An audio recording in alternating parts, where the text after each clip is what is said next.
years have I waited for this moment?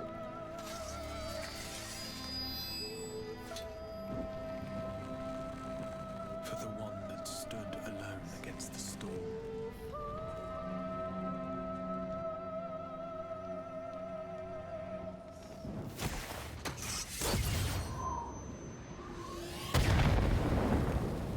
For the one they called.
Until our friend returns,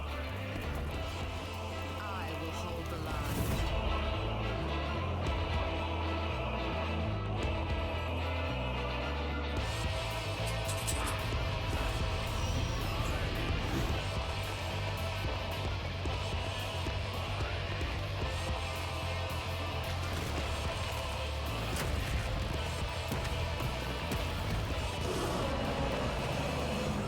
This town certainly has changed, and not at all for the better.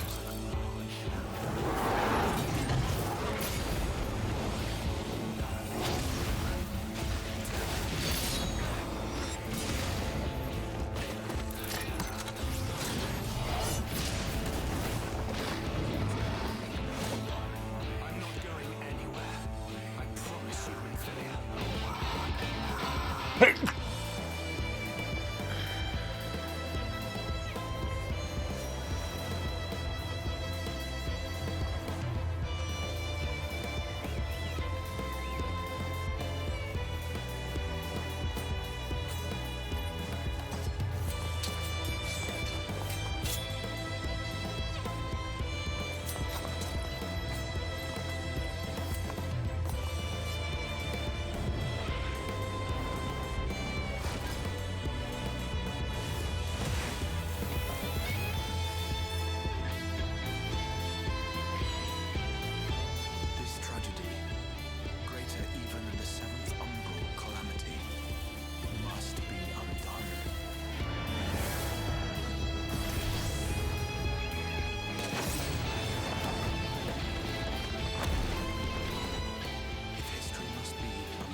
Well, well.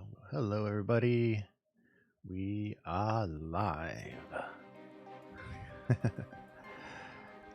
And yes, it's a great song and a great cinematic for the opening of Heavensward, I have to say.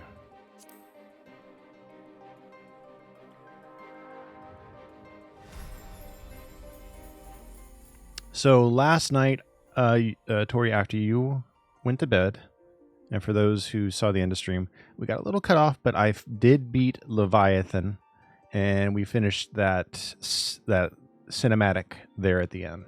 After that, the big conversation with the Admiral and Ugidi.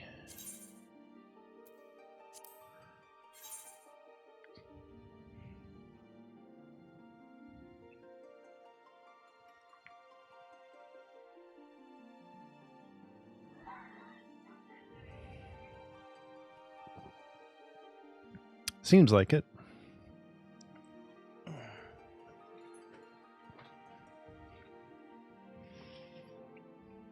And I added a new item to my throne list. I actually added Endwalker on there. And it's actually being purchased through my Humble Bundle partnership. So a small portion of that price for Endwalker will go to charity.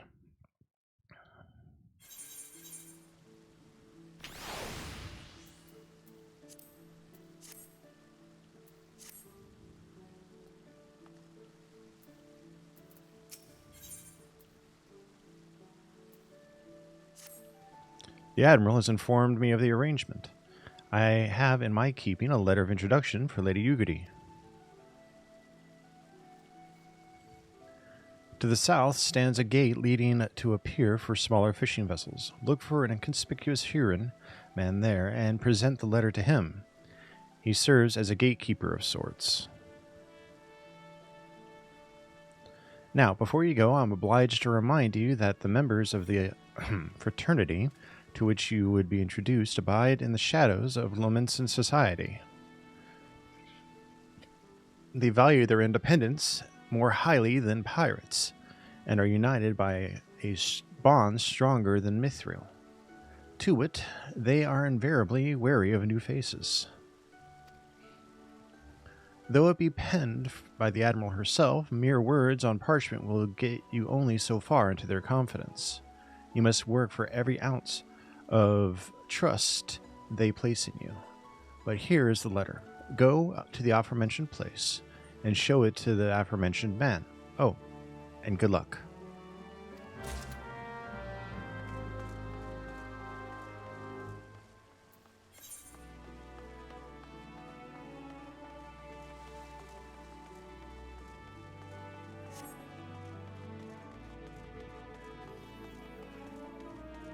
So, for those wondering where you can find me at, as far as places you can watch me live or catch up on past streams, all past streams are put up on my YouTube, Cornell Crits, and you can watch me live, depending on the day, on Twitch, YouTube, Kick, or TikTok. Today, we're live on all four.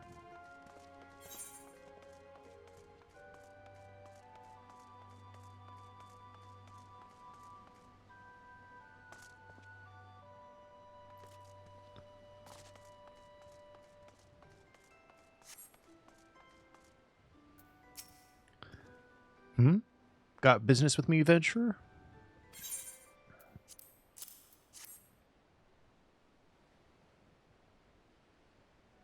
So, you're the man the Admiral sent word of. I was hoping I might catch a glimpse of Thancred, too. Been a while since I saw his shite-eaten grin. But what with all the doe-eyed wenches about, I suspect he's got his hands full.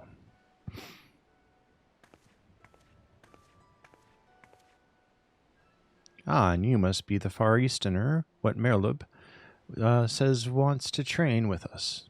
Welcome to Limsa, milady. I am Ugidi of Doma. 'Tis an honor to make your acquaintance. I must confess, when first I learned of your organization, I had certain preconceptions as to the nature of your membership. It would seem I was mistaken. You're not the first person to say that, lass. Limsa's a city of pirates, to be sure, and pirates don't give two farts about keeping a spotless reputation. They hardly need a secret society to do their dirty work. Might be as my people and I keep to the shadows, but we've got nothing to be ashamed of. It's simply better for business that we remain unseen. And so you have developed fighting techniques suited to that purpose. I see. Know that the practitioners of my art, too, are denizens of the shadow. 'Tis in stealth that our strength lies. There is much we might learn from one another, I think. Then what in the seven hells are you waiting for? If you'd come with us, you could do what's it? We can get acquainted in more private surrounds. That didn't come out right, did it? Master Cornell, I shall remain with these people for a time, that I might study their ways. Though I'm loath to be separated from my countrymen, I take solace in the knowledge that they are in the best of hands. You have been a true friend to us Domans. No words would suffice to express my gratitude. Ere long, I hope to begin imparting my martial knowledge to the people of Eorzea. When that time comes, it would be my honor to welcome you as a student.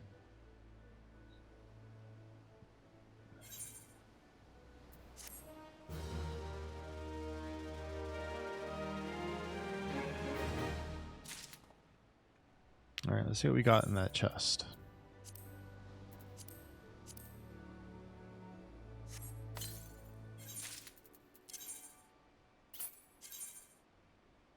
Holy Lance. An ups and up. As cute as it is when the Moogle makes it sound whenever I draw my weapon. Much and more has occurred since first I beheld Eorzea from the galleon's deck. Suffice it to say, I did not envisage being invited to play a part in your noble struggle. But forgive me, I have kept you over long. Doubtless you have pressing business of your own. Rest assured that I no longer require an escort in this land. When next you meet Lady Minfilia, pray relay to her my humblest thanks. Would that I could do so in person, but I must needs fulfill my promise to the Admiral. Till we meet again, Warrior of Light.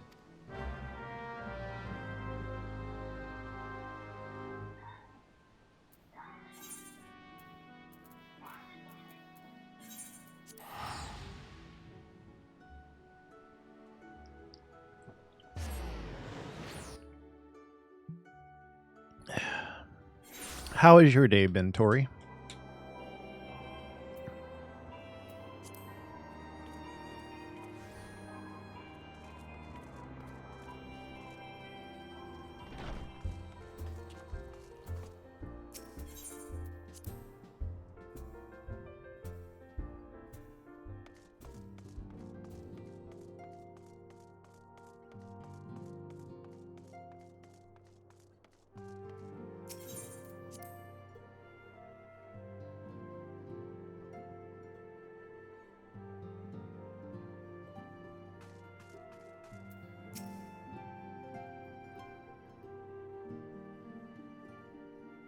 I have been reflecting upon the events which took place during our visit to Vilbrand. If you have a moment, I would share my conclusions with you. Please, bear with me. When the Sahagin Elder summoned Leviathan, he employed the power we have come to know as the Echo. Though I cannot well explain the how of it, it would seem he became immortal in so doing. When the Admiral subsequently slew him, his spirit emerged from his lifeless flesh, a consciousness shorn of physical form. Thus transfigured, he took up residence in the body of his minion with the ease of a man donning a favorite glove. Long have I known that the Echo allows one to pass through the walls of a man's soul, but never did I imagine that it could free us from our own flesh, nor less that our souls could then occupy the next corporeal vessel to take our fancy. It was of this that Elidibus spoke, an existence which knows neither cessation nor oblivion. And yet, though the Sahagin had mastered his gift and thereby become immortal, he was by no means invulnerable. As we both bore witness, he was ultimately absorbed into Leviathan. And the import of this observation If the Ascians' mode of existence is indeed the same, it can be inferred that they too are not invulnerable, that they can be destroyed.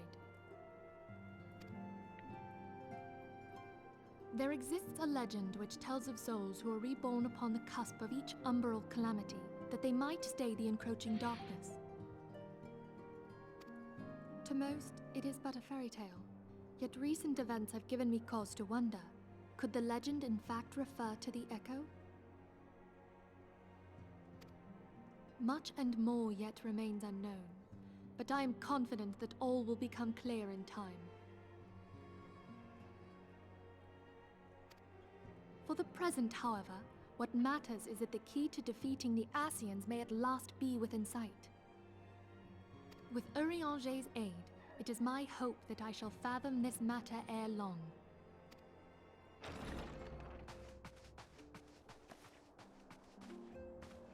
Oh, I was just about to send for you, my friend. Is Artemis? Grave tidings from the Sharlayan motherland, my lady. It doth concern our distant allies, the students of Baldessian. What of them? My lady, the Isle of Val, which for many years hath been the Order's home, is no more. No more? Whatever do you mean? I relate only that which hath been conveyed unto me by our agents. An etheric wave of the highest magnitude was recorded in the region. Soon thereafter, 'twas observed that the isle had ceased to be. Hey, Mini-Me, welcome in. Yep, back down to a 3 streak. That's fine. You can rebuild it. Welcome, welcome over on TikTok as well. 'Tis postulated that a magic was evoked, like in power to Ultima. 12 preserve.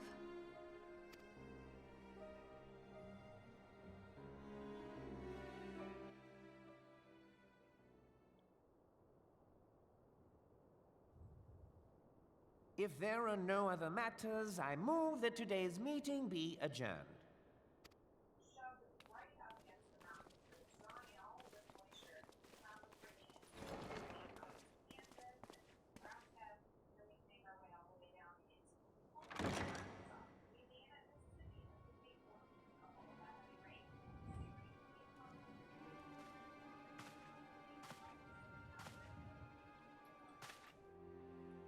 It is done, my lord.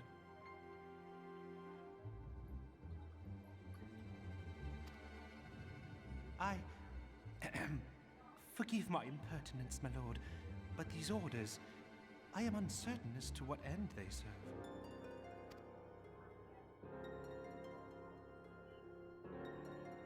Revolution.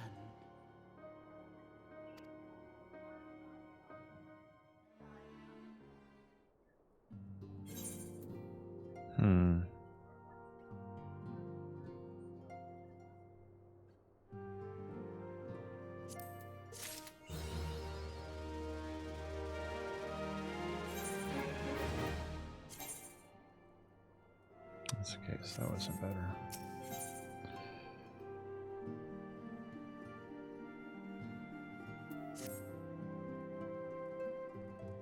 What are the stats I should be looking for, Tori?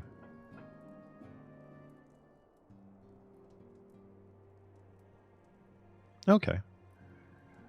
Our friends, the very isle itself, everyone, everything.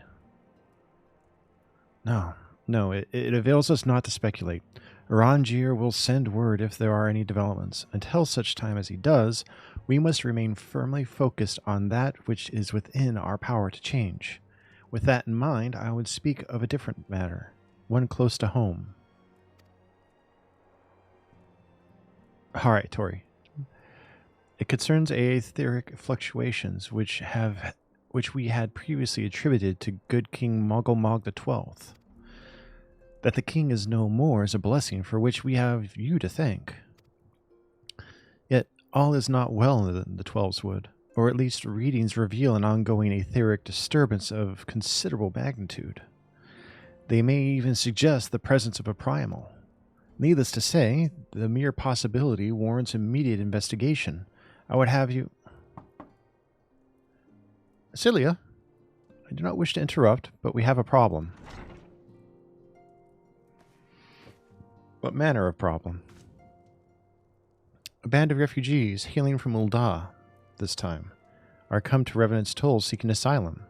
It would seem they expect us to afford them the same treatment we gave the Domans. At present, they are in the 7th heaven, awaiting a formal response. I see. Mayhap this was to be expected. I shall meet with them at once. Nasilia, you know full well we haven't the resources to accommodate many more people. Consider what will happen if you do this. Word will spread, and more will follow. Your opinion is duly noted, but I will hear their suit.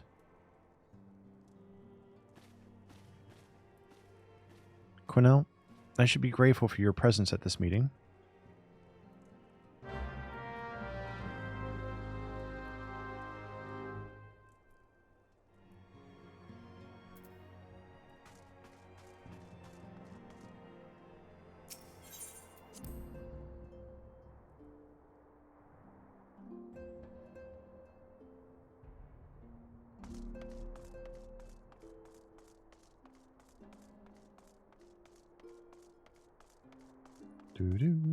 I do love the music in this.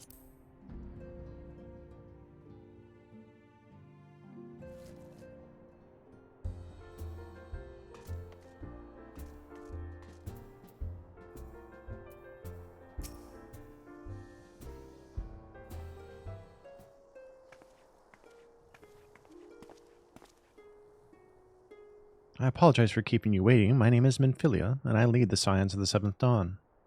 To be praised, it is you. We're ready and willing to work, same as the Domans. Just give us a task and we'll see it done. Pray, calm yourselves. I appreciate your enthusiasm, but I know not of your situation. Beg your pardon, antecedent. I ain't so good with words. We've been living off the scraps of Ul'dah for years now, trying to piece together a life to replace the one that got took. They say there's work, but there's not for an honest man. Not as wouldn't sully his soul sooner than his palms, any road. The flames do what they can for us, of course, but ain't near enough.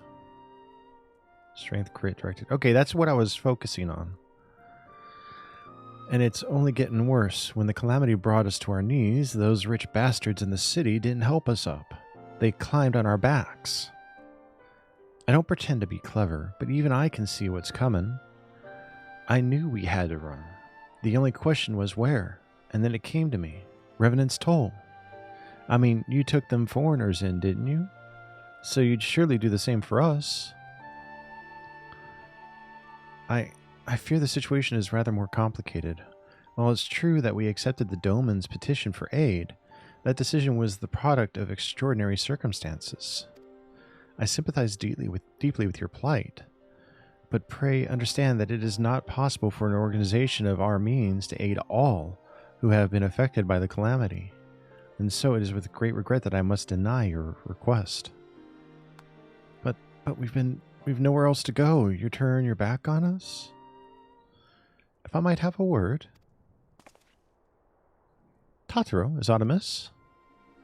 Ill tidings from Ul'dah, my lady. Alphanu has been wounded. What? How is it? Is it serious? I cannot say for certain, but I fear it might be. According to the flames, the refugees started a riot. They went wild, apparently, lashing out at any and everyone. That can't be right. Why would they? They must have been provoked. The demonstration was meant to be peaceful. 7 hells. Now the Blades have an excuse. They'll round us up and kill anyone who tries to resist. Antecedent, please, if you won't help us build a new life, at least help us keep the ones we've got. Milady? We are not ones to stand idly by and watch innocents suffer. However, until we know more of the circumstances surrounding this riot, I am not certain what aid, if any, we can provide. If the authorities determine that the refugees attacked without provocation, and those responsible will have to answer for their actions. How can you be so blind? Find Alphino, quickly. If he is in danger or worse, I would have you and none other by his side. Thank you. Pray do not concern yourself with the matter we were discussing earlier. Yida and Papalimo will see to it. Alphino is being treated at the Hourglass. Hurry, Cornell.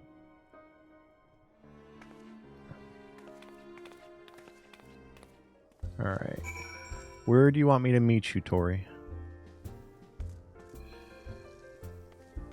Are you here in Revenant's Toll? Or are you still transferring? Okay. I'll stick here by the Aetheryte.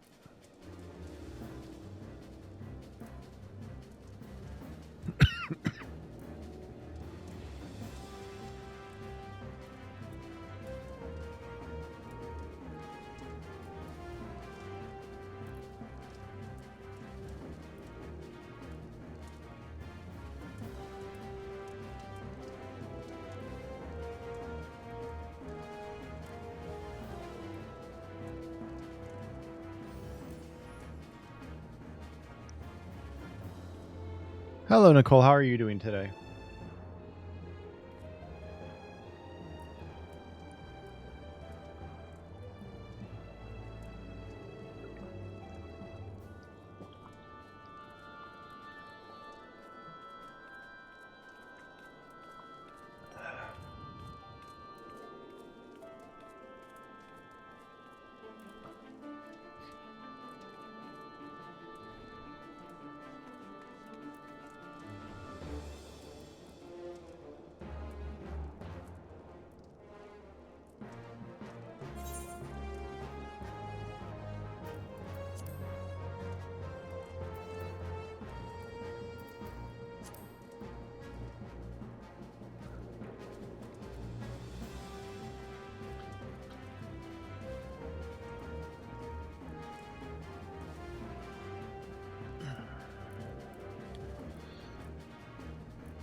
No problem.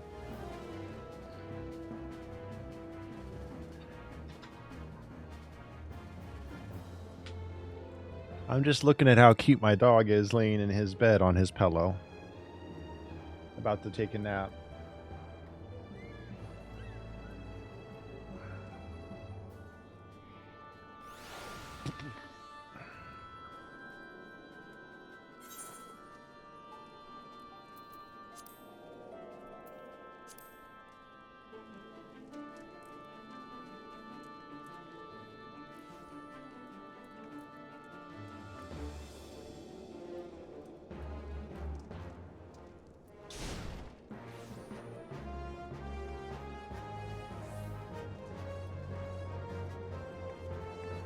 There you are. Okay, so where's a good spot for gear?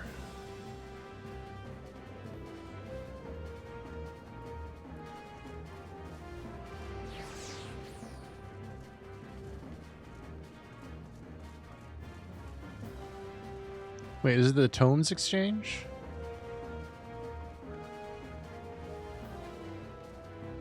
Okay, Servant of Splendor. Oh, the Elegant Tomes. Okay. Special arms? Weapon. No. Disciple of War.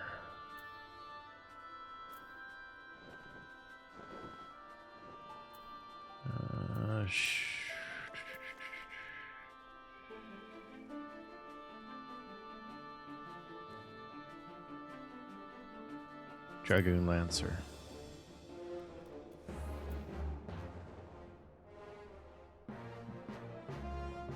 Okay. There's some good ones in here. They're small ups, but they're ups nonetheless. I can get one or two pieces. Let's see, what's the biggest up?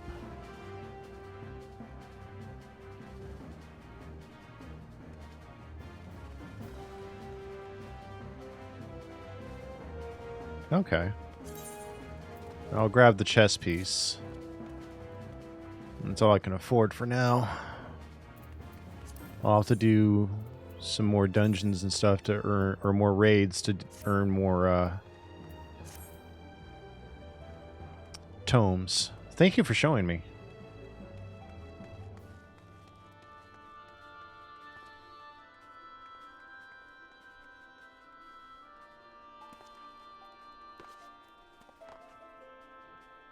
Let's see.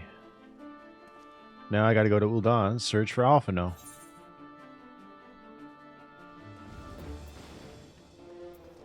What I'll probably do is I'll probably do duties and stuff off stream since I'm focusing on doing MSQ on stream to gear up and stuff like that.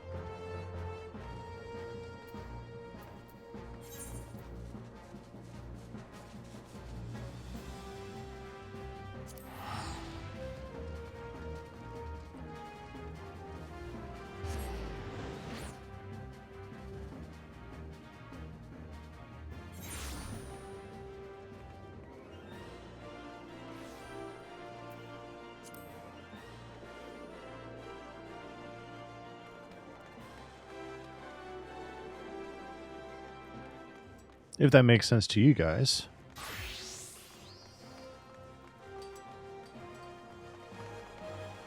Fastest way to get tombstones.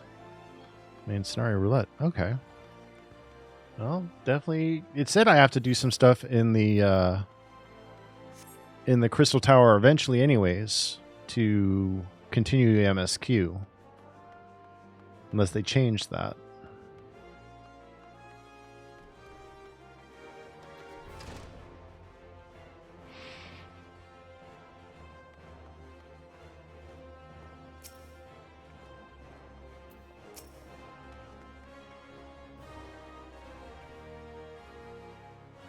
Okay.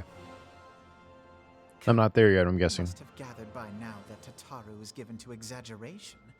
As you can see, I am quite well. Ul'dah, on the other hand, is not. This riot was anything but an isolated incident. There is a restlessness in the air. Tensions long simmering are at last threatening to boil over.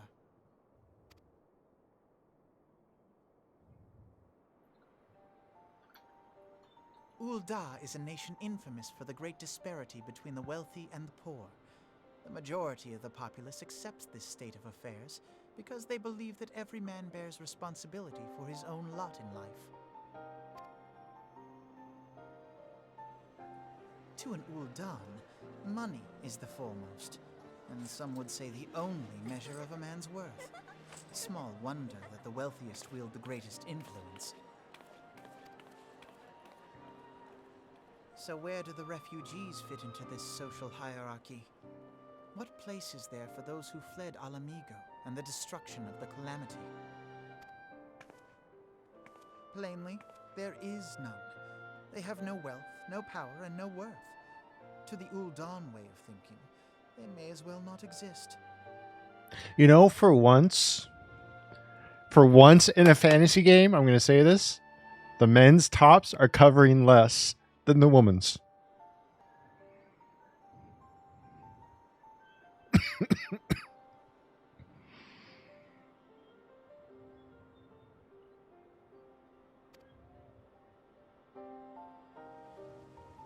Choosing to ignore their existence, however, I don't mind either. General Rauban I like both. understand this, which is why they ordered the Immortal Flames to provide the refugees aid and succor. Yet none would dispute that the expenses incurred by this policy grow by the day, with no end in sight.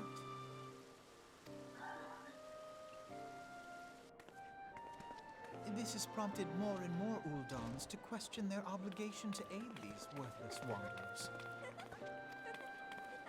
While more and more refugees have come to resent their treatment at the hands of the sneering citizenry.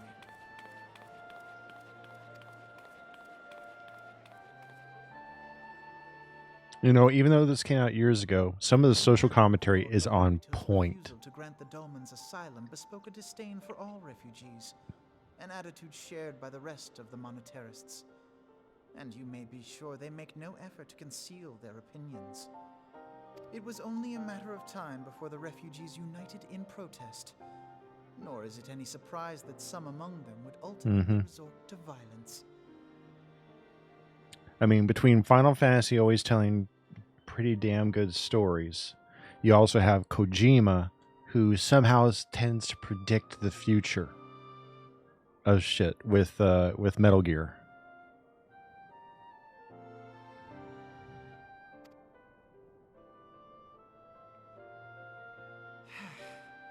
That the Immortal Flames should choose this of all occasions to engage in joint training exercises with the other Grand Companies. By the time they return, the situation may well have deteriorated beyond mending.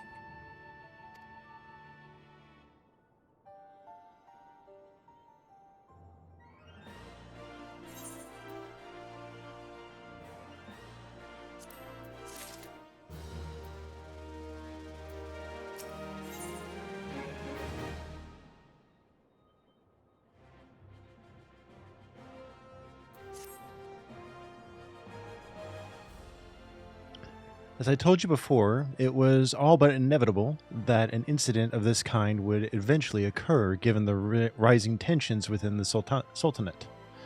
Nevertheless, I have reason to believe that this particular riot may not have begun spontaneously.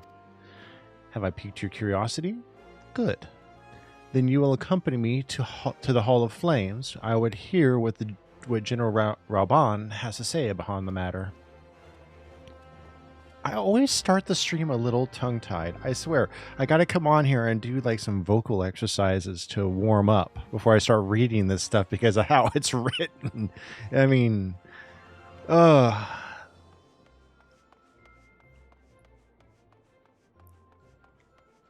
it's, I mean, yes, some of it is written Old English styling and pacing, and some of the vocabulary use is, you know, not common in modern society, so it does tongue tie a little bit, but it's wonderful to see them using, you know, good literature inspiration for how they write their dialogue, and that they're keeping to a specific styling for it, which is nice.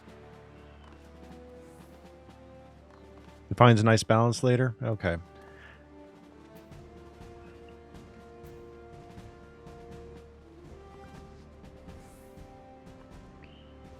For a second there, I thought that was like a Devil May Cry inspired outfit because of the coat. I'm like, wait, that's the wrong company. Now is not a good time, Cornell. My hands are full dealing with the refugees. Precisely the matter we wish to discuss, General. Alphino, back on your feet already. You may credit my swift recovery to your Jurgens. My memories of the riot are still somewhat muddled. I trust you managed to regain control of the situation? Not entirely. We secured the city soon enough, but not before the unrest had spread to the surrounding territories. Pockets of resistance remain throughout Thanalan. We have sent what forces we can spare to root out the last of the belligerents, but progress is slow. They are damnably elusive. I can well imagine. Given that the majority of refugees live outside the walls, it stands to reason they would know the lay of the land. What I do not understand is how they came to be so well prepared. Before my little accident, I observed that several of the refugees were armed, and not with butcher's knives or pitchforks, but with martial weaponry. I need hardly add that such equipment is costly. None can deny that the tensions between the Ul'dan citizenry and the refugee population have increased since the Domans were turned away. But would that motivate a starving man to purchase arms in lieu of food? I think not. What I realized the other night, and I didn't say anything, is when we heard Rauban speak again at the voting table, I know his voice actor. Not personally, but I know his voice actor from other roles. He was, speaking of Metal Gear Solid, he was in Metal Gear Solid 3 as, and the name just poofed out of my brain. Just, Fly away, fly away. Make him look like a fool.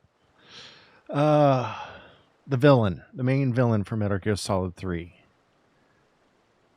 Sokolov. No, not Sokolov.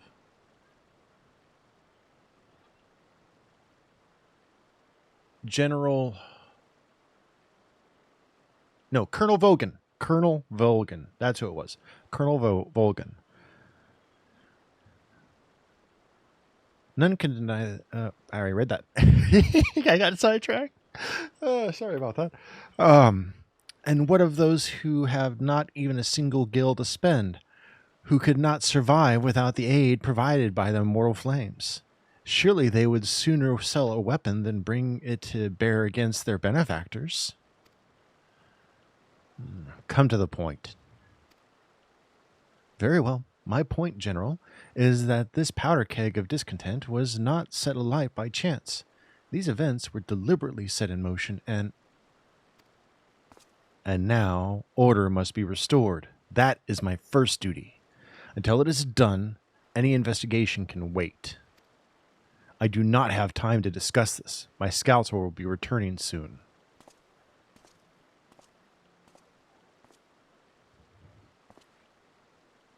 The general is no fool.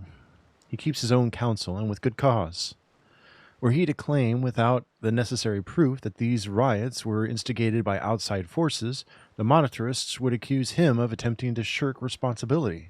After all, he and the Sultana have been the most outspoken proponents of refugee aid. Regardless, they will face harsh criticism in the days ahead. Our allies may stumble upon the truth in time, but I have far more faith in your abilities, Cornell. Therefore, I propose we conduct our own investigation, independent of the authorities. To that end, I would have you make inquiries in the settlements suspected of harboring belligerents. Commander Swift will know which they are. He may balk at a request for such information, but I have no doubt that you can persuade him with your silver tongue. I, meanwhile, shall seek answers in my own way, after which we can regroup and share our findings. Well then, shall we?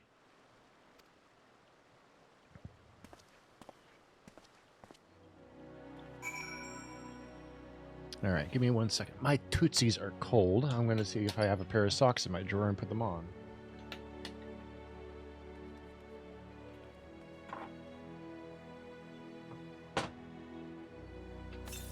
I do, and they're a pair of my nice ones.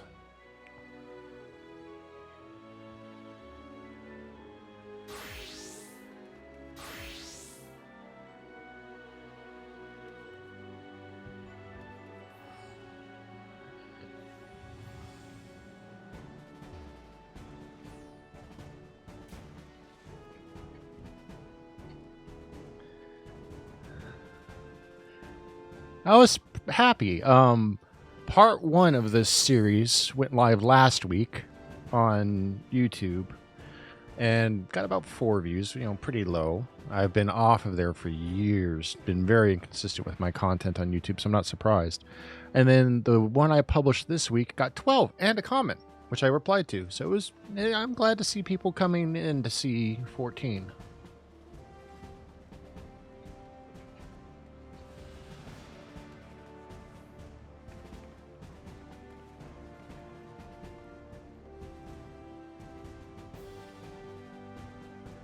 Yeah, the comment was talking about some of the fan service camera angles they use on Infilia, and that they liked that I am reading the dialogue and to please continue.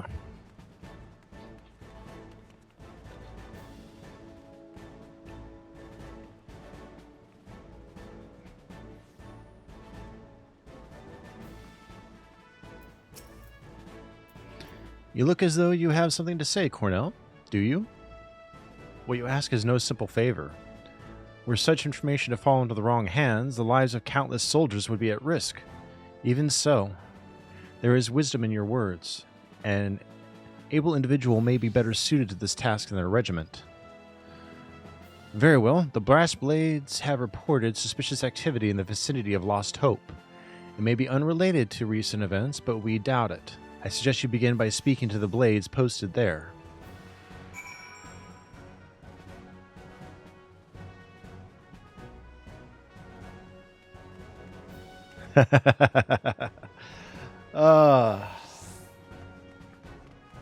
Honestly, I got the idea. One, I was already thinking of giving the game another chance. But what really sold me on it was I was listening to another content creator, Akalon, reacting to and talking about the big fallout that happened with Pyromancer and his MSQ journey. And Pyromancer is already known for going off on tangents and being a bit toxic towards his community at times. But I'm like, if there really is this big community for people enjoying and trying out MSQ, why not give it a shot myself? That just kind of helped solidify my desire to give the game another shot after 5 years.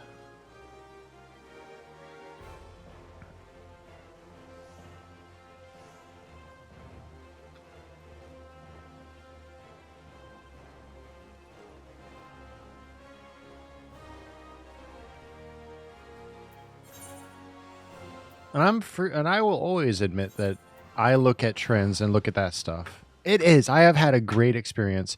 And what I've enjoyed more than just enjoying the game, honestly, is having people like you, Tori, and Lomke come in, talk to me, share your experiences with the game, share items with me, which is amazing and so kind and so sweet.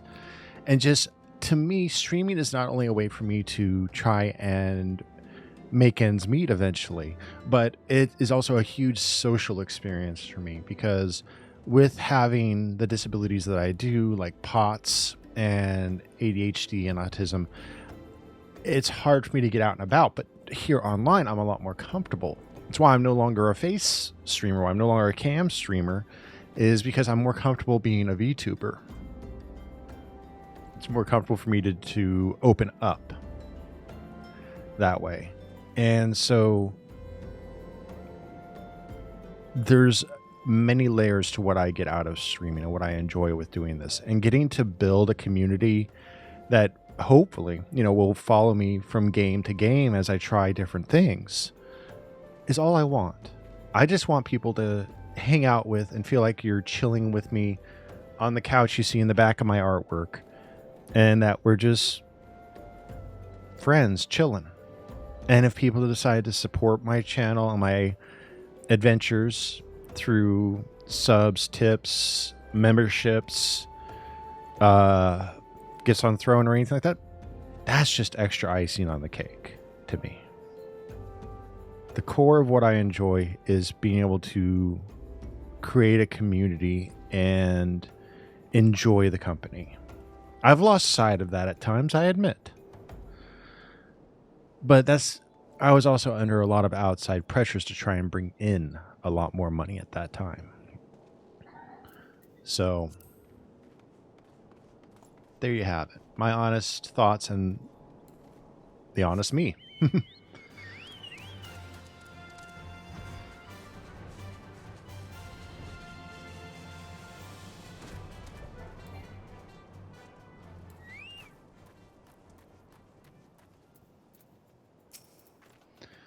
What brings you here, adventurer? A search for refugees? Well, then you've come to the right place. Oh, you mean those refugees? Oh no, you won't find them here. Most of the people of Lost Hope have come to accept their situation and are content to pass their days in peace and quiet. Outsiders have trouble understanding that, like the merchant who passed through recently. Gregarious fellow, but awfully opinionated. Can't say I was sad to see him go. I'm glad you have, Tori. I'm so happy to hear that. Thank you.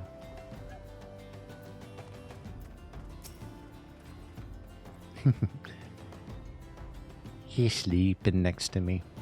He moved onto the tile and laid down beside me. Maybe eventually I'll set up the pup cam again when I can figure out a way to set it where it won't show me unless I walk past it.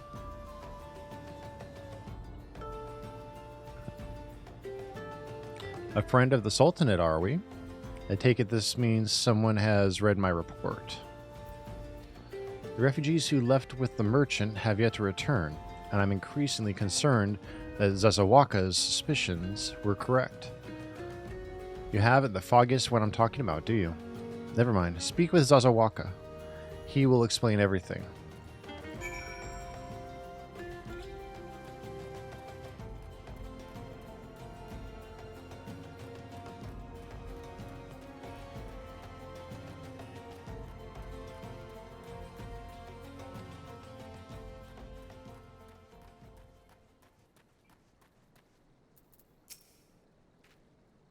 Ah, don't hurt me. I'm not one of them. I beg your pardon? You're not a flame? I see. If Leofric bid you speak with me, then I take it you've agreed to help? 12 be praised for that, because we haven't a moment to waste. Everyone knows the flames are on the march. The others have fallen under the fanatic's spell, but not I. Promises of revolution and retribution, of holding the ruling class to account and taking that which is owed. Ha! A childish fantasy. Oh, wow. Best of luck, Tori. What color is it? Because you said it's the most expensive and annoying dye in the game. Is it like some sort of awful baby poop green or something like that? And Nicole, are you being a good girl today? You better be. Better be making sure you eat and stay hydrated. Turquoise blue. If I want to buy it, it's like 40K a pot. Holy moly.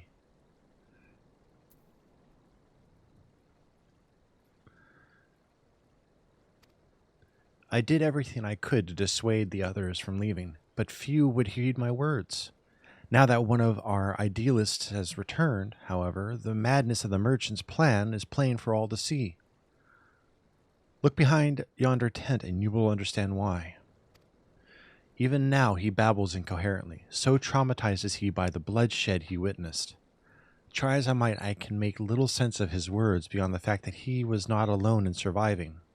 Yet I've no doubt that merchant will lead the remainder to their doom. I beg of you, find them before he does.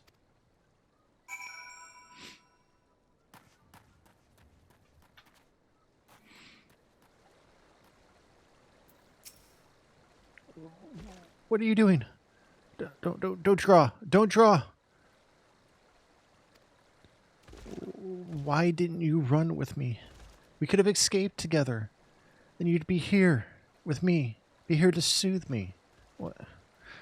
Why did you have to stay and leave me alone?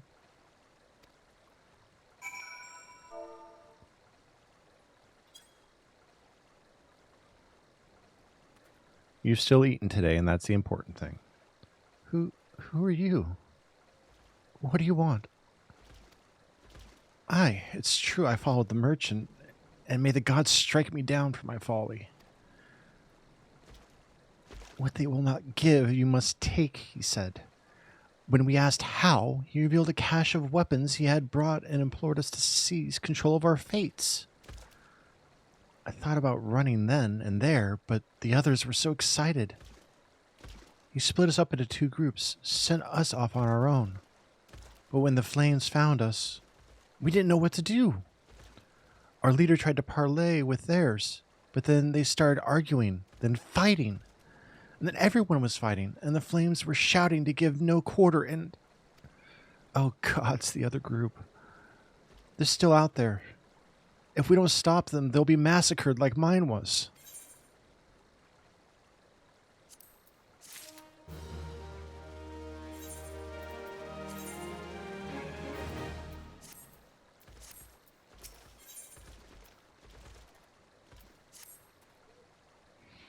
The other refugees are hiding in the caves south of Lost Hope, but to approach them would be fruitless. They would sooner call us agents of the Sultanate and try to kill us than listen to reason. Why, the twins might even deign to do the deed themselves. Hey, stop, Domino. A pox on all bloody sellswords. They were supposed to train us to fight, but the ones he sent with us vanished during the struggle.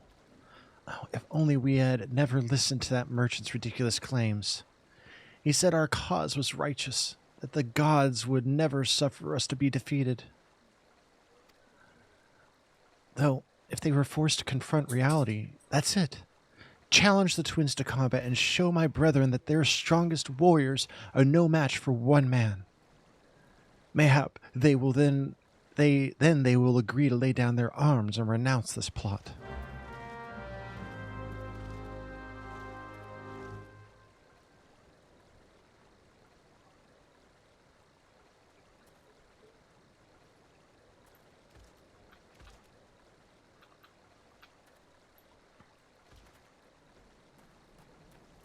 Hey, Hannah.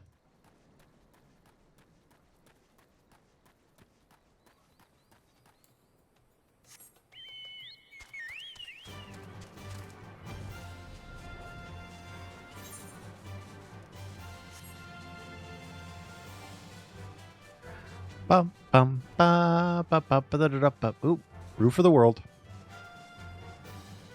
Oh, that's a tunnel.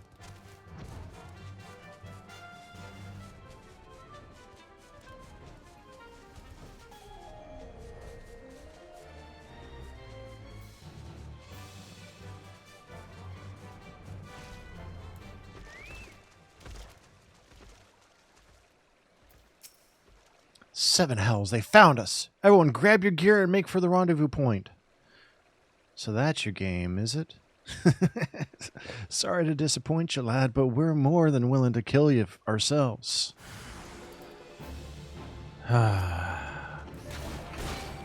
Fools.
You beat him like it was nothing.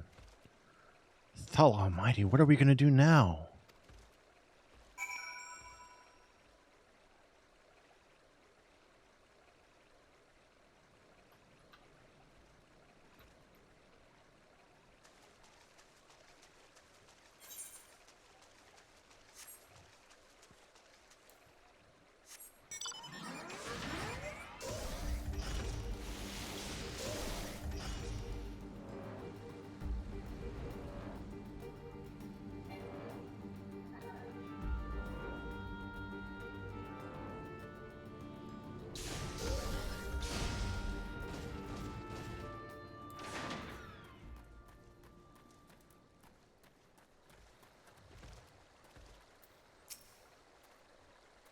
You've returned. Did you find my brethren? What of the twins? What happened? I see. Well, you had no choice. Better that a handful of them take a beating from you than a lot get butchered by the flames. Tell me, what did the merchant have to say when it was over? Huh? But where else would he be? Unless he went to Stone's Throw to recruit others.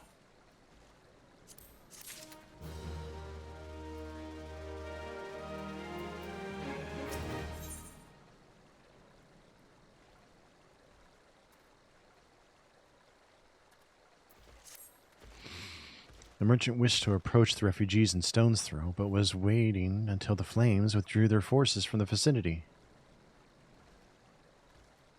Now that they have, there's nothing to stop him from continuing his work. How many more must perish in pursuit of this futile cause? How much more suffering must we endure before it ends? Find him. Convince him to cease his mad quest. It will surely lead us to ruin.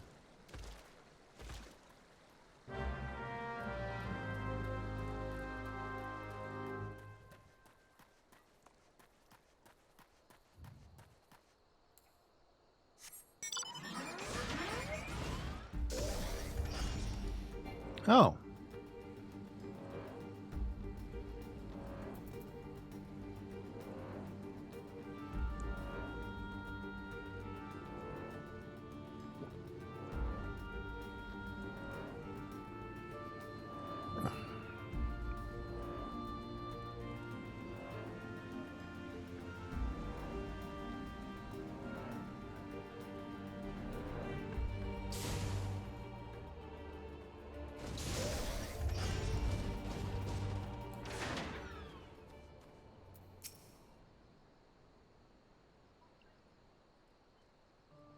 Do you have any options?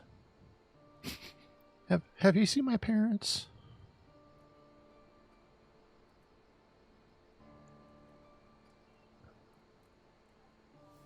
They told me to stay here with the others. They said they'd be back soon, but it's been days. They left with the man from Ul'dah. The man said they were going to change everything. Make it so we could live inside the walls with everyone else. I liked it when he said that. I didn't like when he talked about making the rich people pay. Everyone looked so angry, and I got scared. Say, mister, are you looking for someone?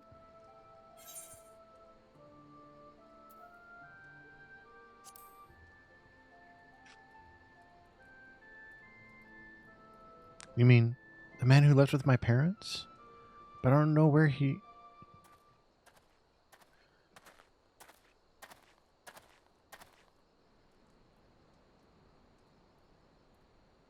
Fair enough. Wait, look, over there. I think that's him.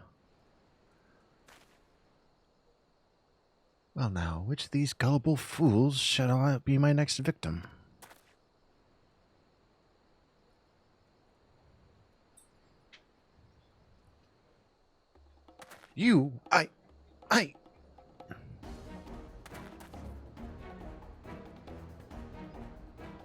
He's getting away. Go get him, mister.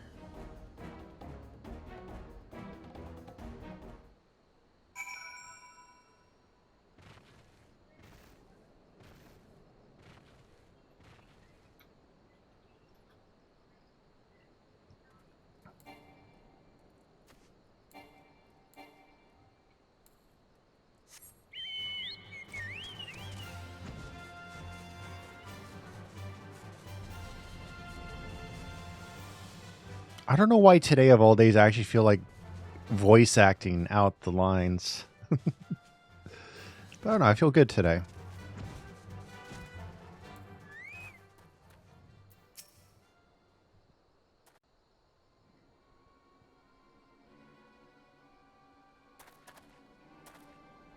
You again? Why are you pursuing me? Thank you. Sedition? Treason? Revolution? That's preposterous. Who has filled your head with these lies? Refugees? The self-same refugees who terrorize the streets of Ul'dah? You have no evidence to prove your accusations. None.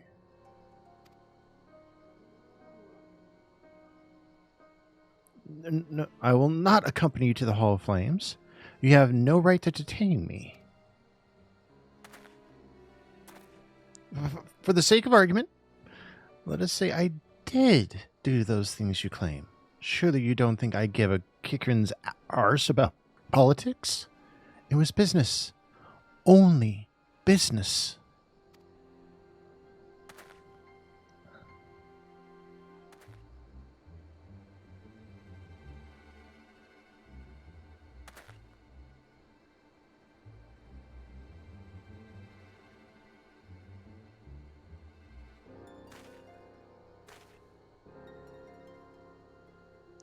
We both know I'm not the one you want.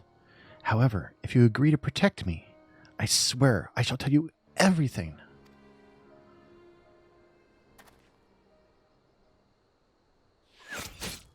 Oh. Damn, straight through him, too. From that distance, that's a hell of a bow. What's all the commotion? 7 hells.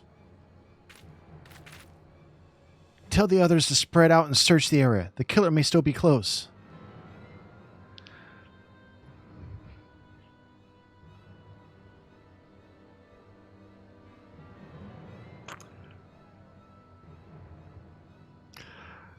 Tori? Dear, dear Tori? Why? Why? My brain thought it. You typed it. And now I'm broken.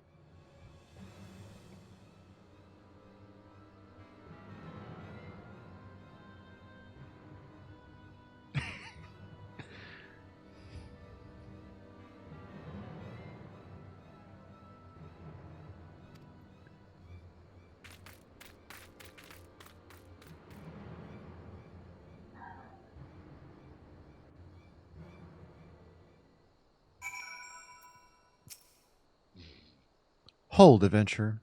I would know more about your relationship with the victim, as well as the events leading up to his death.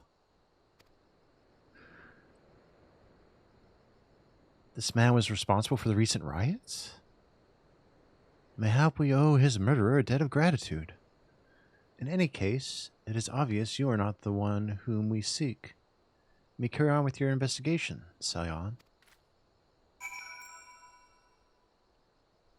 Good break. It was just that momentary mind just short-circuited, and I just had to stare off for a second like, damn, did I think that into existence, or was that it? I mean, it was the obvious pun, but it's just like, wow.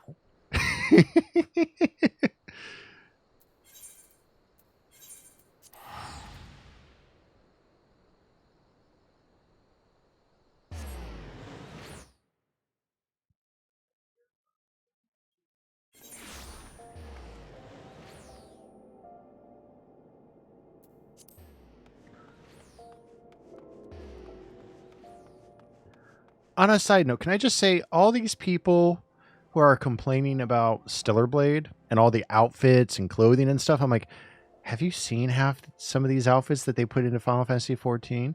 Have we seen some of the outfits they put into Nier Automata? Have we seen some of the outfits they put into Bayonetta?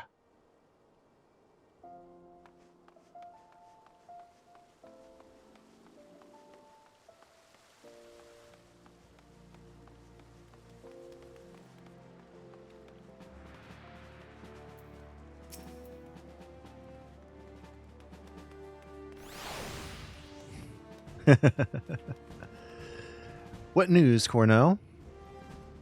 Where is the merchant? I figured there were, being that they're the same company. Murdered? Damn it all to the 7th hell. He was not simply murdered, Cornell. He was silenced. Too many knew his face, and he was ready to divulge his secrets. Do not despair, though. We may be closer to identifying the true orchestrator of these riots than you realize.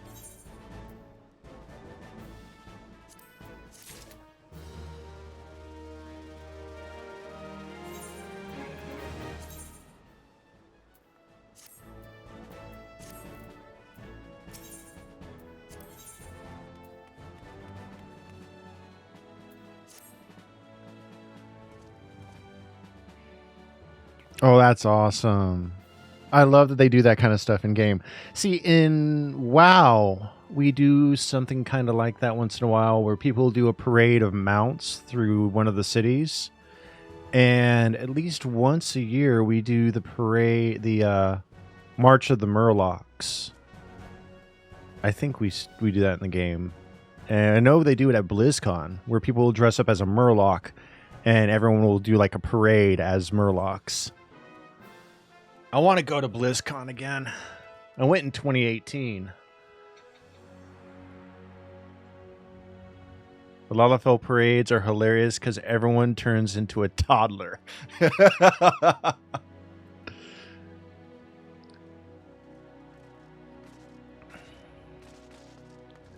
The Flame General left word that you were to be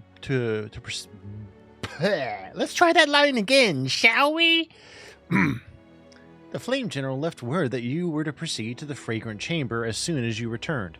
He wishes to discuss your recent discoveries as well as the result of our own investigation.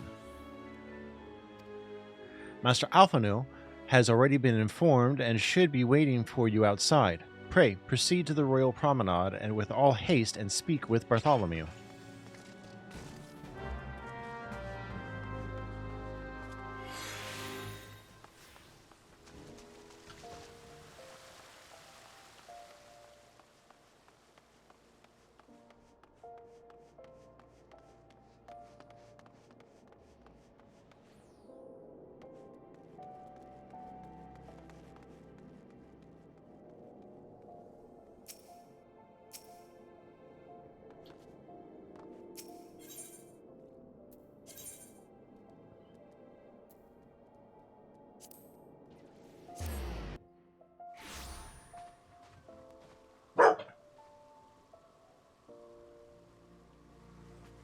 None of that now, Domino. You're okay. Lay back down. Everything's fine.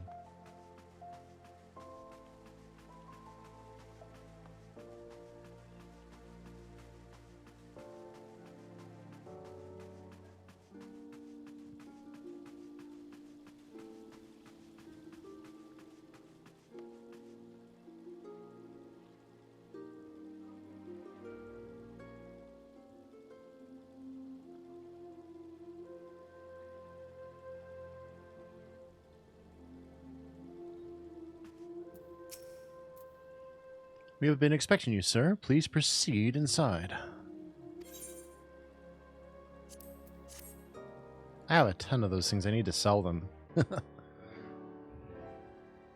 Commander Swift has kept us apprised of your recent activities. You've made great strides towards quelling the violence. Despite our best efforts to determine what provoked this uprising, the truth continues to elude us.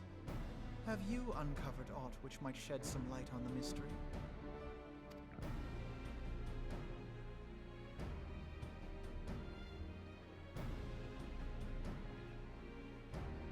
This information does not leave this room.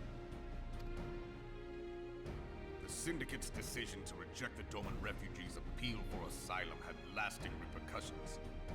A number of those displaced by the Calamity claimed it was proof of a policy of discrimination. Together with a group of Alamegan refugees, they organized a series of demonstrations to protest against the Sultanate. The celebrity cosplayers are the funniest. I saw the Beatles in game. Funny enough, they were all Ella's. Wow, that actually is kind of fitting. That's cool though that they do that. Demonstrations which became heated, but did not descend into violence. Until a certain incident served as a call to arms. A unit of brass blades sent to supervise a demonstration loosed arrows upon unarmed protesters. It was this atrocity which prompted the refugees to take up arms. I need not tell you what followed. We assumed at first that the attack was born of a miscommunication. When emotions run high, they happen. But suspicions were raised regarding the unit's commanding officer, whom I ordered interrogated.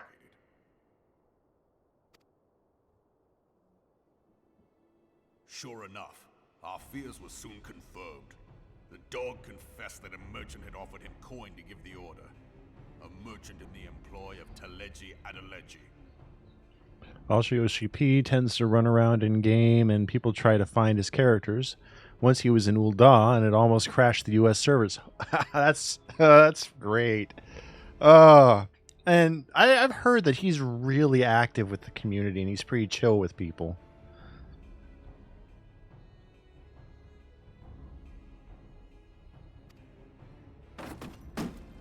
Taleji Adeleji.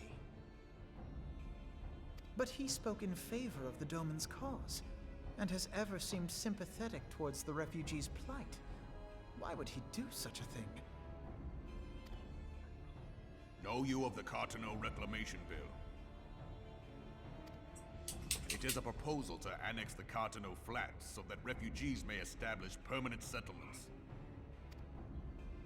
When last I looked, that was disputed territory. Aye. Some might even call it a battlefield.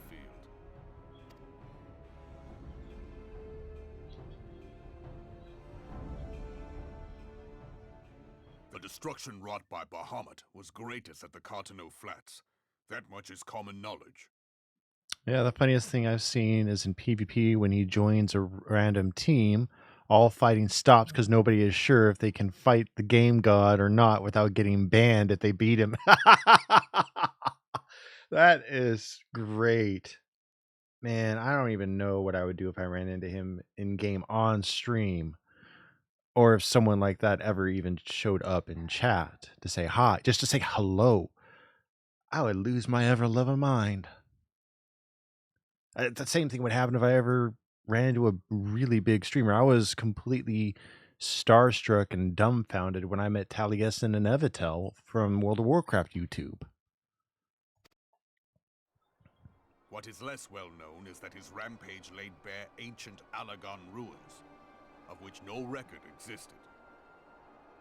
There are certain differences of opinion as to how these ruins should be handled, which is why each nation maintains a military presence in the region to this day.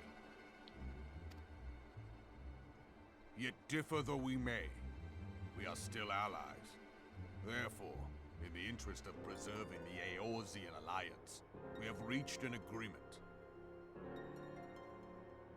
Oh, wow. See, I don't know how much of Asmon, what we see in videos and stream, is actually him or is just what he puts forward for his viewers. You know, I would have to meet the man face to face to see if he is that way or not.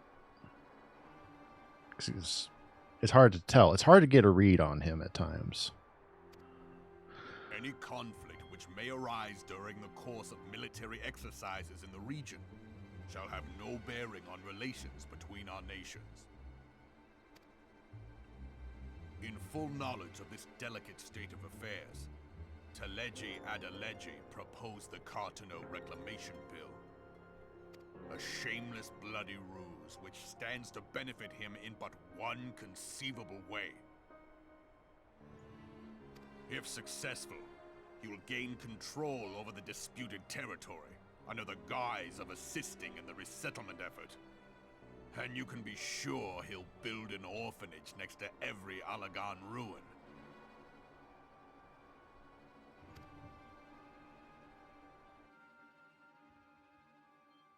The man would threaten the unity of the Eorzean alliance and risk countless lives for personal gain.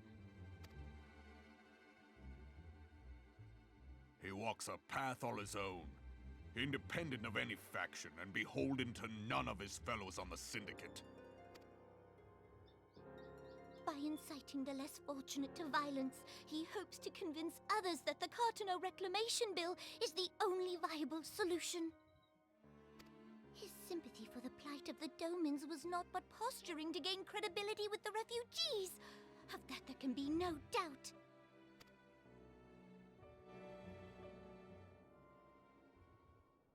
Forgive me, but what could possibly motivate Taleji Adeleji to go to such lengths? What is so special about these ruins that he would risk his position on the Syndicate, and, most likely, charges of treason against the Sultanate? Omega.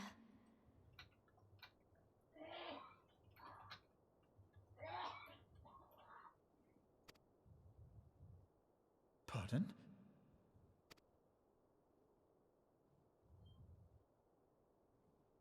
An Allagan monstrosity, not unlike the Ultima weapon. Mayhap larger, we know not. It has yet to be fully excavated. Allagon inscriptions indicate that it was created to fell Bahamut himself. Oh, great. More weapons. If accurate, it might explain why Nail Van Darnus chose to bring the Red Moon down upon the Cotonou Flats.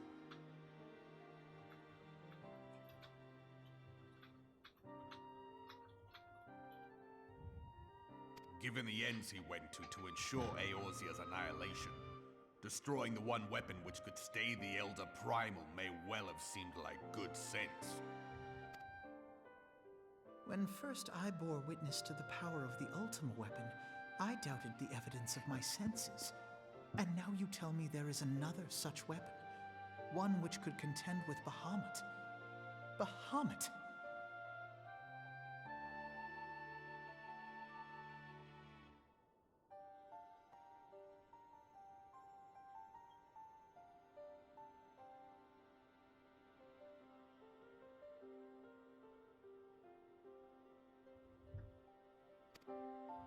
Aye, we were skeptical ourselves. Truth be told, until the Ultima weapon's existence came to light, we thought the inscription had been mistranslated.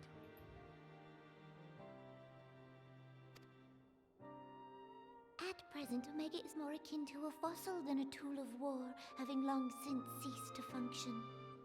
As such, its true potential cannot accurately be gauged. However, if someone were to restore it, as the Garleans did the Ultima weapon, I have little doubt that he would wield untold power.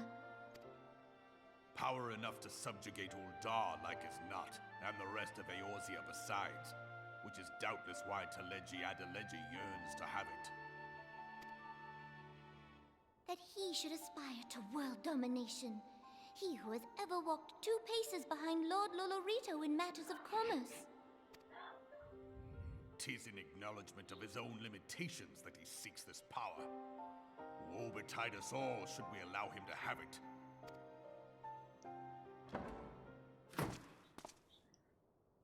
Pray waste no time chasing rats. Only a fool would believe that secrets can be kept in Ul'dah. It would seem the implications of the Sultanate's refugee problem are rather more far-reaching than we assumed.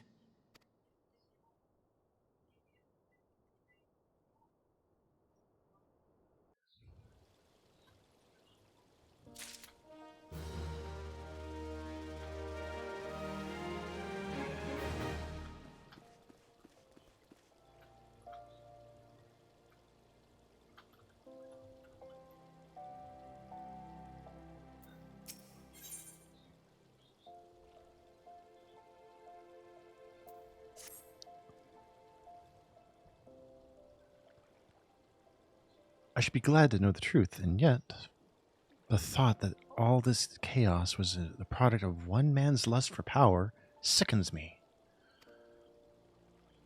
How long do you think they intended to hide the existence of Omega from the Scions? That they even felt the need to do so is most troubling. It would be in our best interest to learn more of the military activities in the disputed territories. You are, of course, the Scion best suited for this task. Private Crits, do you take a moment to visit the Adder's Nest and make inquiries at the earliest available opportunity?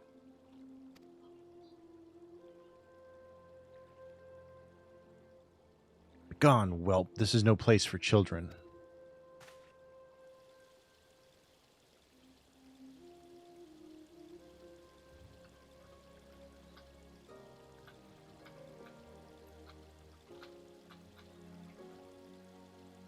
I'm sorry.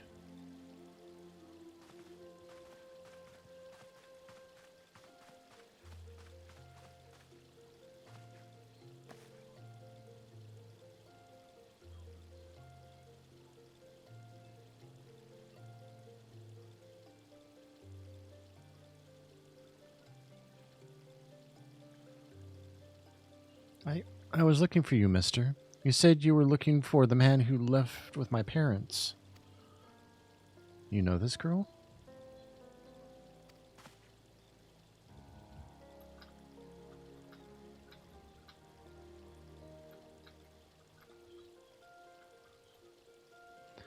So you visited Stone's Throw as well, I see.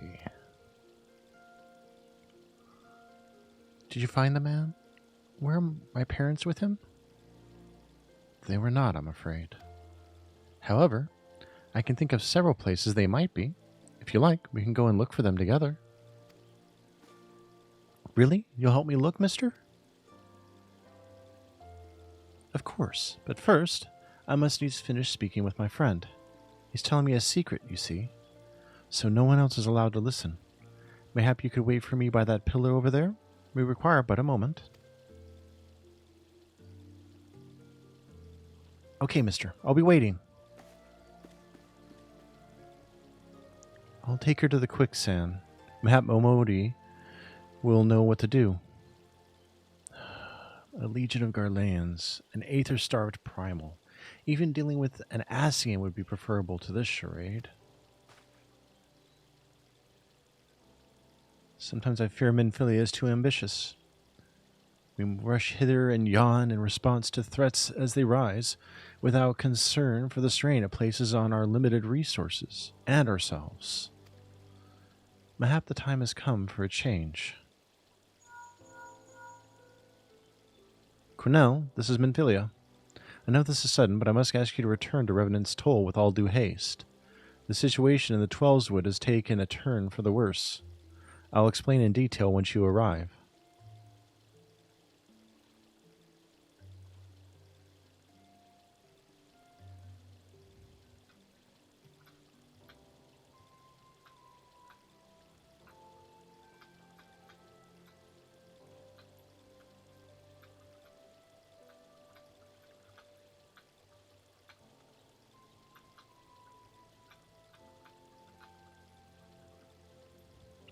Twelveswood, then, the primal threat she spoke of before has been confirmed.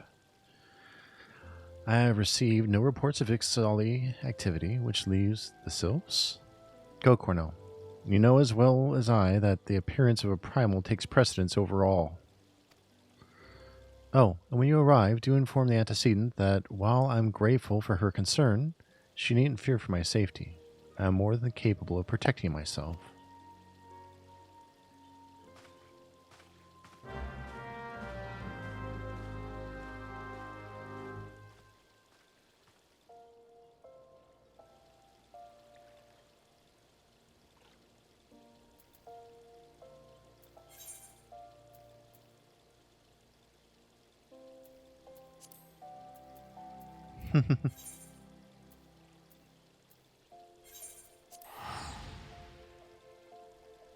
Yeah, it's a black flag moment.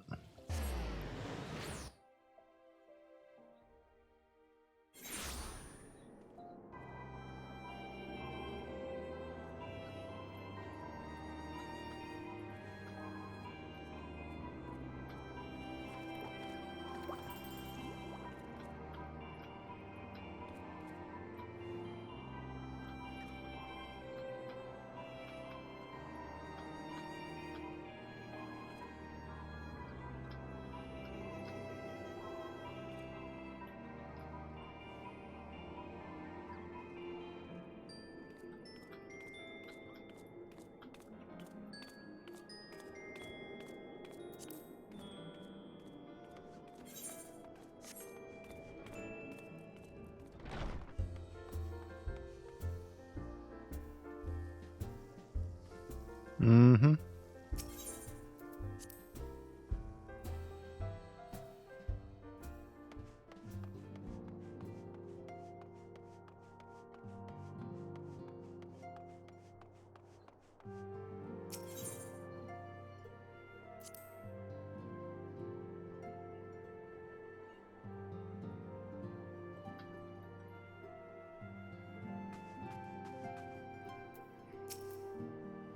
It is a relief to see you healthy and hale, Cornell.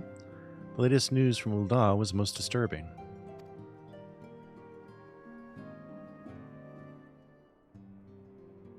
Clearly, the only injury Alphino suffered was to his ego.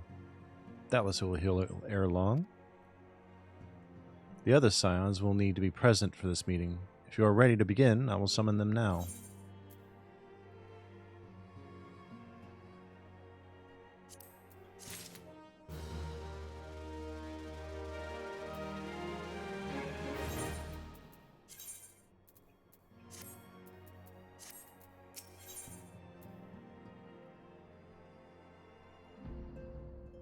those bracelets.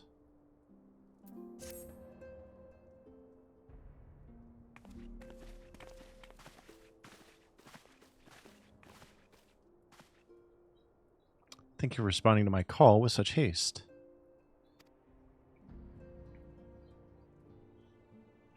Rest assured, I should not have summoned you were it not urgent. To business, then. I have received some most disturbing news from the Order of the Twin Adder. They have reason to believe that the Sylphs may have called forth their revered guardian, the primal Ramuh. I'm sorry? May have? Then it is not certain. The Elder Seedseer informs us that the elementals themselves murmur of the Lord of Leven's return to the forest. The Sylphlings, however, display no signs of undue commotion. Forgive me, antecedent, but the fact need not contradict the elementals' testimony. Unlike his more bellicose compeers, Garuda and so on, Ramuh is reputed to act only in the defense of his children. I imagine he would soon make his presence known if any were foolish enough to directly endanger the Sylphs or their territory. The abruptness of this development concerns me. Were we not keeping a close watch on the touched ones and their movements? If preparations for a summoning ritual were indeed underway, it would surely not have escaped your notice. Oh, it didn't. I was pretty sure it was going to happen, just not so soon. I beg your pardon? You foresaw this eventuality and did not to prevent it.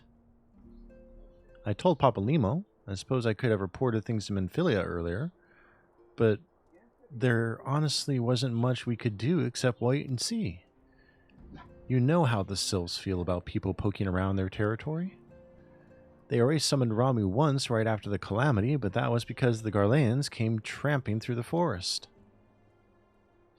And so long as Castrum Orin stands, the Sylphs cannot be blamed for wishing to have their guardian deity on hand. In short, Yida and I are in agreement. The actions of the forest folk were inevitable and unavoidable.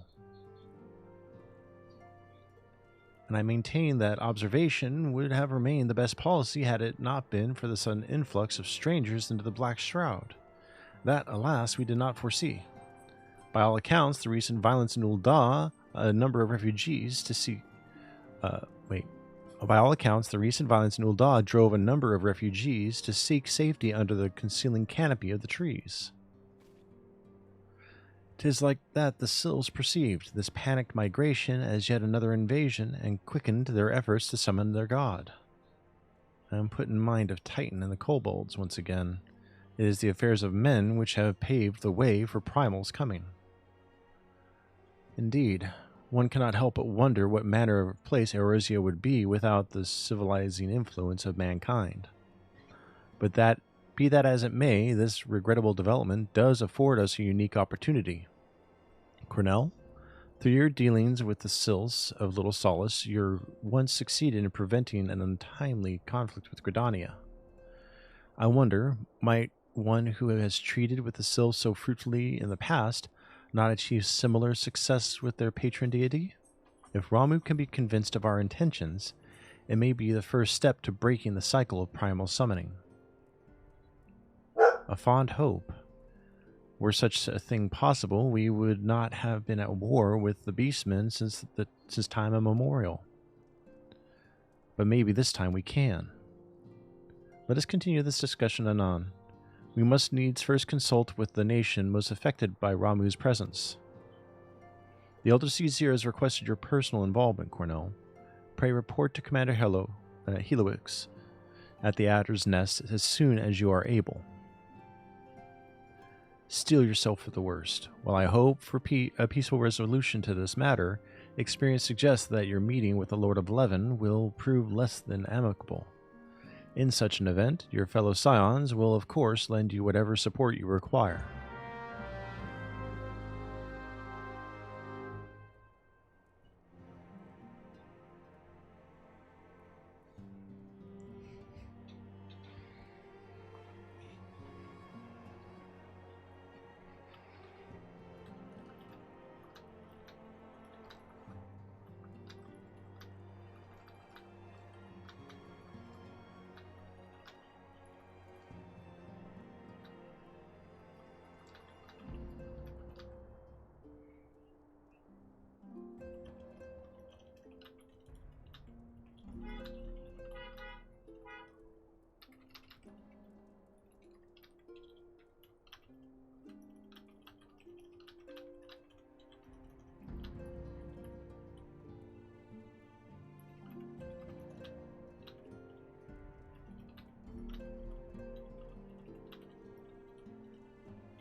Alright.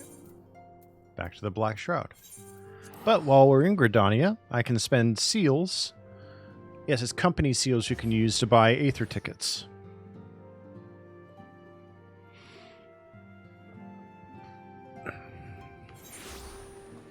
I did find that out.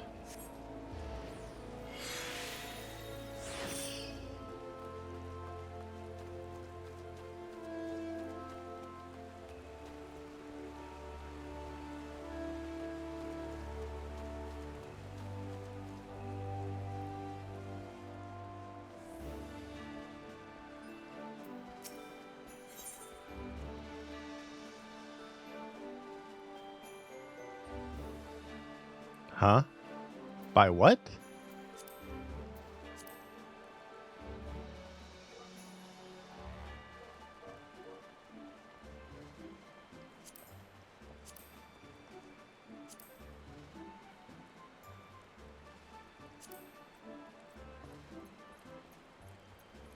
Seems I don't have the right rank to buy them.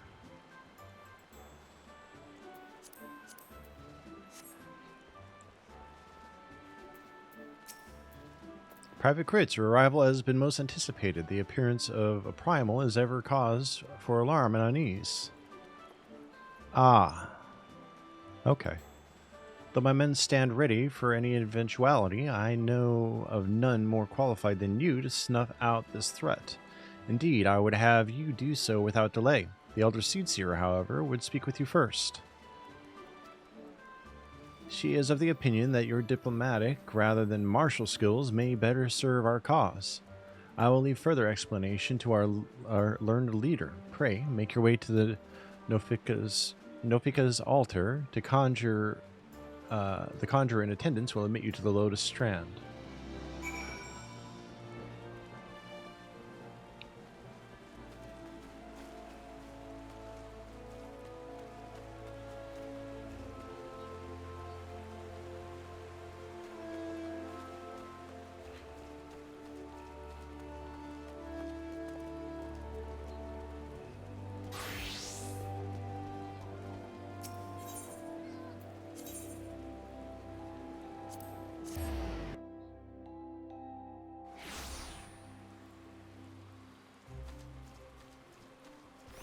Give me 1 second, I'm going to check on the dog.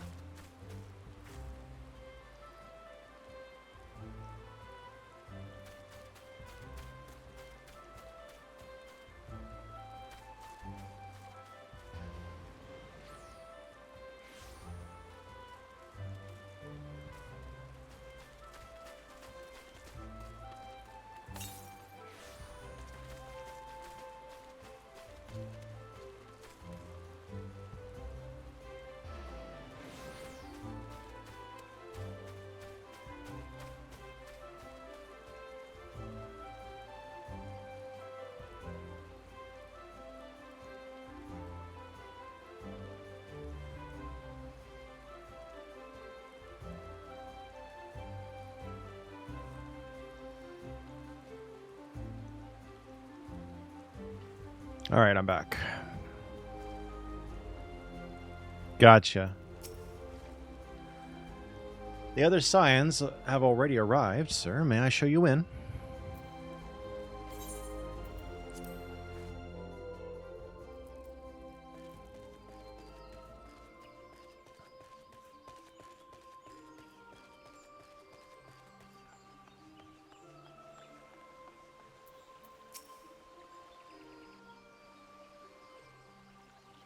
Scions of the Seventh Dawn, on behalf of the people of Gridania, I bid you welcome. Your presence is of great comfort to us all in these days of uncertainty. I summoned you here to share tidings of a most urgent nature. But a short while ago, the great elemental spoke, and his voice was clarion in its intensity. Ramu is returned unto the forest.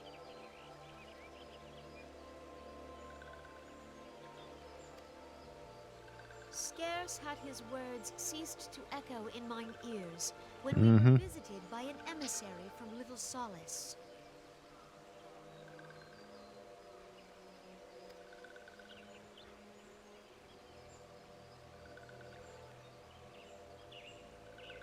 Our guest informs us that the sylphs too have sensed the presence of the Lord of Levin.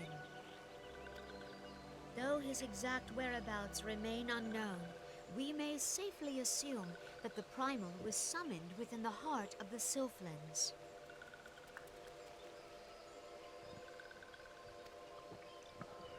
Unlike the other primals you have encountered, Lord Ramuh is no raging avatar of destruction. He is revered as much for his wisdom as his strength, serving as both arbiter and guardian to his children. Given that we and the Sylphs found a way to share the Twelveswood, it is my hope that this sagely immortal will be amenable to reason, and that conflict may be avoided.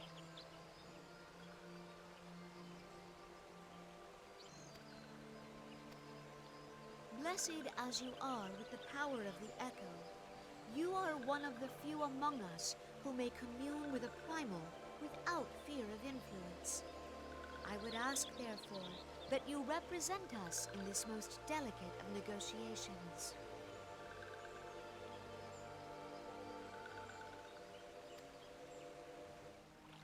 The Twelveswood has suffered enough. Upon this, we and the Sylphs, and I would venture Lord Ramuh himself, are in perfect accord.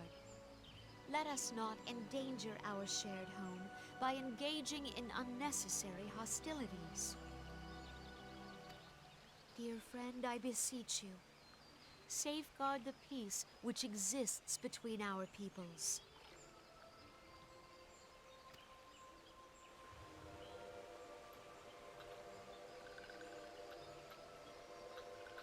You have my thanks.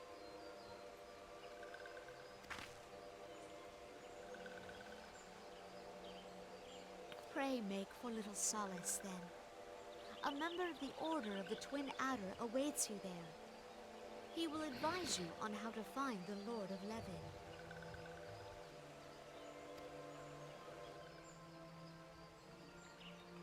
An ill wind blows through the forest.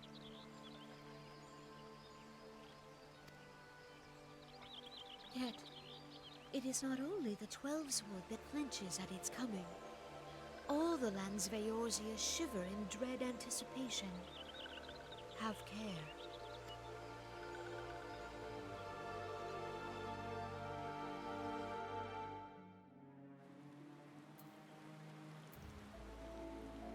Okay, over to Little Solace.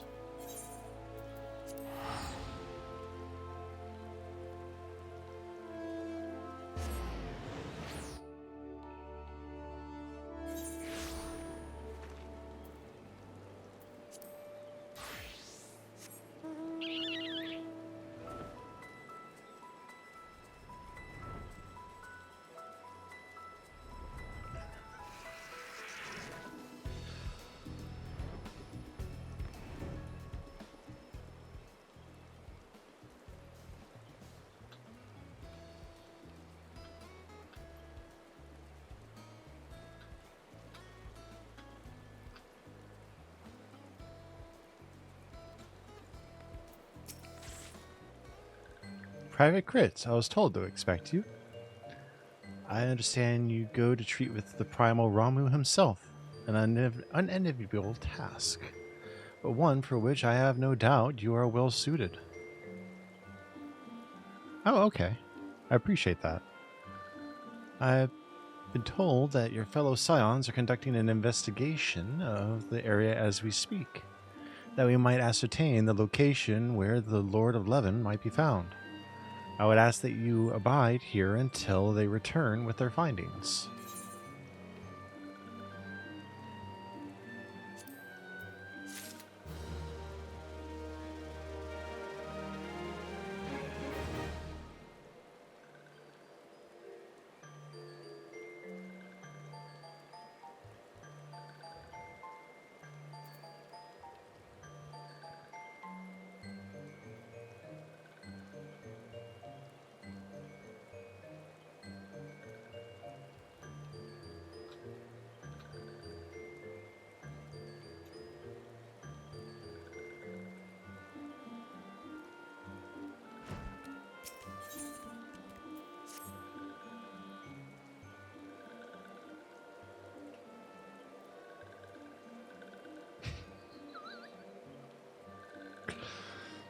I was told that a messenger would be sent as soon as your fellow scions finish their investigation. I do not imagine it will be much longer.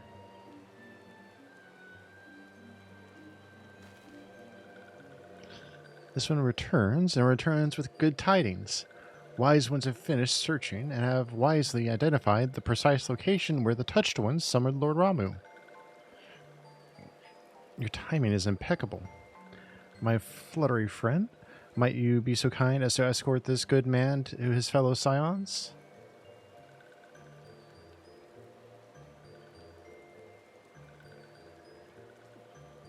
It would be this one's pleasure, walking one. Please, please, come with this one.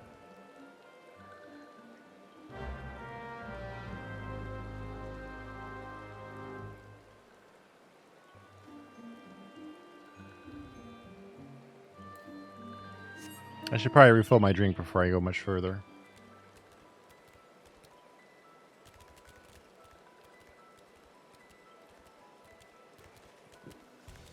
Oh my goodness, you're riding the chunky kitty.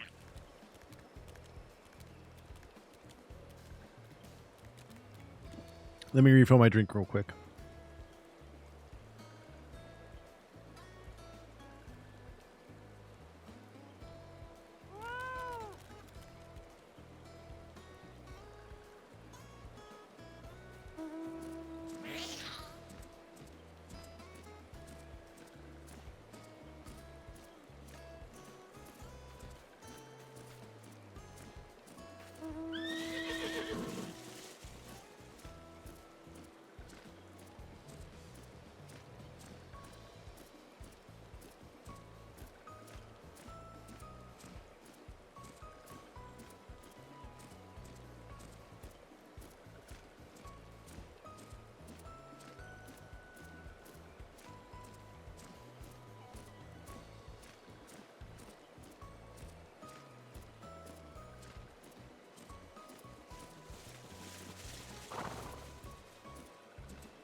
I has returned. Ooh, nice. Evil eye. Okay. So, this way.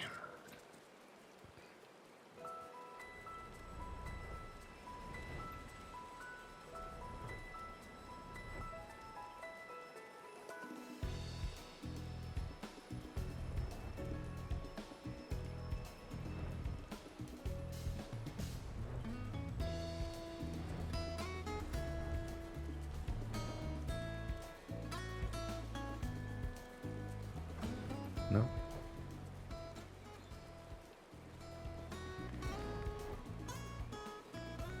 Maxio. Wise ones have ventured deep within the Sylphlands. These ones must proceed carefully and keep an eye out for touched ones.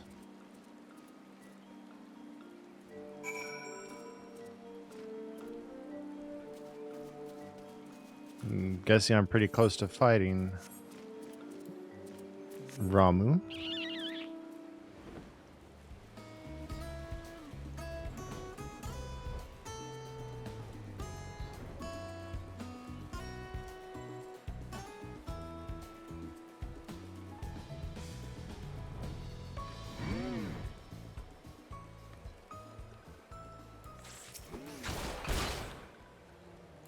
Thank you, Thunder. How are you doing today, buddy?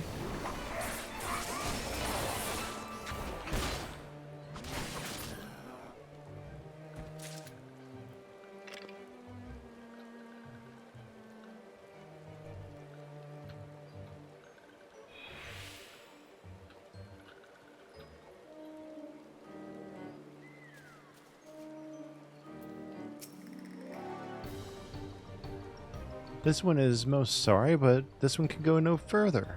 Draw too close to Lord Ramu, and this one may turn mean and nasty like touched ones. And so this one must say farewell for now. Walking one, we'll find wise ones not far from here, to the south. Go in safety, walking one.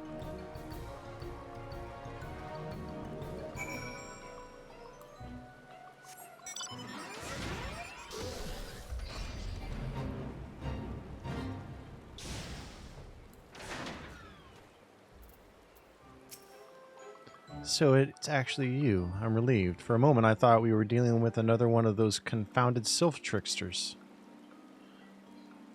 I swear, with them wreaking havoc with their skin-changing magics, it's a wonder I was able to finish taking my measurements. It was quite the ordeal. You should have seen the look on your Stola's face when the one impersonating you suddenly showed up. It's quite enough, Papa Limo. My apologies. It's not like me to ramble so. At any rate, as I was saying, I have finished measuring etheric activity in the area, and I am pleased to say I have reached an indisputable conclusion. To wit, that Ramu was called forth in the vicinity of the Sylph's Aetheryte. Come, Cornell, the Lord of Levin awaits.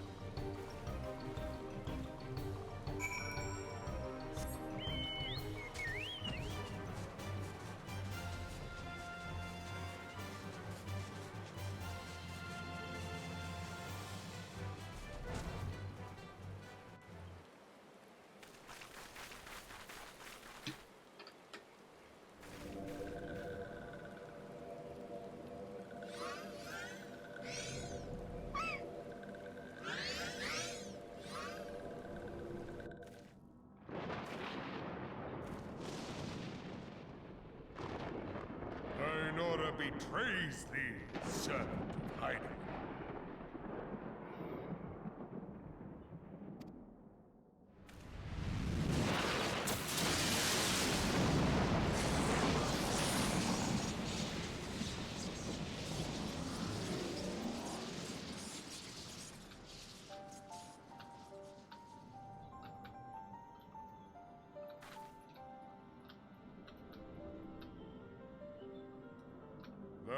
The bringer of light, bane of Ifrit, Titan, Garuda, and Leviathan.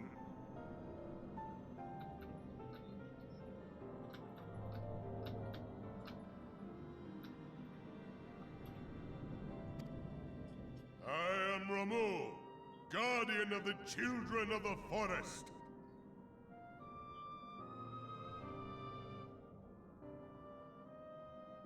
Thou tramplest upon sacred soil, bringer of light. By what right doth man intrude in this sanctuary of the sylphs?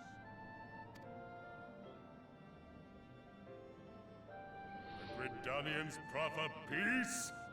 Their words are born of delusion, thine offer an insult. Thou speakest of harmony, yet carest naught for my children's desires. They did but wish to dwell beneath these boughs in solitude. Yet even that was too much to ask of man. Thus did they turn to me for succor. The sentence I pronounce upon thy kind is just. Redanian or Garlean, it matters not. The good intent of one excuseth not the misdeeds of the other. Thy conflicts have brought naught but anguish and misery unto the forest. All blame doth lie with the darkness that resideth in the breast. It is a lot of beard. And people say I have a glorious beard in real life. No. That is a glorious beard. Whence sprung this calamitous seed? In the beginning no such duality existed. Were light and dark given form when man was born?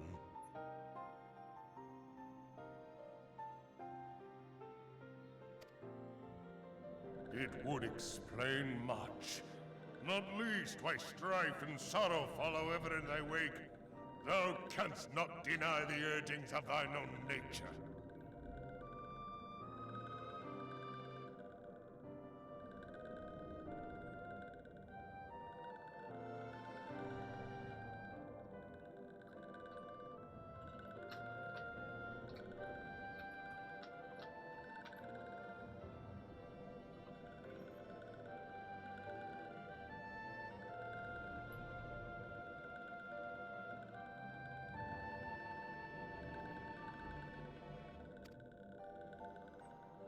Knowing that thy mere presence here portendeth tragedy, wilt thou persist in this pretense of peacemaking?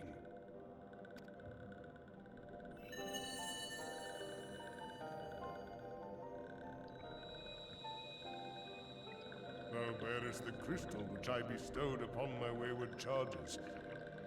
But they should entrust so precious a gift to thee. Thou standest apart from thy kin. Thou art the bringer of light, aye.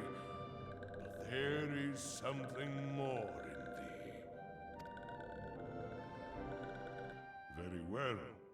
I shall consider thy proposal, shouldst thou survive my trial. If thou wouldst champion the cause of harmony, I must have proof that thou art fit to play the role. Wither mine ire, and prove to me thereby that thou hast strength enough to stay the darkness which threateneth to consume thee. Yet if thou shouldst be found wanting, know that all men shall perish in the storm of my judgment.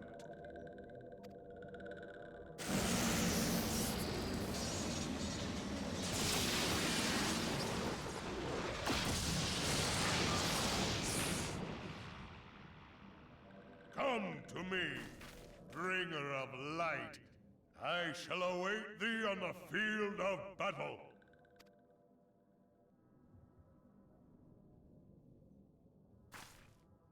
Eorzea, it is rare indeed to find you so far from a tome.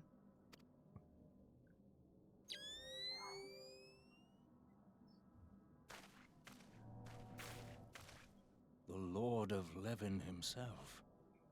Never till this day had I looked upon his visage, save in painted renderings made faint by time.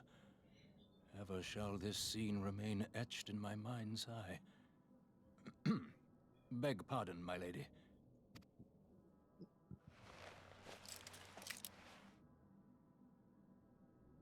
I must beg thine aid on a point of research. If thou art resolved to face Lord Ramu, I would ask thy leave to observe the event.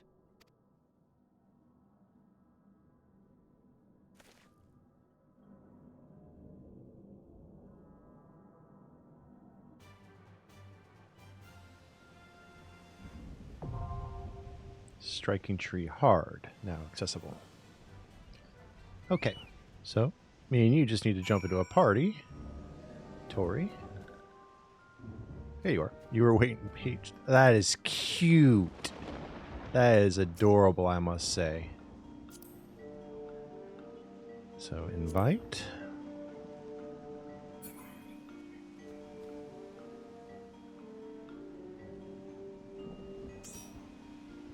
Thank you. And now... Really?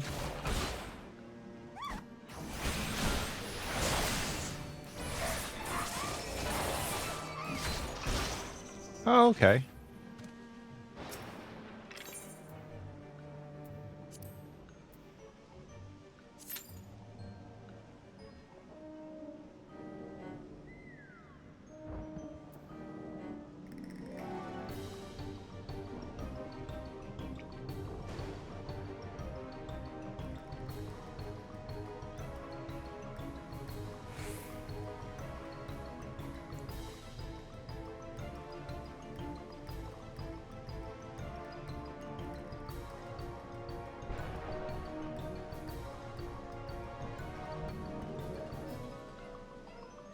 While we wait, I'm going to check on our TikTok statistics.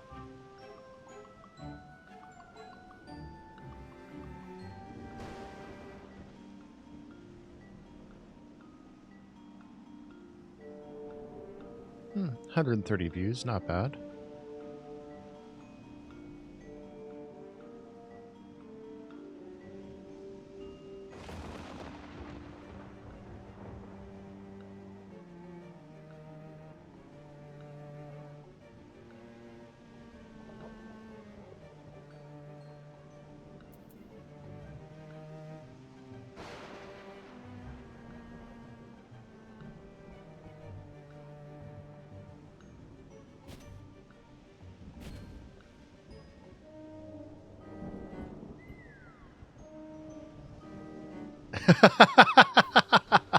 Playing dead.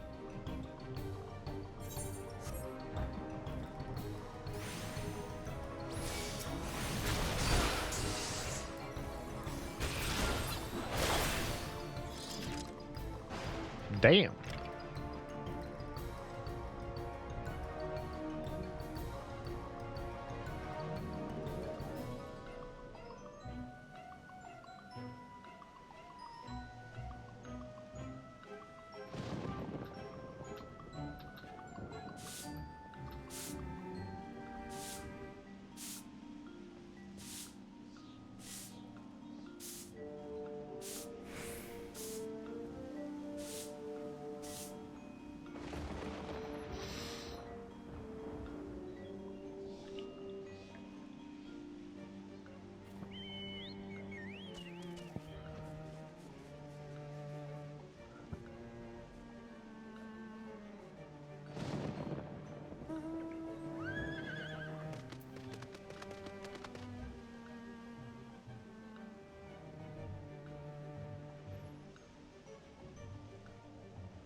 It's cute. I like all the different... Ooh, that's very Amaterasu. I like that.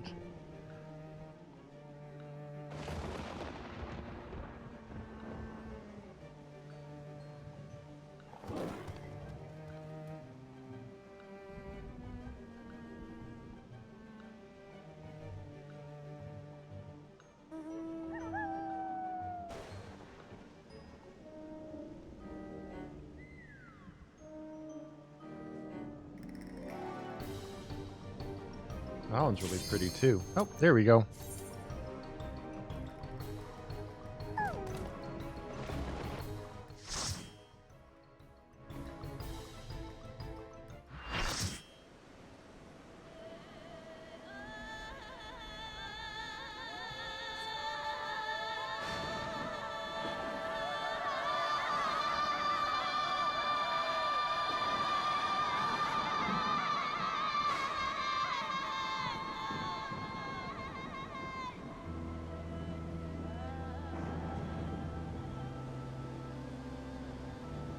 I know most people skip these cutscenes, but I want to see them.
got him. Nice.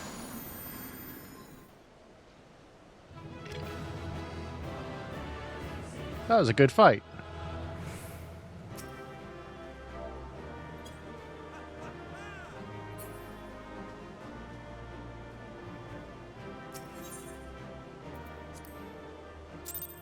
I have to say, doing raids in WoW certainly comes in handy with trying to learn these. Thy measure, bringer of light.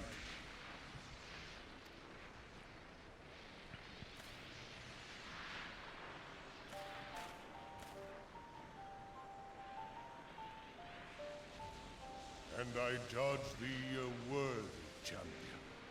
The task of excising the sin that hath taken root in man's heart is thine. Shrink not from employing thy strength in service to the forest and the wider realm beyond. Like hungering shadows do the enemies of harmony gather, and meekness will but feed them. If man is to be delivered from the dark, it shall be by thy guiding light alone. Stray not from the path, for if thou dost, thy people shall be truly lost. You know what? I'm going to have a special gummy. Half a one. Thou hast slain the Lord of Levin. A regrettable act, but a necessary one.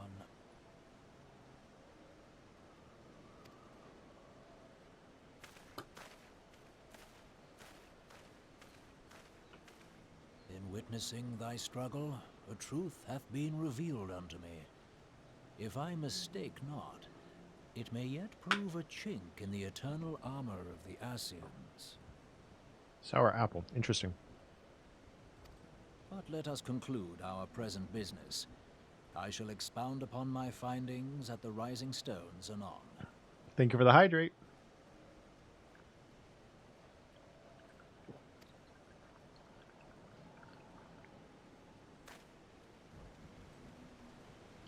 Hey, bunnies.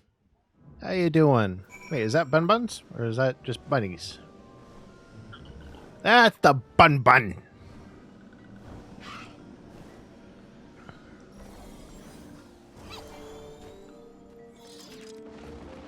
I appreciate you running this with me, Tori. I'm curious what you thought of how I did compared to most newer players.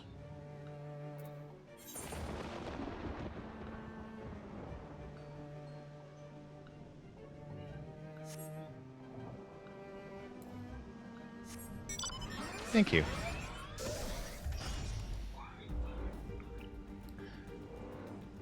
Having played in a larger MMO before, I think helps, especially with running something like a raid, where you have to be careful mechanics and watch out for ads. Especially as a DPS.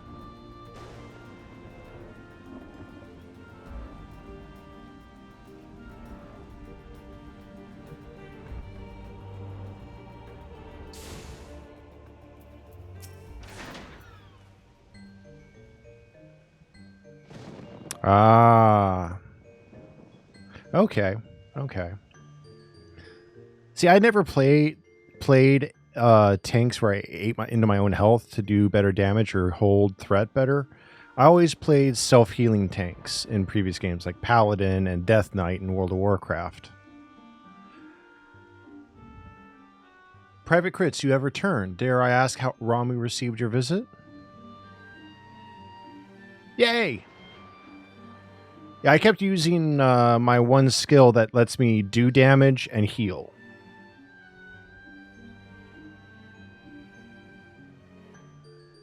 He challenged you to a test of arms.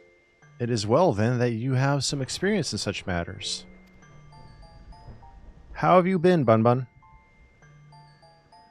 The peoples of both Gridania and Little Solace will be relieved to hear that the Lord of Levin has accepted you as the forest's champion of peace. You have performed a monumental duty to this day. Private Crits. The Elder Seats here must be informed of your deeds at once.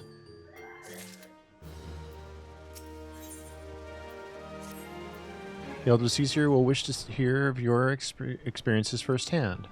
Pray, return to Gridania and make direct for the Lotus Stand. The conjurer at Nofika's altar will be expecting you. Fare you well, Private Crits.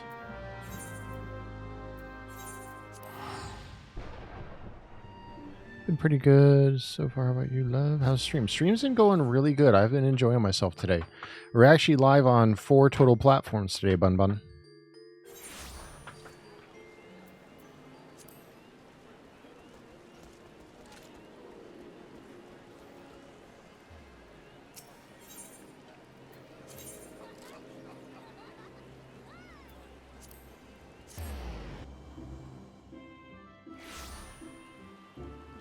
Yep. Twitch, YouTube, Kick, TikTok.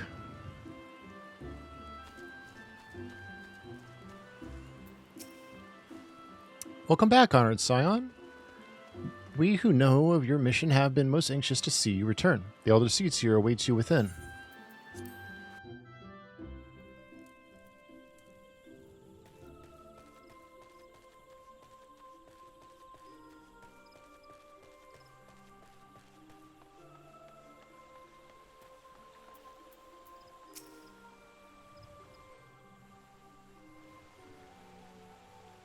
You are returned to us, dear friend, and none the worse for bearing the heavy burden which I did press upon you.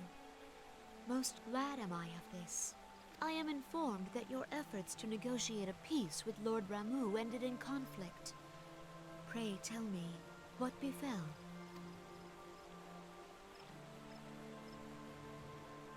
Ramuh made trial of you? I fear there is truth to his claim. It is the darkness within us that attracts the darkness without.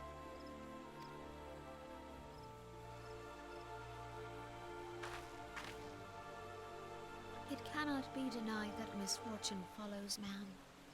For evidence, one need only look to the conflict brewing in Cornell, or to the rising flood of refugees. Our shared struggle against the Empire should have served to seal our union. Yet the ties which bind the Alliance strain under the weight of gross self-interest. As the scars of the calamity begin to fade, so too does our sense of common purpose. Yet And you and Hannah are using the same avatar. If this new-sprung realm is to survive beyond its infancy, it must needs be nurtured by all.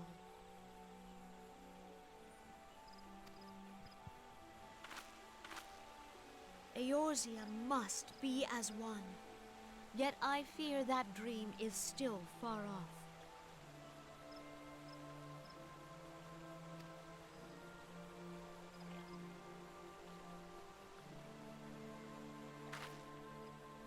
On behalf of the people of Gridania, and the elementals both, I thank you for all that you and your fellow scions have done.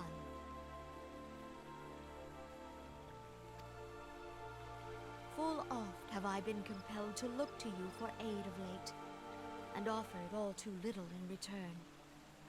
As leader of this nation, I shall endeavor to prove a more worthy ally to your cause henceforth.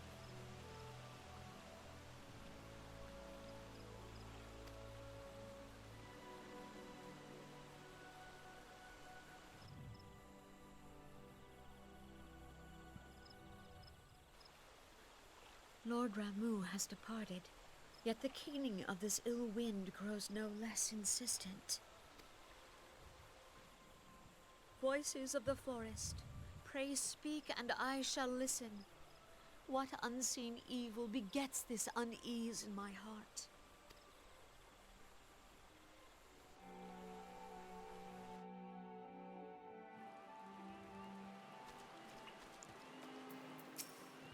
Thus ends another daunting mission, eh, Cornell? I'd hoped Lord Ramuh could be persuaded with words alone, but nonetheless, I can only admire the adroitness adroitness with which you responded to the primal's sudden challenge. And it seems that Eorzea, too, was pleased with the outcome. What say you, Cornell? Shall we gather back at the Rising Stones and ponder the lessons of the day?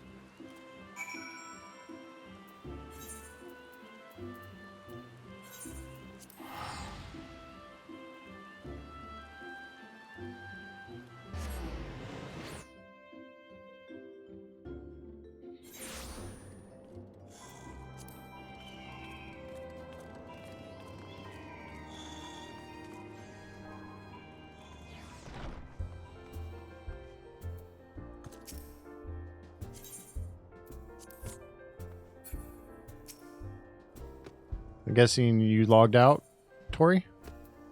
Because it showed you as question marks in the party.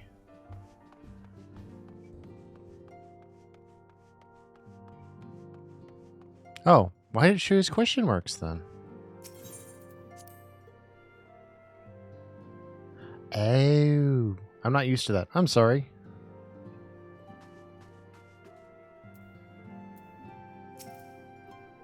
Welcome back, Cornell. Word of your momentous encounter with Lord Ramu precedes you. Gotcha. I would fain share news of mine own, but Eorzea's discoveries must take precedence. Upon witnessing your defeat of the Lord of Leven, our learned companion was struck with a profound insight regarding the nature of the Ossian's immortality. Let us assemble and discuss his observations together.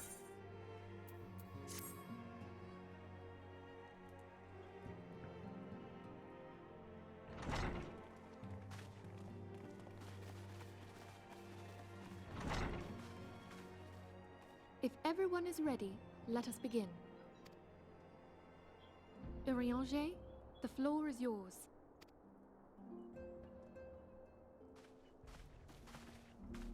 As all here assembled now know, in its final hours as our Order's headquarters, the Waking Sands did play host to a most unexpected visitor.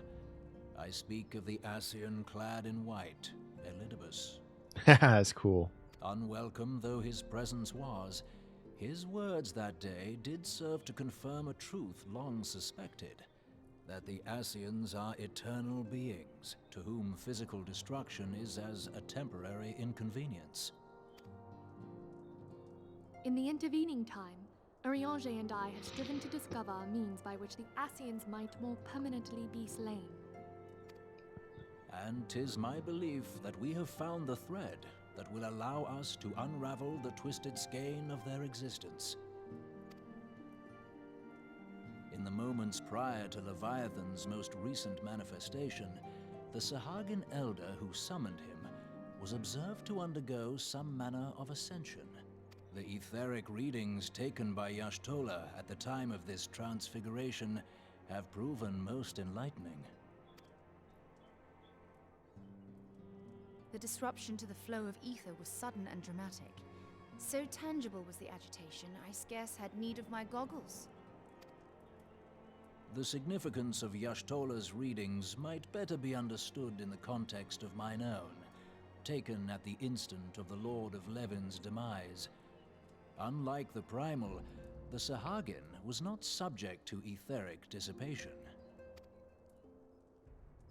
Before discussing our new discoveries, it may benefit us all to recall what we know of etheric behavior.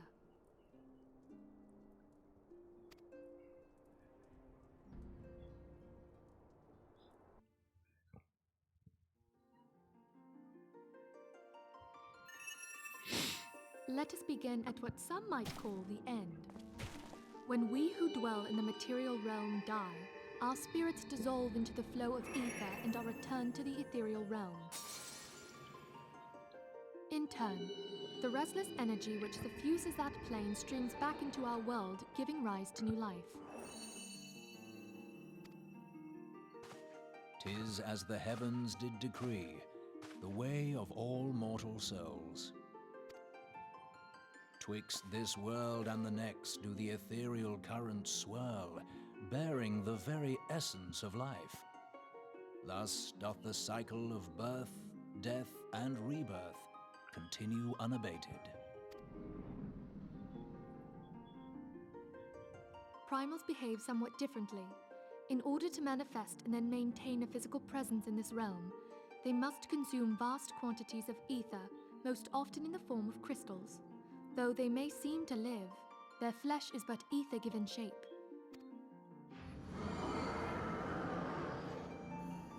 Thus, a defeated primal leaves behind no broken corpse.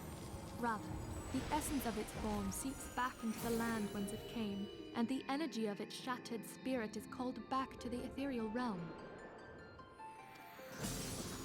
And there it waiteth, till next the prayers of the faithful do draw it forth from the sea of ether, to take their offering of crystals and make for itself a new body.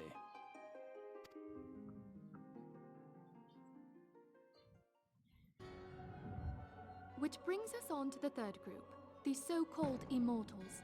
They exist in a manner all their own.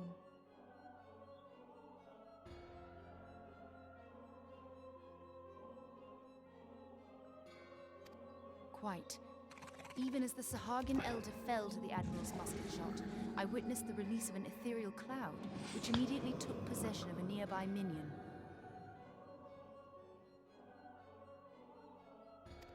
Yep, big lore dump. Soul that dissipateth not upon the death of the flesh.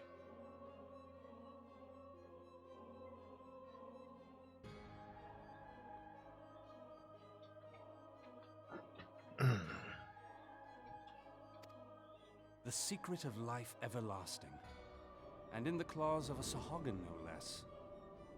But I wonder, what would happen to one of these obstinate spirits should there be no suitable host for it to claim? If mortal death entails a return to the ethereal realm, it seems doubtful that the soul of an immortal would venture there.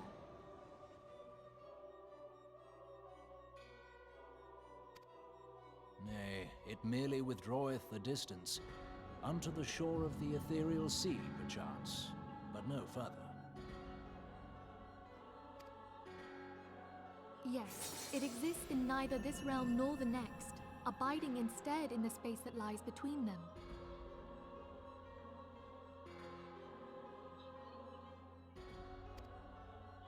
The Ascians took control of Thancred by means of a crystal of darkness, an artifact which, if our theories are correct, serves as a gateway to the place I have just described. I was hoping people had forgotten about that. I am sorry, my friend. For a mercy, the weary road of our research hath brought us unto an answer.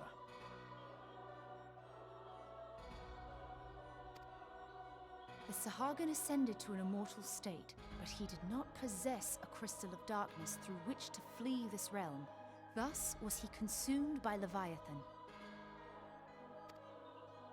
If we could entrap the spirits of defeated Ascians in like manner, and thereby deny them resurrection... A needed lore dump, though.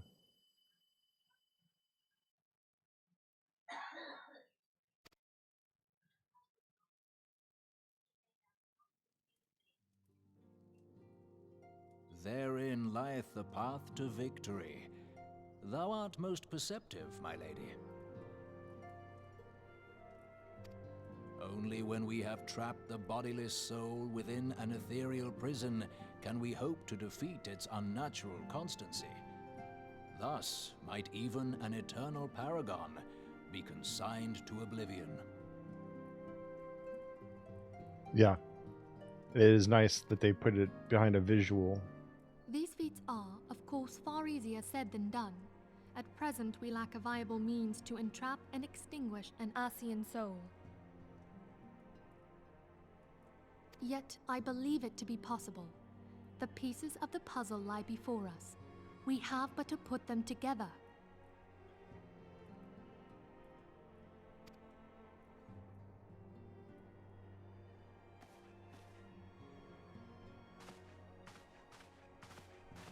I will depart at once to convene with the sages of Sharlayan. Together shall we divine the steps by which our goals may be achieved. I have the utmost faith in you, Archon.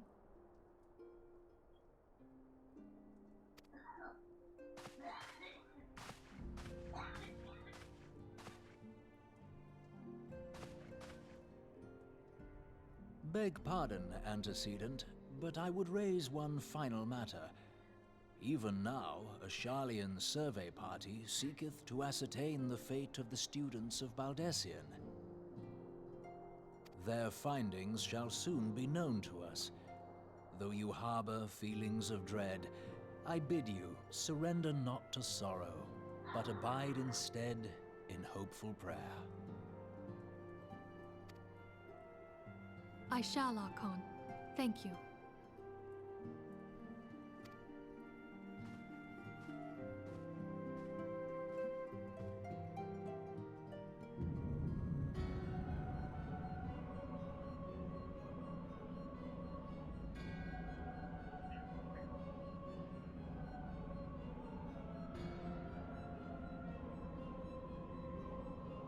The Lord of Levin is returned to the Aether, as was Leviathan before him.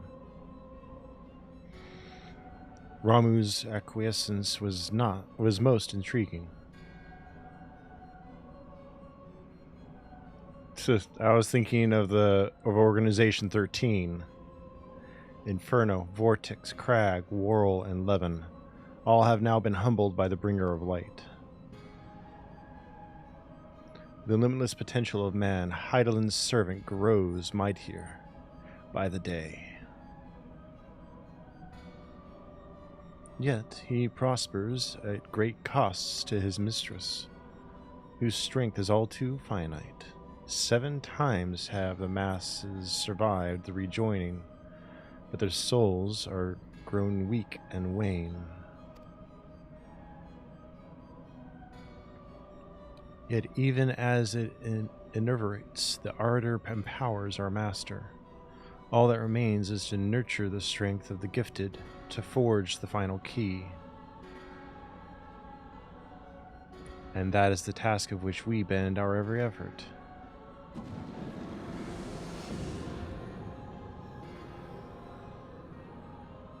Divine seeds were ever wont to quicken in Eorzea's fertile soil. We need only lead men to the field, and by their eager hands shall a new deity arise. That which was shattered shall be made anew, and the one true God shall come again.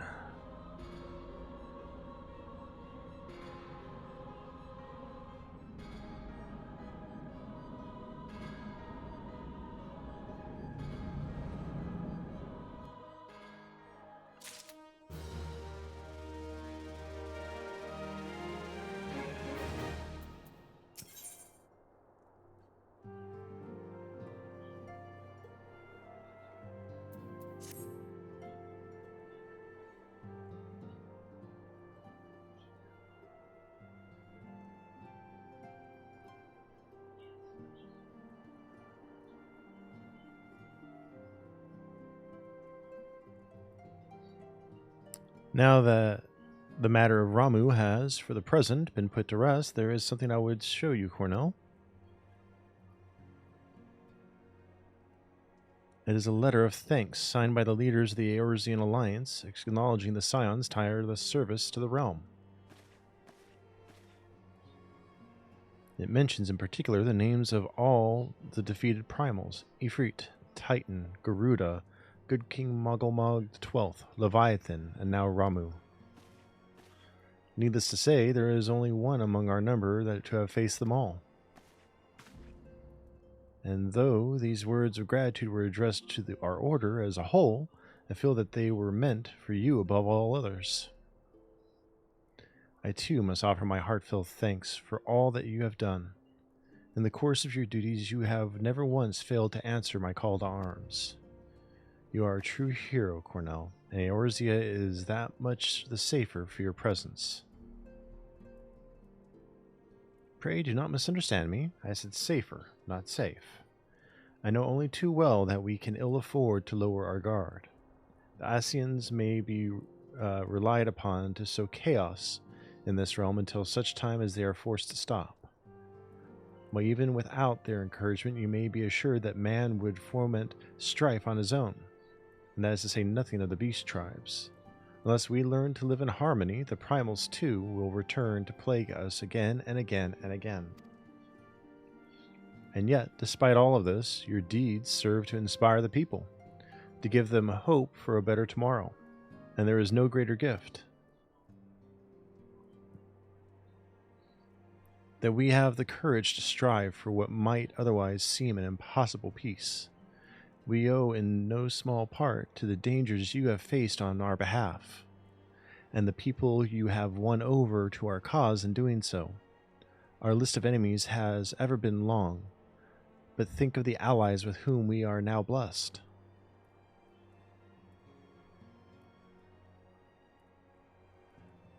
That's at the mirror, right? In a room at the inn. Of the sylphs little solace, who wish not of conflict. Of the Alamegans and the Domans who stand with us, determined to halt the dread march of the Empire. And then there are the many unsung individuals who have gathered here in Revenant's Toll, honest men and women who seek to employ their skills for the good of all. Gotcha. Of course, when speaking of our greatest allies, we must not forget those closest to us, by which I mean our fellow scions.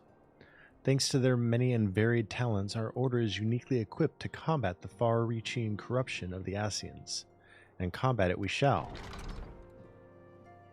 Your enthusiasm is truly a heartwarming antecedent. Given our embarrassing wealth of allies, I trust it will not inconvenience you unduly if I absent myself for a time.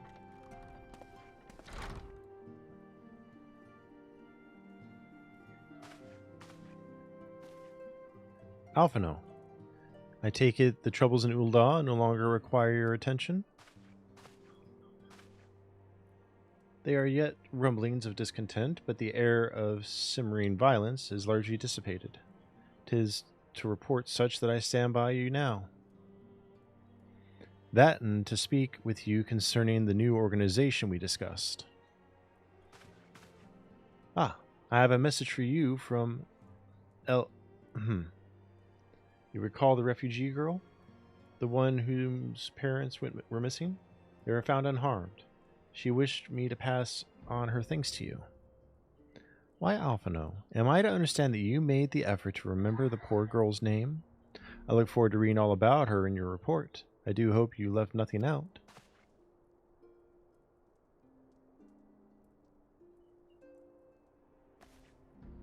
Cornell, you have been away from Revenant's Toll for some time now, I believe. Might I suggest that you put the affairs of the realm to one side and for the moment take this opportunity to reacquaint yourself with the town?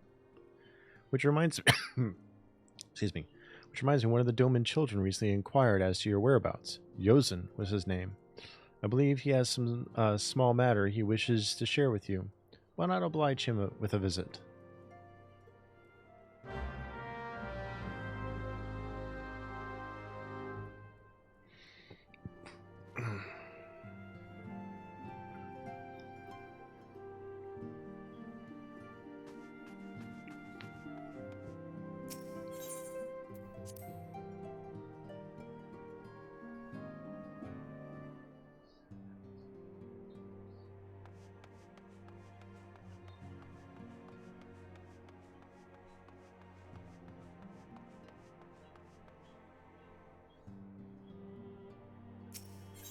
Yeah, it's patchwork.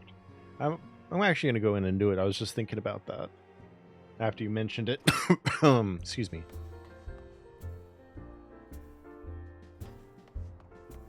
Can I access one in Revenant's Toll, though?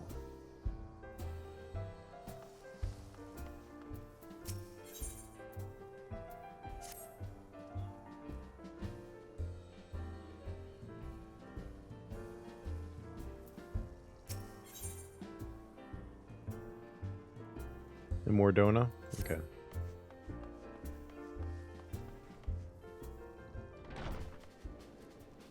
Your tank looks good.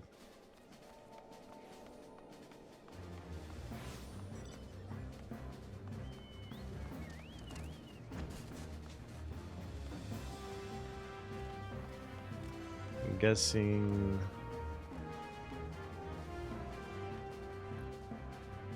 Okay, I should have asked you to show me. I'm an idiot.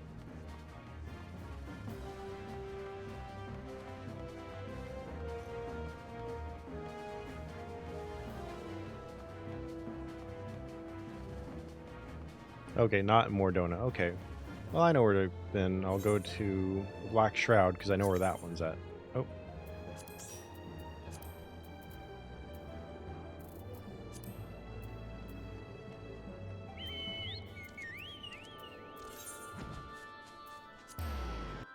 Thank you.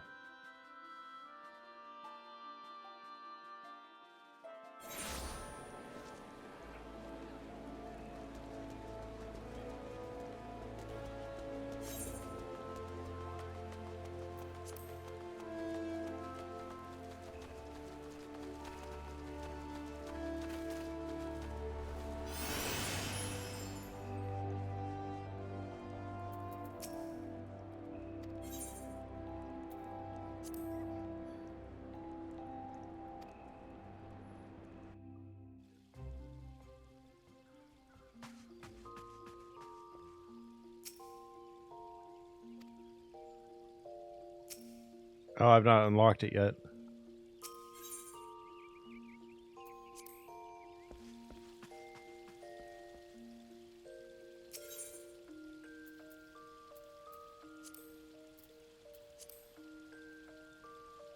Okay. Guys can leave my door or leave the room.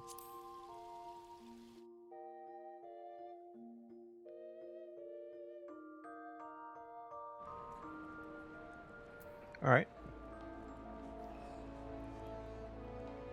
Where are you? Oh, okay.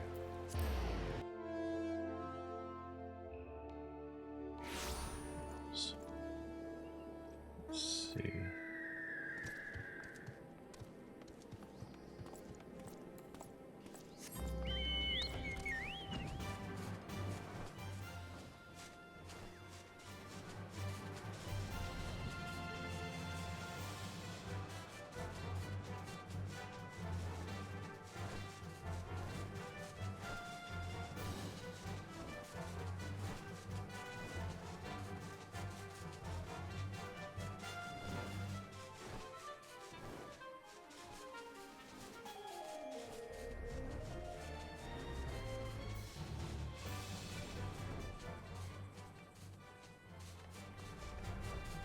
He vanished.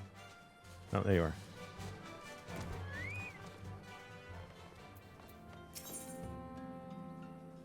If I had a glamour. Oh dear, dear, dear. This will never do. My sense of aesthetic simply won't allow it. How can you go out dressed like that?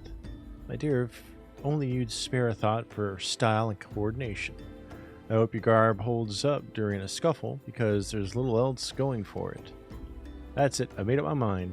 From this day forth, I will take it upon myself to save you from any more fashion disasters. Let me see. So much that needs to be addressed. Where do we even begin? Be a dear and get me a drink. I'm feeling rather parched, and this is a matter best discussed over a glass of something cold. Just go to the pissed piece and ask for Fulsend. I'll have some blood orange juice and tell her to make sure there's no pulp in it. Now off you go. Might as well do the other one then too. You there, yes you, the decisively unfashionable adventurer. Gods be good, never in my life have I seen such unapologetic focus on function at extreme cost to form. The mere sight of you, you fair, makes my eyes bleed. As a lover of all things aesthetically pleasing, I cannot in good conscience allow you to continue roaming the realm in that sorry state. I believe your appearance can be salvaged through the use of color. I'll teach you how to go about dyeing your outfit, but first I must have a drink. So, go grab her drinks. Yes. It's that one, right? Yep.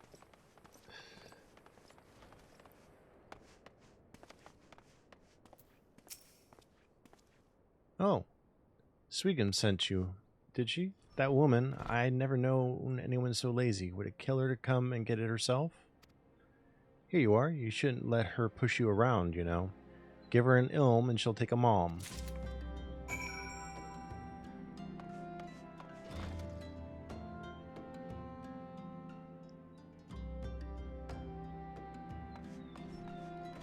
Who do I get the bottle from then? Or do I have to do it one at a time? Oh. Thank you. It's a vendor item.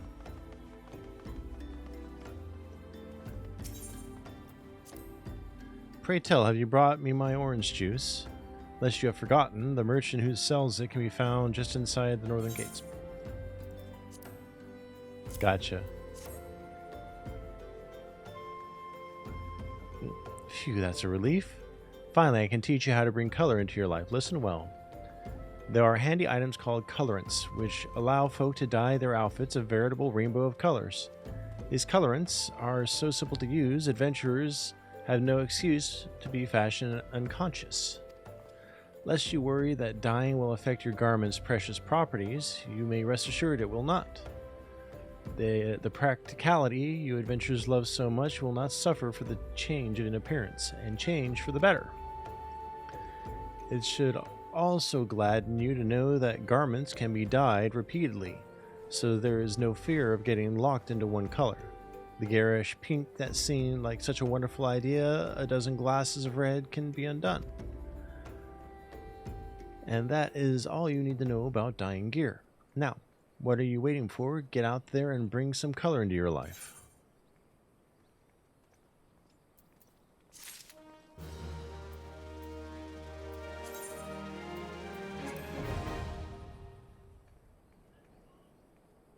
Aw.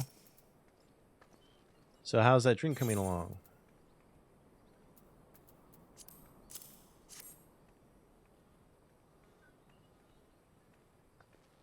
Oh, delicious. Nothing better on a hot day.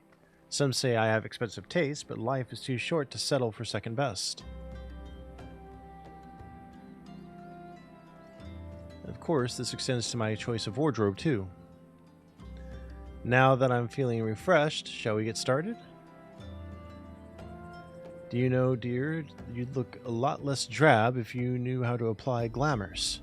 What's a glamour, you ask? Well, they use a glamour prism as a catalyst to project the image of one item onto another. It's just an illusion, mind, but it's very convincing. This means the original object stays essentially the same, it just takes on a new appearance, that's all. Remember, if you fancy a change, you don't have to stick with the same glamour. Just apply another on top. Or use a glamour dispeller to return the object to normal. Why sacrifice style for such humdrum trifles as durability or protection from bodily harm? Limitless possibilities for self-expression are just a couple of glamours away. Go ahead, give it a try, and do make it quick, dear, for my sake. I'm finding your uninspired attire more and more offensive with each passing moment. Alright. You gave up on getting the special dye? I'm going to try and make it. Alright. Nice. Glamour dresses are in ends. Yep.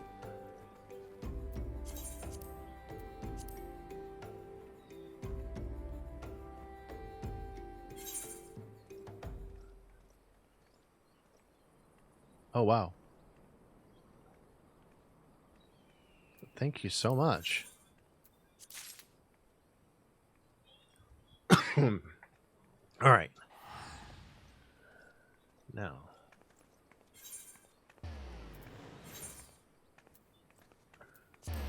Thank you.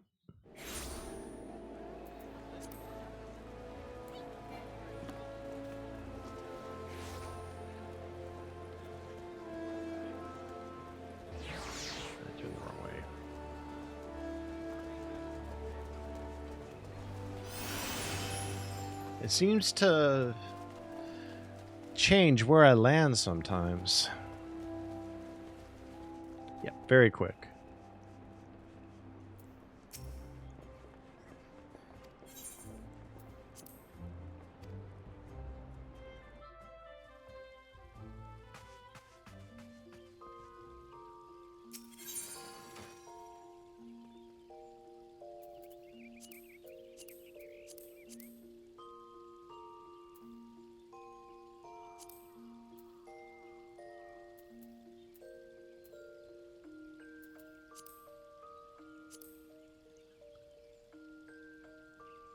Okay. So I need to have stuff in my inventory to use a glamour.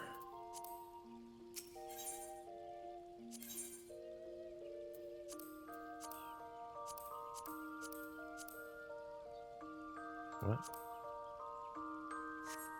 I stored that stuff, I thought.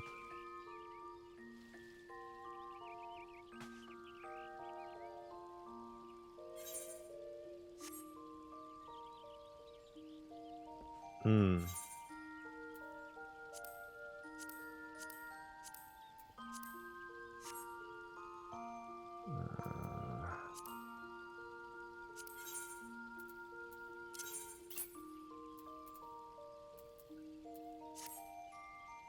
Then they should be in my inventory.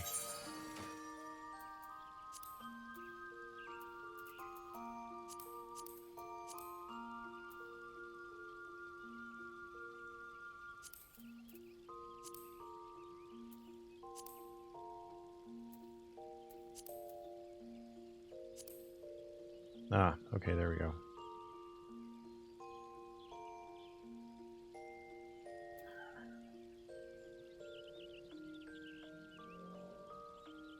I had to sell some stuff off.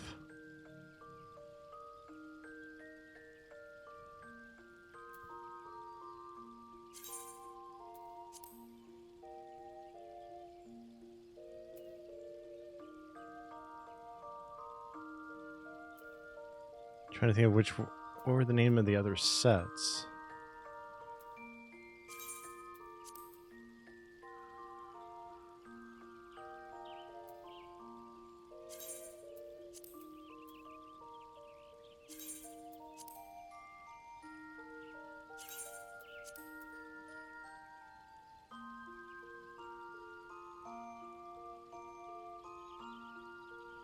On the bottom? Okay. I'm just wondering where my Leon heart and my strife stuff went too.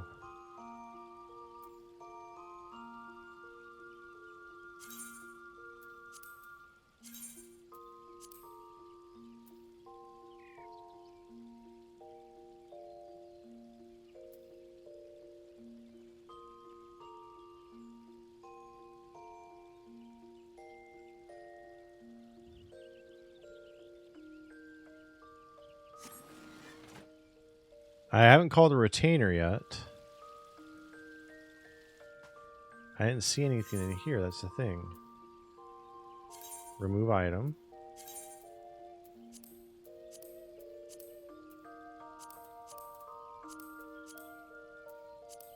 Ah, there we go.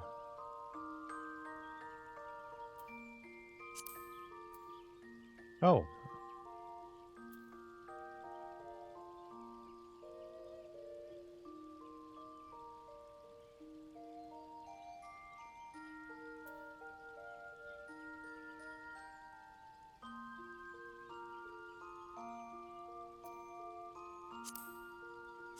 Curious what this set is. Oops, shit.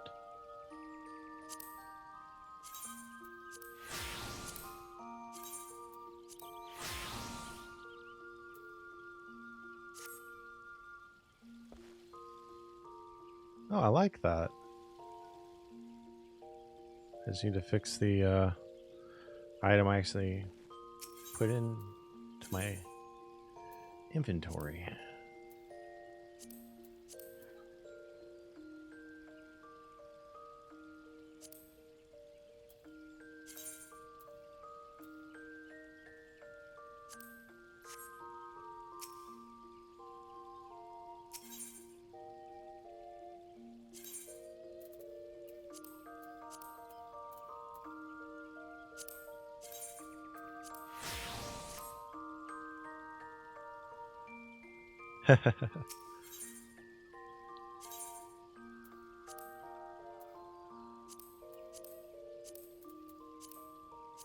Okay, I stored those in there.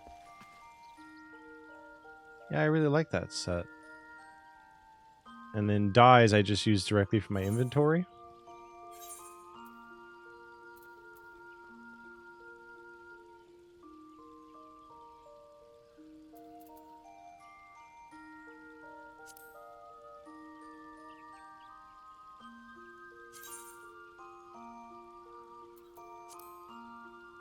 The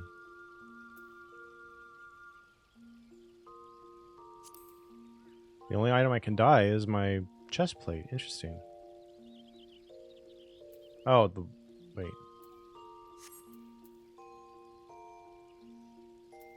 Yeah.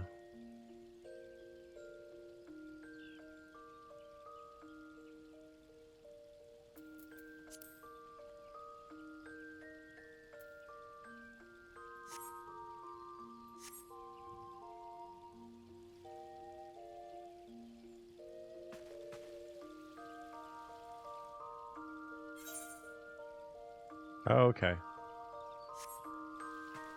I'll have to wait till I get them replaced, then I'll dye everything.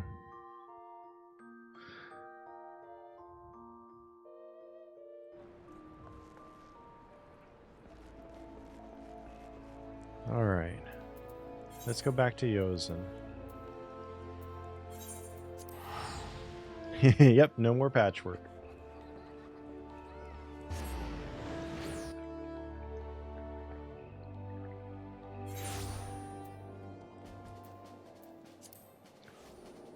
At least until I get a new piece of gear.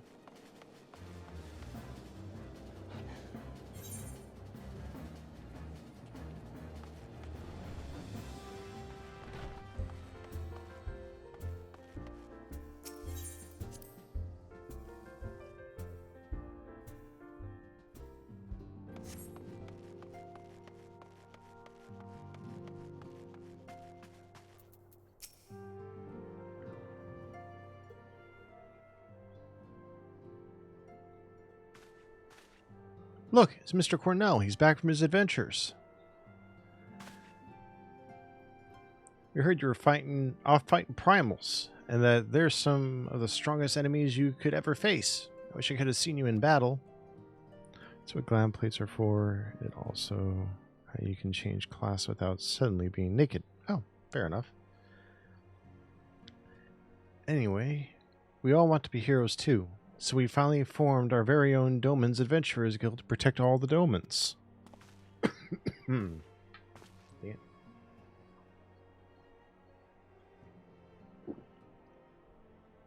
Oh, do you think you could train us today, Mr. Cornell? Maybe you could show us how you fought the primals.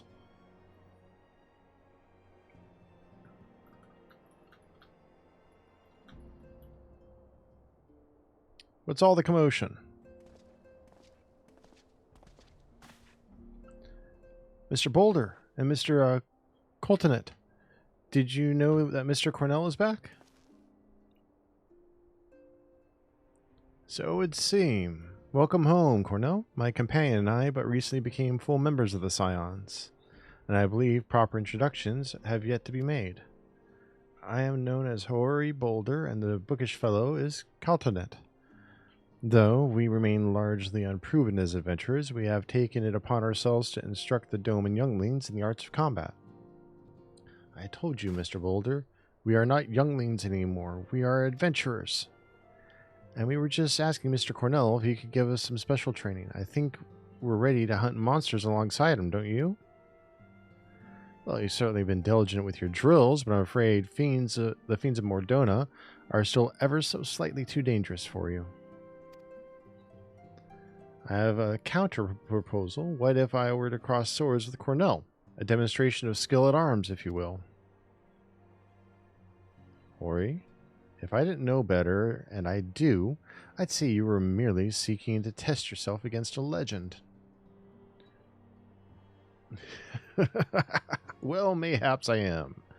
But what matters the motive when the children stand to learn so much from the lesson? What say you, Cornell? Would you consent to spar with me?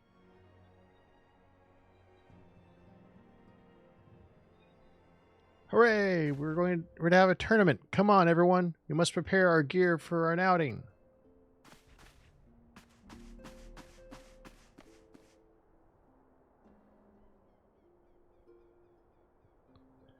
Do try not to disappoint them. Have faith, Countelant.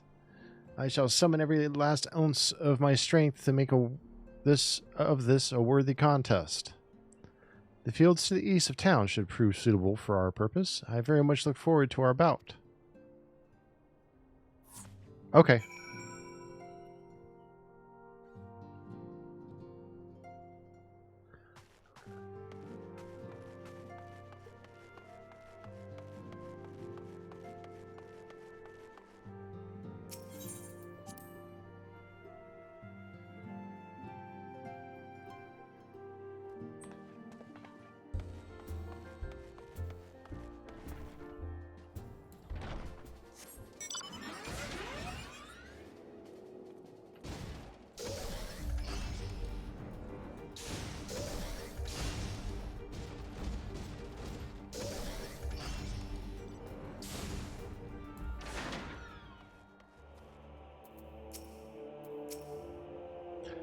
Twas good of you to agree to this, Cornell. I trust you are ready to begin.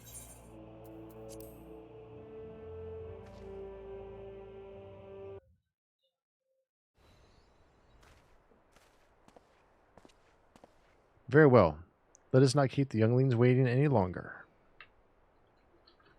Hori, are you certain you wish to fight him alone? This is Cornell you face. What better way to test my mettle? Pray allow me to attempt the first round unaided. After all, 'twas this hero's legend that led me to join the Scions to begin with. Without Cornell to inspire my efforts, I would not be half the warrior I am today. Your point is well made, but remember, this is for the children's sake as well as your own. Should it appear the contest will end too swiftly, I shall add my spells to your blade work. Hello? You haven't begun yet, have you?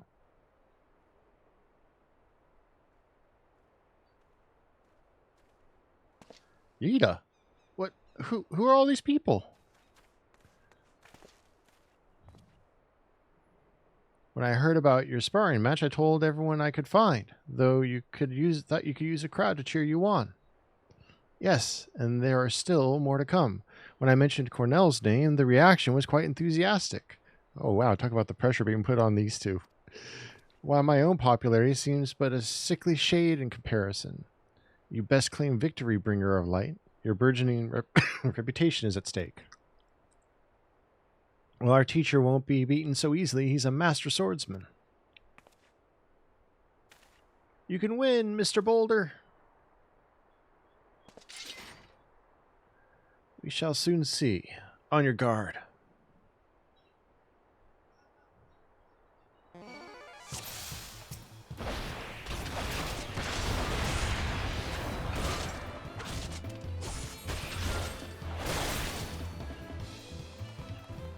You're kidding. Ugh, such power the tails barely do you justice. Mr. Boulder won't lose, will he? It's not over yet. It can't be. Aye, the children have the right of it. 'Tis time I join the fray. On your feet, Hori.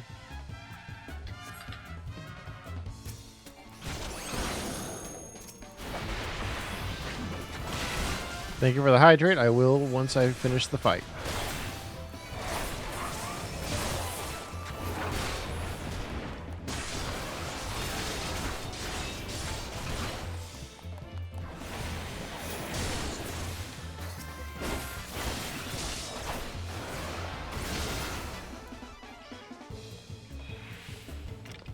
Oh no, he looks hurt.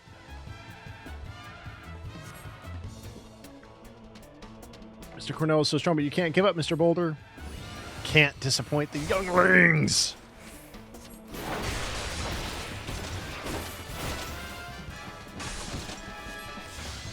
Tis your example I follow. Surrender not to the impassable fate, I think is what that said.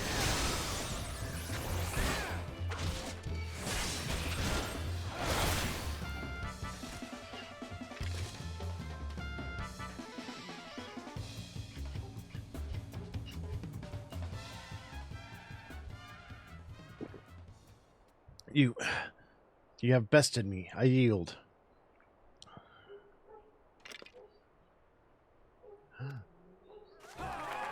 That was incredible. You beat them both at the same time. We knew you couldn't lose, Cornell. None can defeat the Guardian of Eorzea. Now I see why they send you to deal with the primals. I have much work to do if I'm to attempt the same.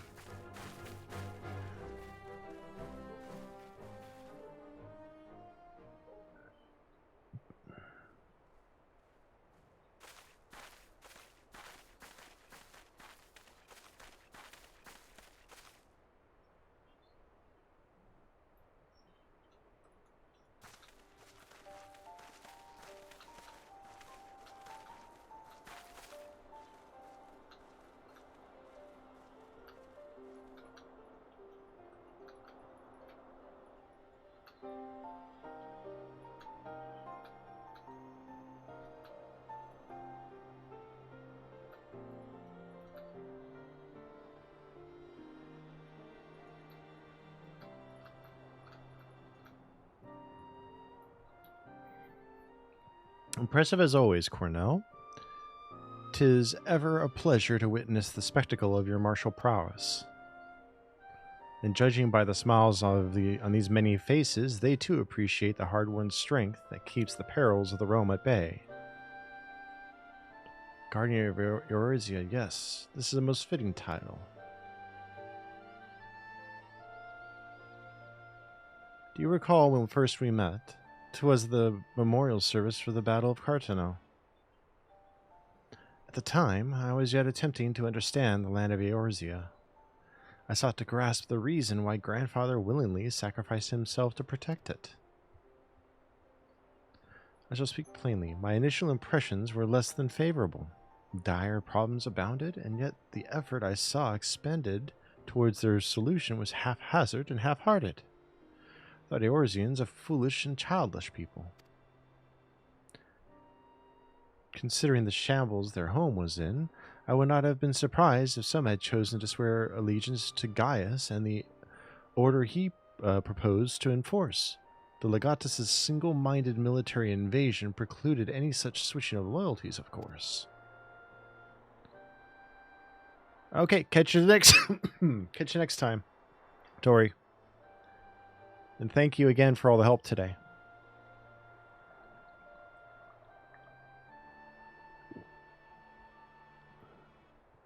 Were it not for the desire to continue Grandfather's legacy, I would have abandoned the realm to its fate long ago. The threats were too many, the nations too self-involved and unstable.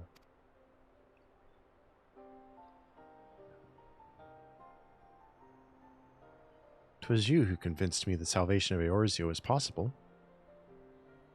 'Twas you who taught me, through countless acts of bravery, that what my grandsires sought to preserve was not the land, nor the history, nor any single nation.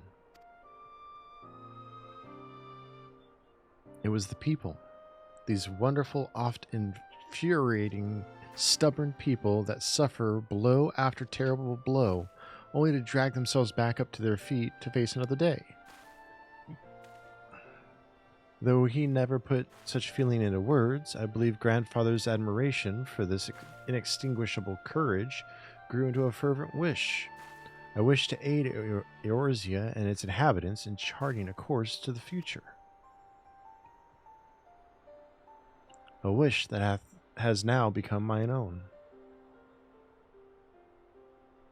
I too will endeavor to take up the mantle of Guardian of Eorzea and champion these people who toil towards a better world. Our cause, however, is not a simple one.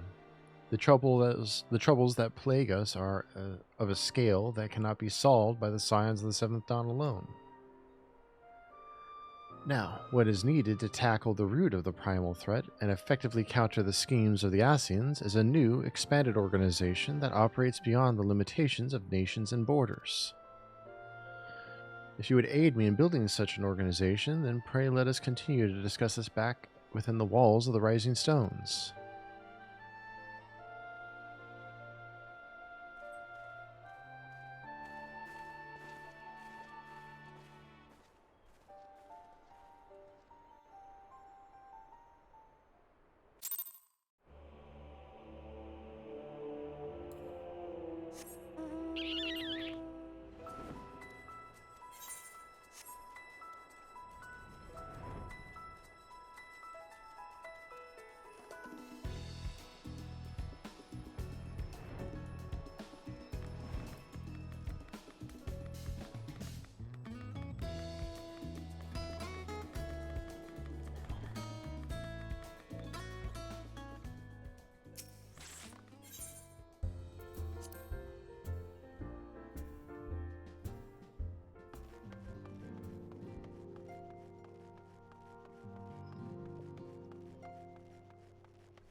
Thank you for coming, Cornell. The world shifts and alters, and we, my friend, must ever be one step ahead of the chaos. What I propose is the formation of a new organization, a group that shall pave the way for a truly united Eorzea.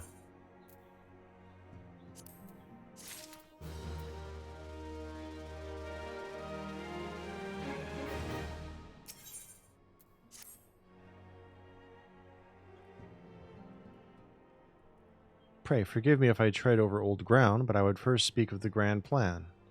Since the advent of the 7th Astral Era, the leaders of the three nations have been deliberating over an accord that seeks to bring the disparate forces of Eorzea together into a single entity.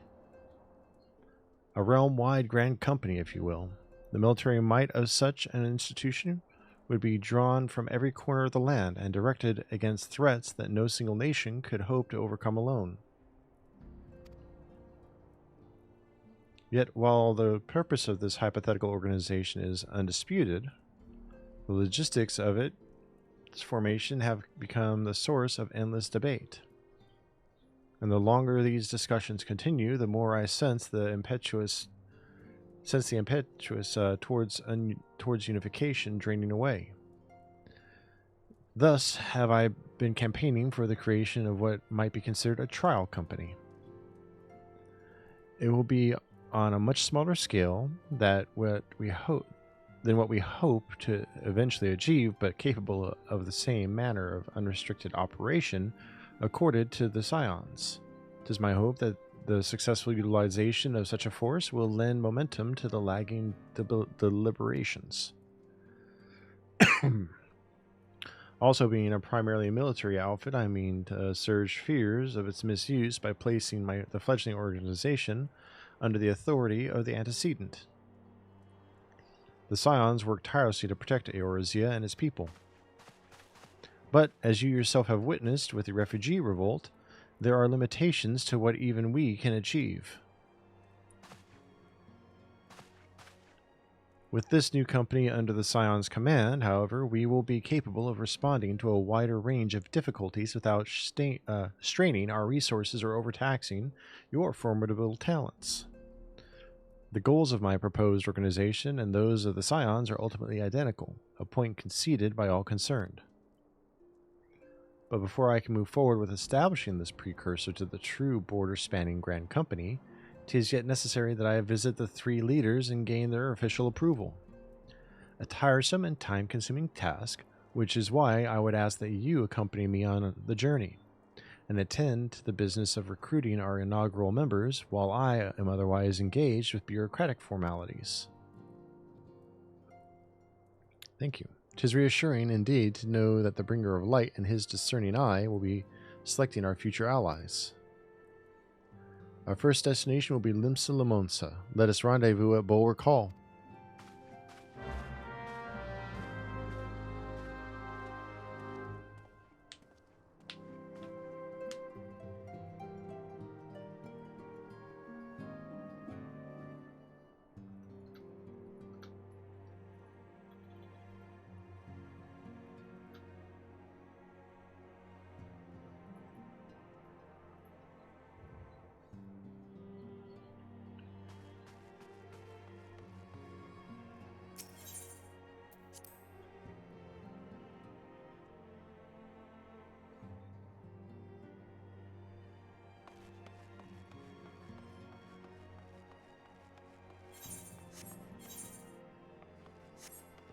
All right.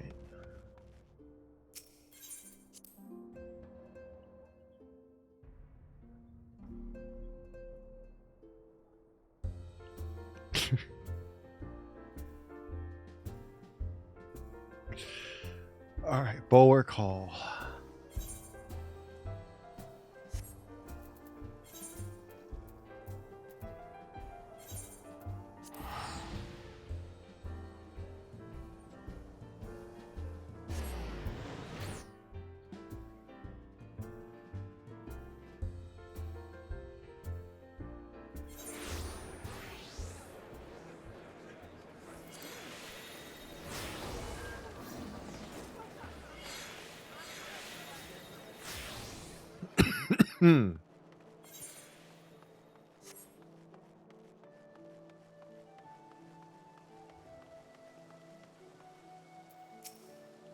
Ah, there you are. I'm ready to ascend to the bridge and speak with the Admiral. While the Admiral and I are finalizing promissory boundaries and signing parchments, I would have you begin the recruitment process in earnest. I have, of course, endeavored to spread word of our organization through various channels, but I believe a personal approach will reach many who may otherwise remain ignorant of the opportunity. As potential members, 'tis of no matter should they already be pledged to another institution, only they are willing to lend their strength when the situation demands it. And you needn't range into the countryside. The upper decks alone are populated with sufficient candidates to suit our purpose. Once you are satisfied with your recruiting efforts, meet me at the airship ticket counter that we might prepare for the next leg of our journey. Alright, and I need to be right back.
Okay, I'm back.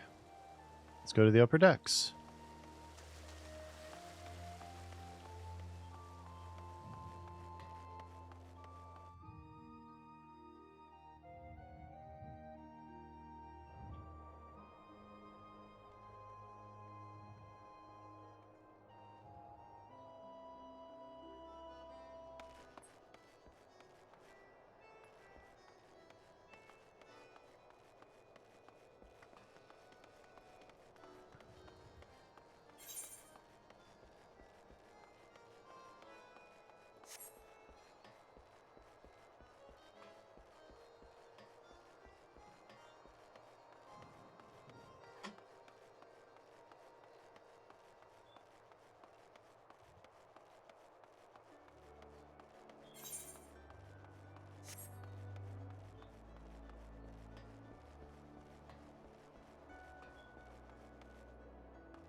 A precursor to a united Eorzean Grand Company.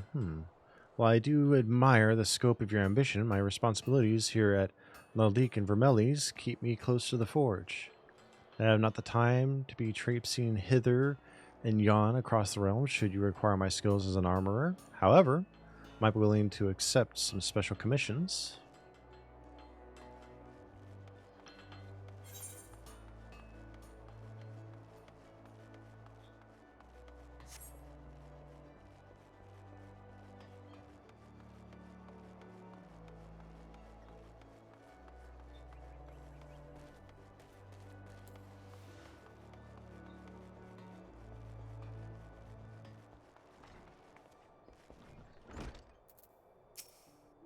Eh? Who in the bloody hells do you think you're talking to, Drylander? I'm a pirate, not some sodden knight in shining plate. If you're looking for self-righteous fop, try knocking on that dandy Carvelin's door.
Well, if it ain't Cornell, I'd not forget a venturer brave enough to or daft enough to seek the shortcut into Titan's bedchamber. You remember old Reel, don't you? Formerly of the Company of Heroes.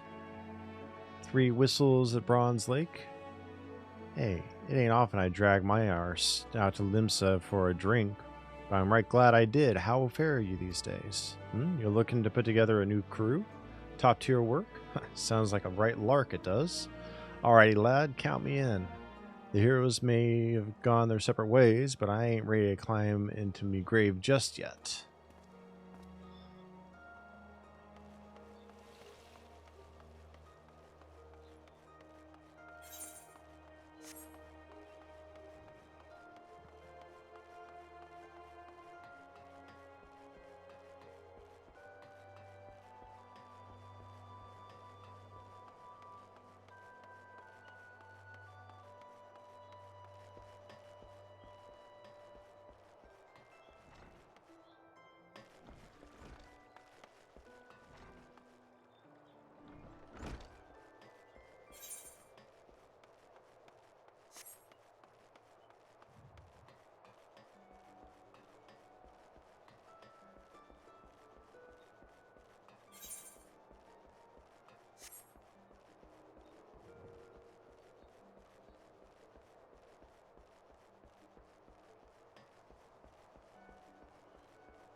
An organization with the freedom to operate with territorial impunity. I must say, your proposal intrigues me.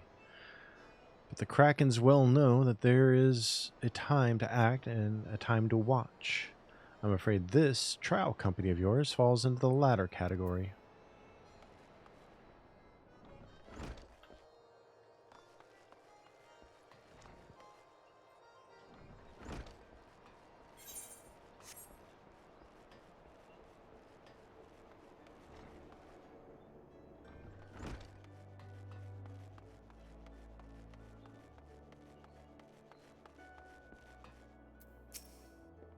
Master Alphino's new organization? Yes, I had heard that the formation of his trial company was in the offing.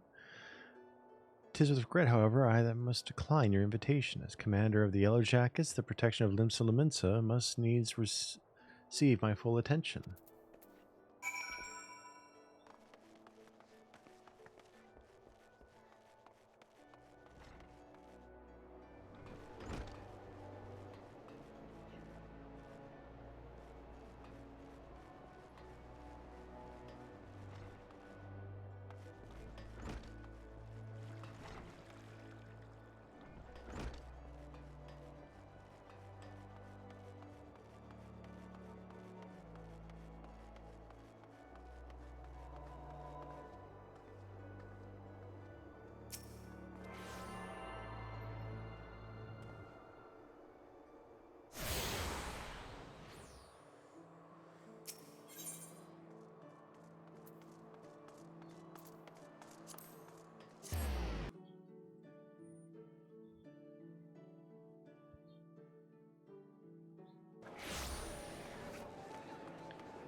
I went the wrong way.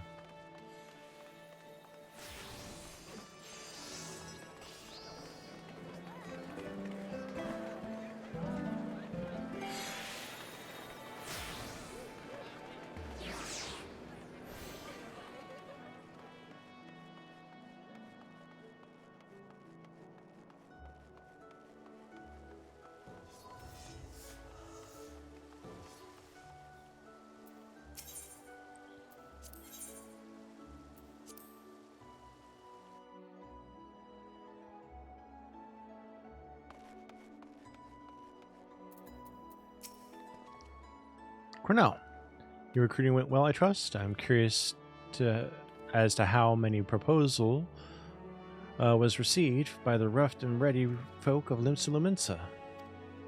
A member of the legendary company of heroes indicated his interest. Astonishing. I knew enlisting your aid was the right choice. Few could boast the acquaintance of such an elusive character. I too was successful in my task. The Admiral consented to sign all the documents requiring her approval. I can only hope that my visit with the Elder Seedseer proceeds as smoothly.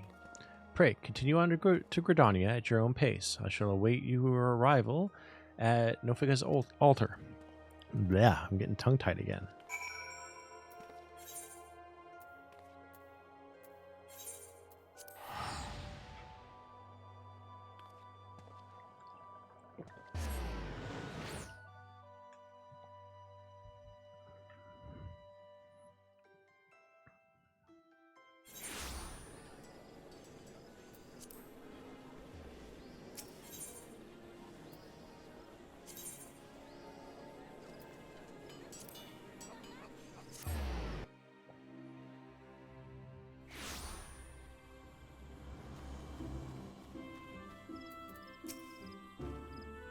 My audience with the Elder Seedseer is due to commence momentarily. I would be grateful if you would once more see to the task of recruitment here in Gridania. After you deem the well of potential candidates has run dry, let us rendezvous at the airship ticket counter.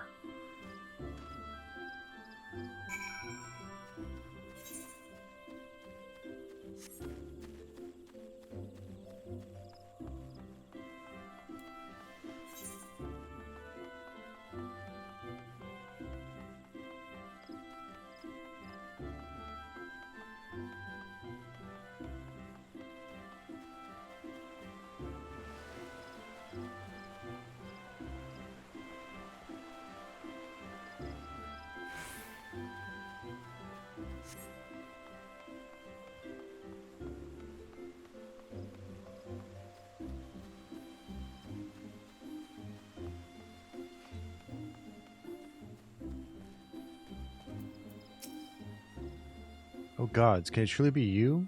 What fickle fortune must the first face I see upon my release be yours? Eh? Could be that you don't remember me. It's Laurentus, the man whose crimes you exposed. I was a whaler and a regular patron at Buscarin's. Well, of course you do. I was beginning to wonder if Goal had changed me more than I realized. Not that I have any particular wish to be recognized after my shameful conduct. The less said of my past, the better, I suppose. And what of you, adventurer? What business brings you to this part of Gridania?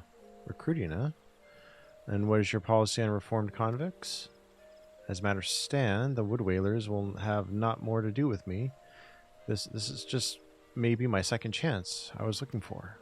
Revenant's toll, you say. I shall leave at once. You shall not regret this, I promise you. I am a changed man.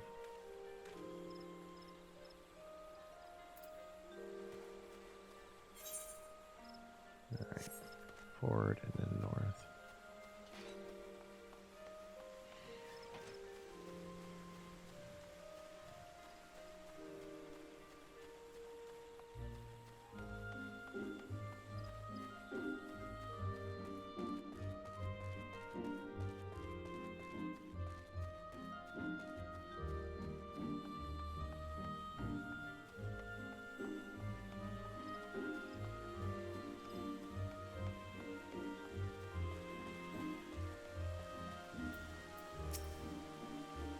Grandfather, you must call it a day. Let us return to the guild and rest ere your tormented back gives up on you for good. I'm terribly sorry. We were just... Oh, Cornell, isn't it? It's been some time since our paths crossed outside of Copperbell Mines. You were barely more than a novice adventurer then, but look at how far you've come. By the moon, it tells me 'twas you who felled the fearsome black wolf.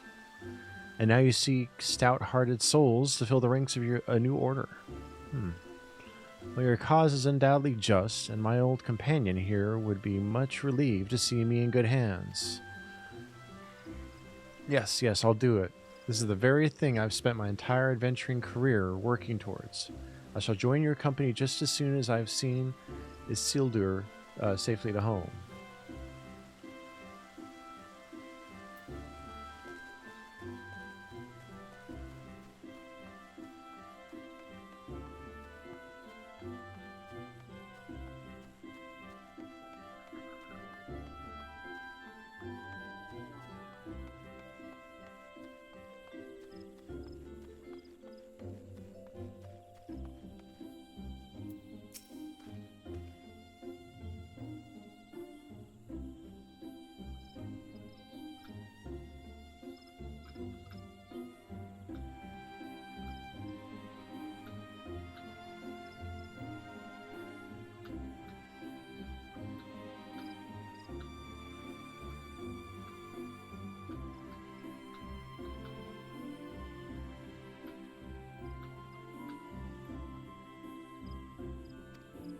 Oh, pray forgive me, young master, but I cannot accept. I have sworn to abide here for whatever scant years remain to me, and bear responsibility for the evils my lady has wrought upon this land. So basically he said no because of his own guilt over what happened.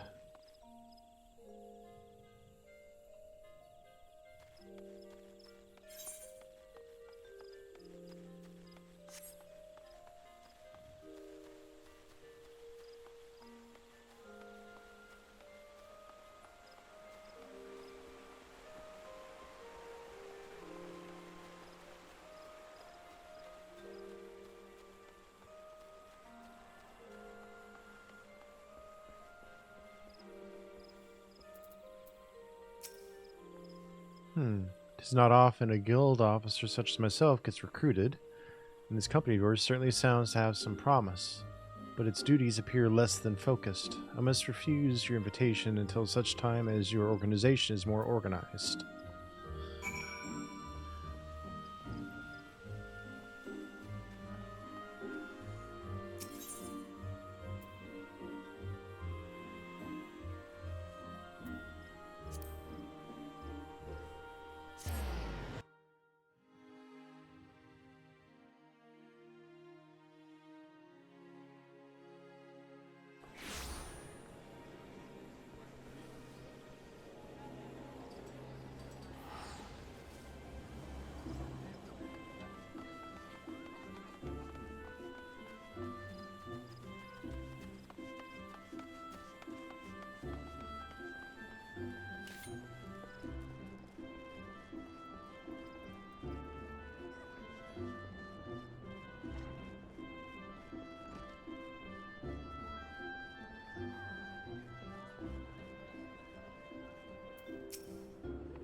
What news, Cornell? For my part, the Elder Seedseer was most amenable to our requirements.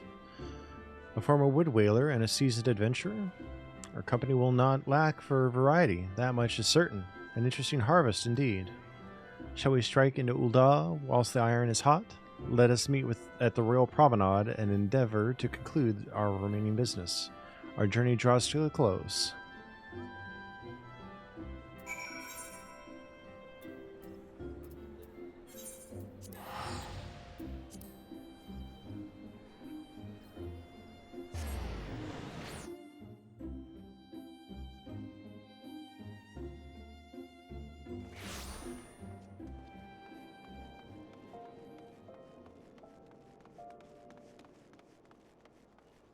Wait, I should just take the Aethernet.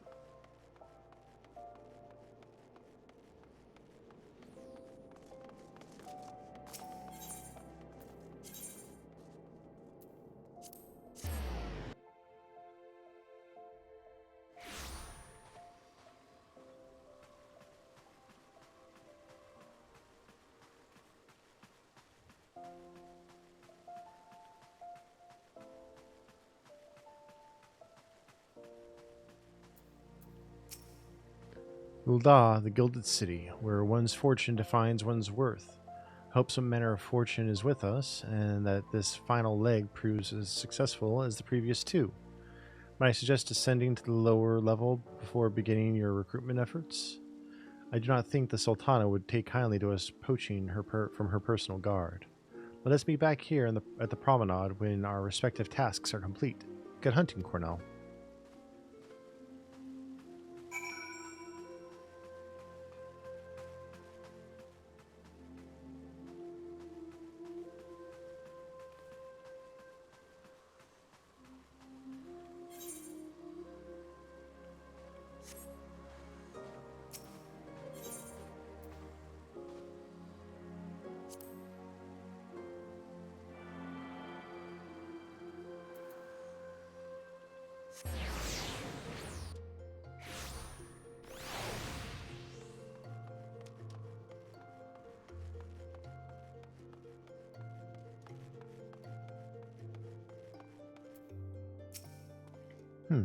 Wait, you're the man who came to Little Almigo looking for that masked devil.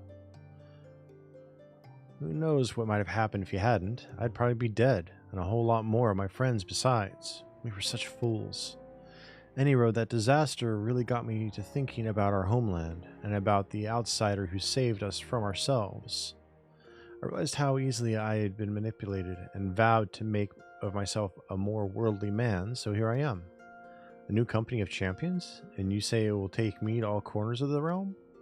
Sounds exactly like the kind of opportunity I need. And don't worry, I'm not the same stripling you met in Little Alamigo. I have prepared myself to fight the evil I now know is out there.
I get turned around in this place way too easy.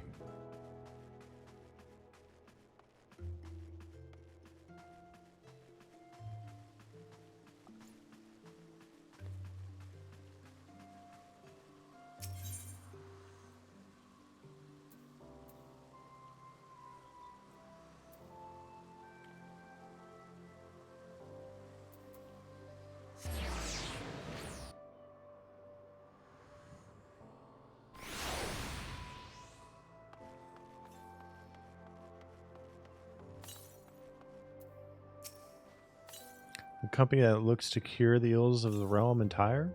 Listen, friend, I can scarce bear the complaints of the next all over, let alone the conundrums of the neighboring nation.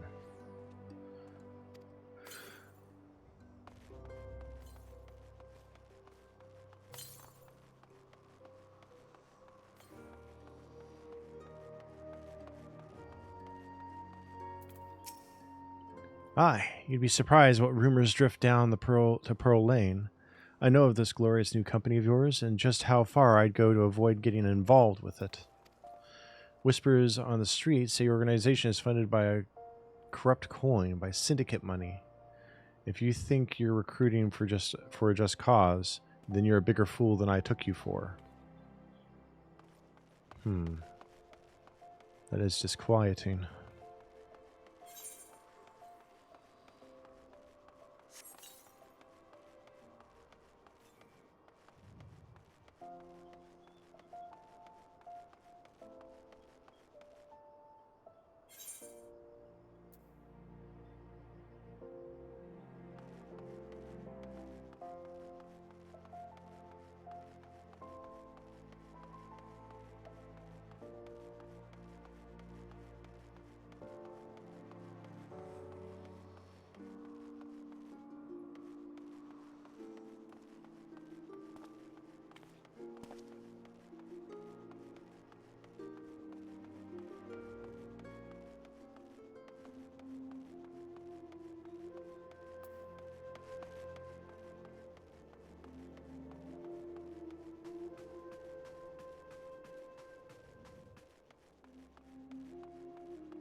I'm sorry? You wish to recruit me? Is this some new fashioned manner of propositioning a lady?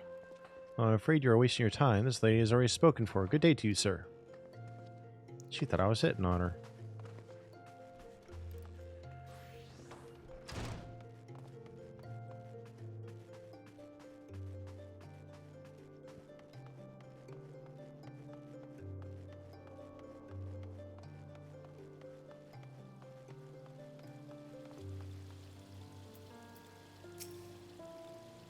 Oh, what a happy coincidence. You remember me, perchance? I am Orson of the Church of the Saint of Adama Ledendama. Thank you again for my timely rescue. And I must also thank you for preventing that fraudulent priest from preying on Drybone's less fortunate. Most upsetting business. And you here... Are you here with your companion, Thancred, was it? Ah, 'tis new companions you seek, then. Your proposed organization sounds a powerful force for good. But my place is with the church, the children. Nevertheless, I wish you well in this undertaking. All right.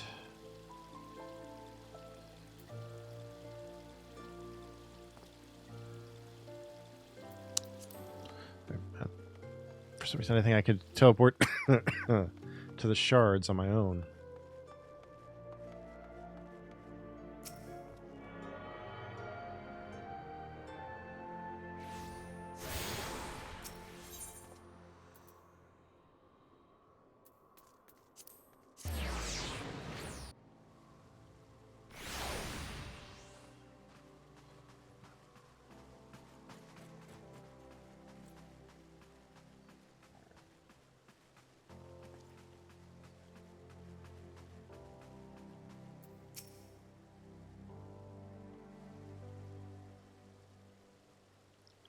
How fared you, Cornell? What hidden gems did the streets of Ul'dah offer up to your unrelenting gaze?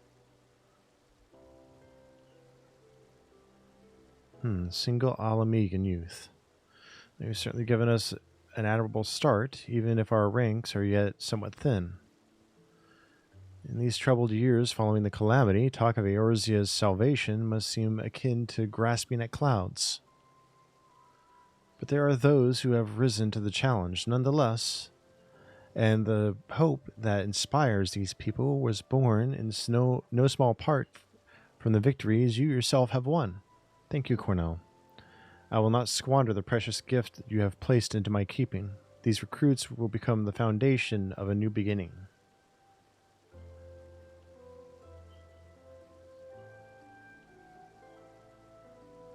And yes, we are free to begin.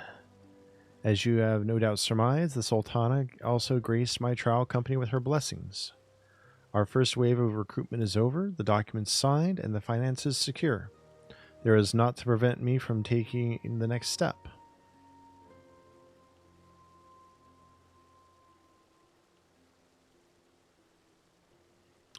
You are concerned by the Syndicate's involvement?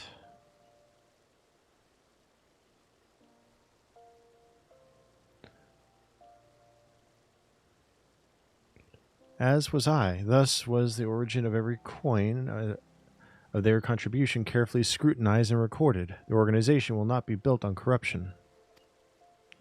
Naturally, I would prefer not to rely upon outside sources at all, but even my family's substantial coffers could not sustain a venture of this magnitude. And as for the rumors and doubt surrounding this enterprise, well, such things shall plague us until the company has had a chance to prove its worth. It will not be an easy process, but we will earn people's trust one success at a time. Speaking of time, we should waste no more of it. Let us return to the Rising Stones and lay the first stone for a united Eorzea.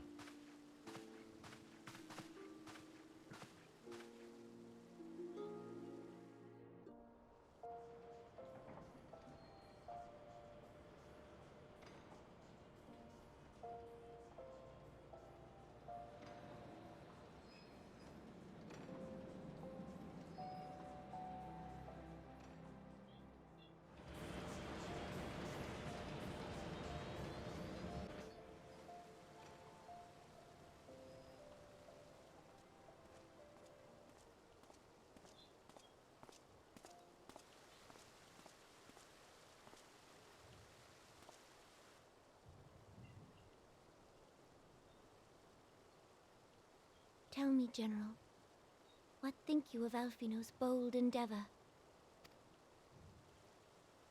I think it is more than bold, Your Grace. His organization would pave the way for a united Eorzea. Well do I understand his impatience, since facing the common threat of the Ultima weapon, our nations have seemed farther apart, not closer together. Considering the many problems we face, should we not be glad that someone else is taking the initiative?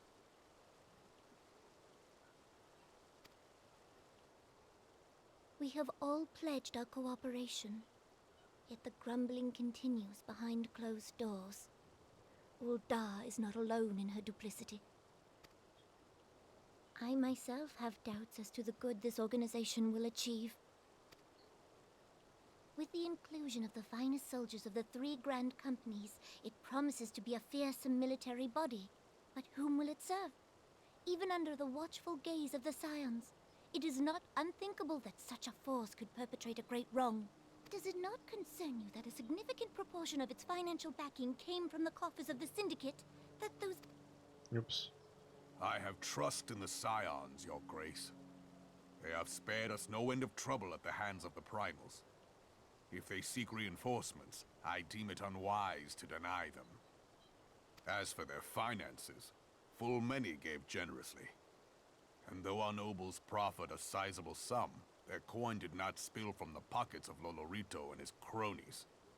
And what of the presence of our stalwart adventurer friend in this endeavor? I doubt the Warrior of Light would betray our cause.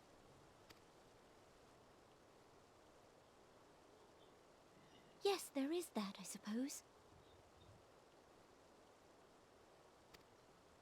Yet I have known people to change. Whether we will or no, the events of the age hurl us this way and that, like a dust devil skipping across the sands. Good analogy.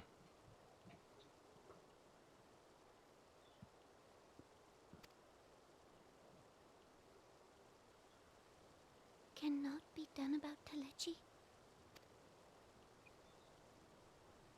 I have explored all avenues available to us, Your Grace. But as Ul'dah law now stands, we lack the evidence to convict him of any crime. To arrest him on spurious grounds would only play into his hands.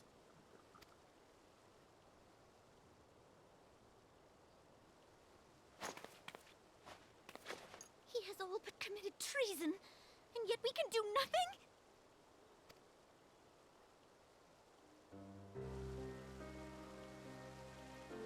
Then what good our government? What worth the royal house? How deplorable this mockery of justice!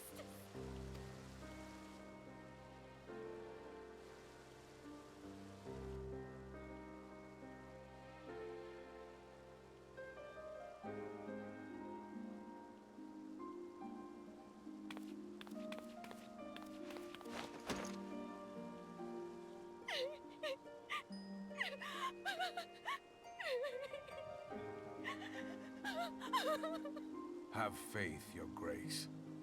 It is not over.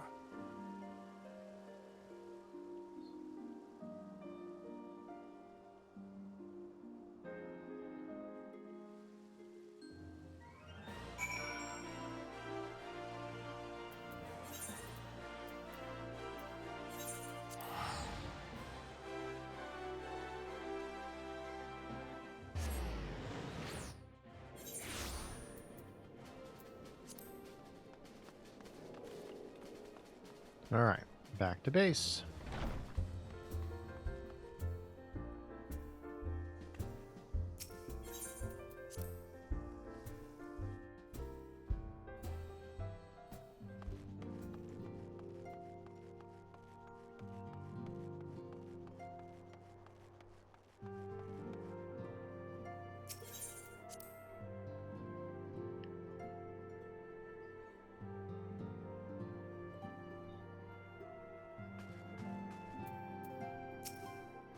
So, that is not a journey I soon wish to repeat, but I cannot pause to rest. The culmination of all our effort is at hand.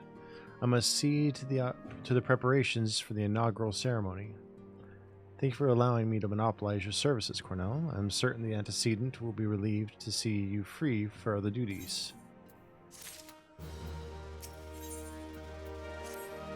Greetings, Cornell. Alphino tells me all is in place to begin his trial company.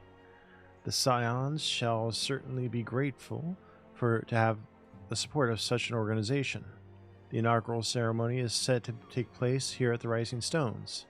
Totoro is cooperating with Alphino to see that all is in readiness, so I'm afraid the recruits themselves have been left to their own devices for the time being. Quite a number of new faces have arrived in Revenant's Toll of late, and I wonder if Slaftborn might have to not find himself overwhelmed. Would you speak with him and see if there's aught he requires?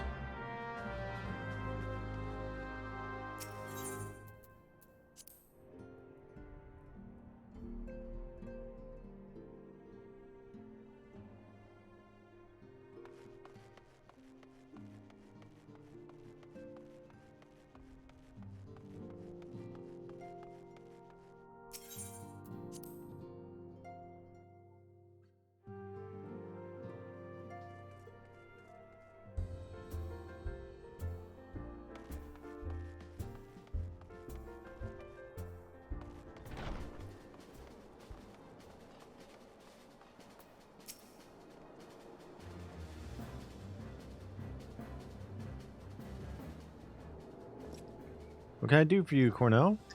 I thought you'd have your hands full helping out with this new arm of the Scions. Ha! I barely noticed your recruits arrived. 'Twas barely a trickle compared to the flood of treasure hunters we have passed through here every day. While I appreciate your offer of aid, 'tis more your burden that concerns me. I am told this trial company will answer directly to the antecedent, so I trust that means less work for you in the long run. Slaftborn, the shipment we couldn't...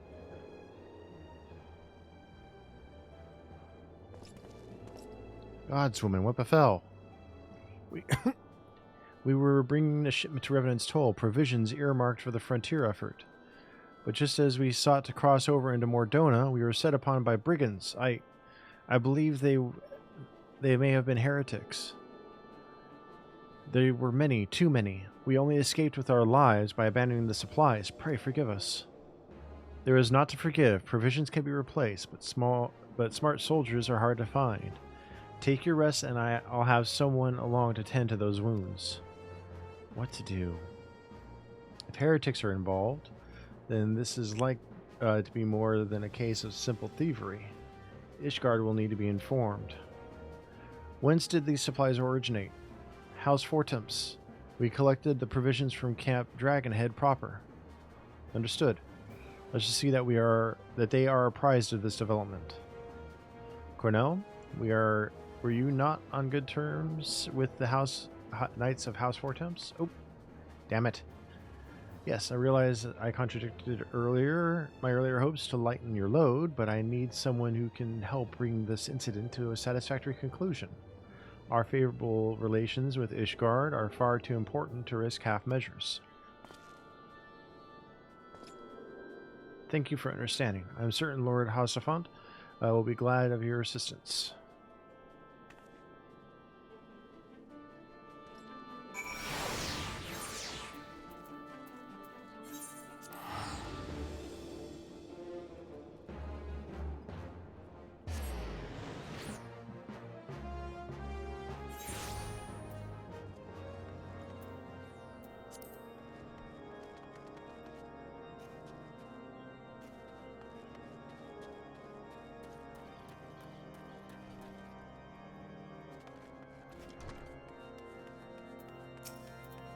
Well, if it isn't my fine friend Cornell Crits, would you care for a plate of roast caracal? Some mulled wine? No? Ah, I see you have not come into my hall merely to escape the biting cold. Oh, welcome back, Tori. Yep. I was in fact on the verge of opening my urgent missive from Revenant's Toll, and I suspect the timing of your arrival is no coincidence.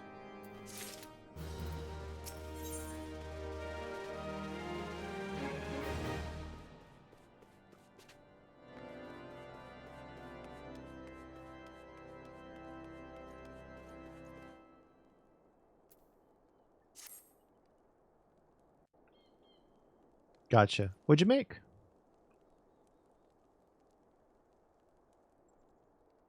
The incident with the new frontier hands?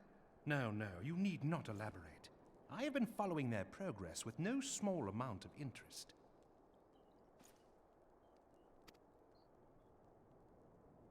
Brave Ooh, it sounds so men and good. women all. They do our nation a great service. The existence of a fortified outpost in Mordona will do much to dissuade the Empire from trespassing on Kurthus soil.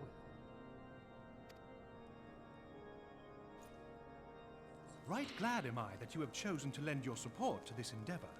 Never let it be said that House Fortom does not acknowledge the efforts of her allies. Fortom. Or her debts. Got it. 'Twas in the spirit of gratitude that I arranged for sundry supplies to be delivered to Revenant's Toll. That the shipment should chance to be waylaid by heretics is poor fortune indeed. Poor fortune, I say, yet not without precedent. If you would know the truth of it, these incorrigible villains grow more organized with each passing day. This new unity of purpose we attribute to their leader, the Lady Iceheart. But though I have devoted significant resources to the task of identifying this woman, we have yet to learn so much as her birth name. What we do know is that the heretics speak of Iceheart in reverent tones, and would gladly embrace death rather than betray her. Such loyalty is rare indeed, and I fear to imagine what so committed a collective might achieve. The brigands have not yet been so brazen as to risk direct confrontation here in Dragonhead. Some few of their number have, however, been sighted not far to the west of here, and with ever-increasing regularity. A visit to Whitebrim Front may bring you the answers you seek. Will you brave the snows, knowing what implacable foes may lie in wait? Halone's blessings be upon you! Though I take no pride in the admission, many of mine own countrymen are not so well suited as you adventurers to dealing with such foes. Were they dragons, it might be otherwise. But truly, I could not wish for a finer ally. You have done much for my house in the past, and I have no doubt but that I shall have cause to celebrate your deeds again ere long. Oh, I wouldn't doubt it. Should you learn aught of value, pray return to me forthwith. A warm hearth and a warmer welcome shall be waiting for you.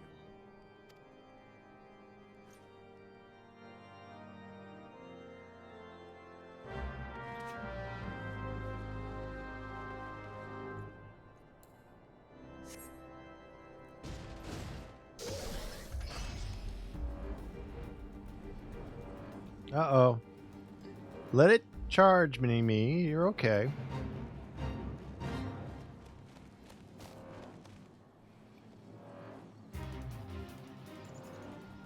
Ah, gotcha.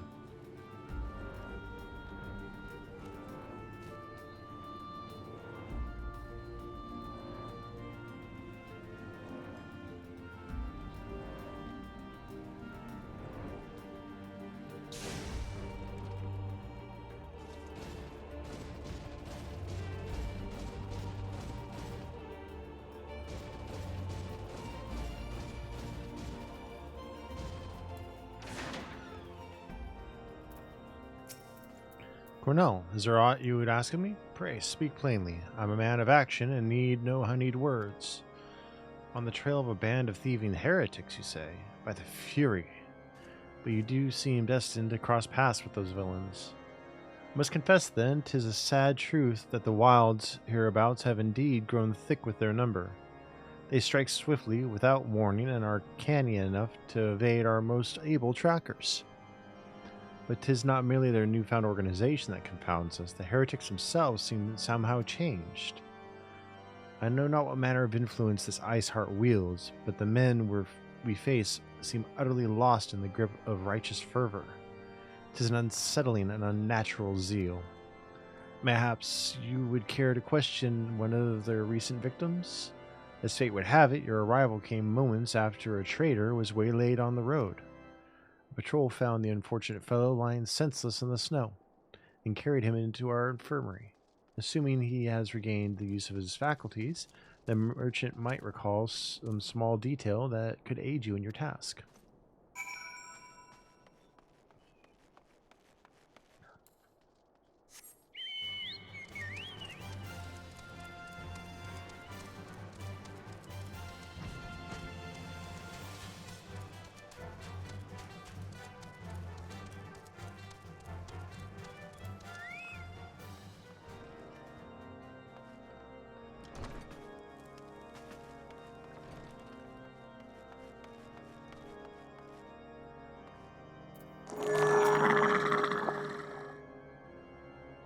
Thank you for the follow.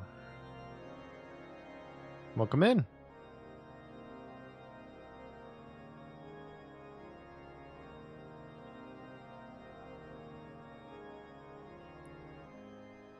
Tell you what happened? Why, yes, of course. I'm quite recovered enough for that. Anything to help catch those cowardly Blackhearts.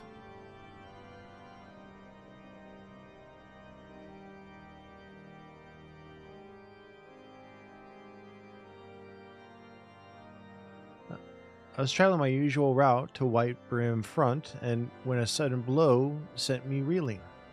The next thing I knew, I was on the ground, and several heretics were rifling through my cargo, arms, armor, crystals. They were taking everything. 'Twas then that one of them noticed my bleary gaze, and stalked over to better acquaint my head with his mace. Before darkness claimed me, however, I distinctly heard the words, "Return to Snowcloak." I dare say that is where they were hauling my goods. But you'll not catch me rushing off in pursuit. They tell me 'twas a miracle I survived it all. I'll not trust my thick skull to save me a second time.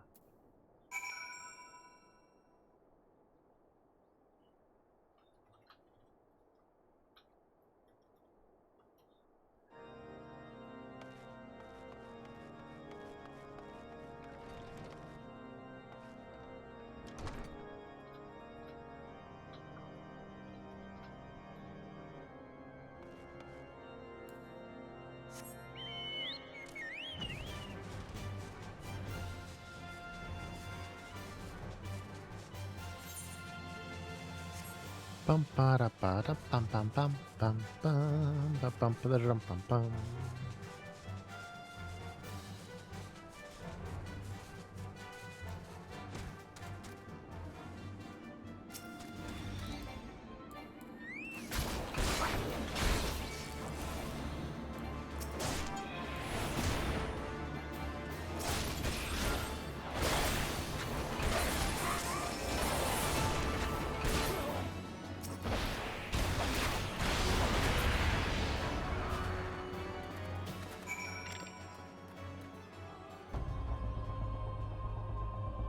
Okay.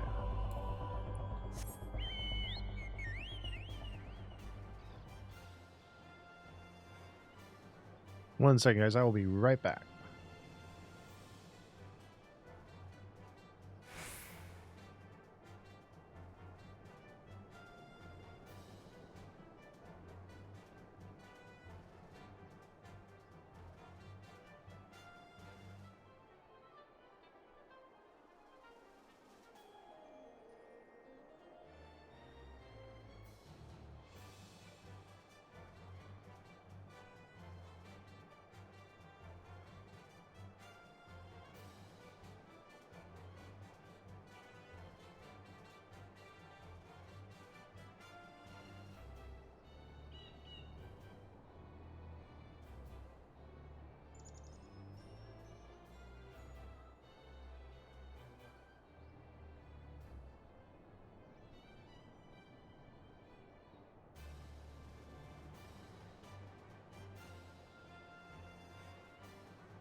Alright, I'm back.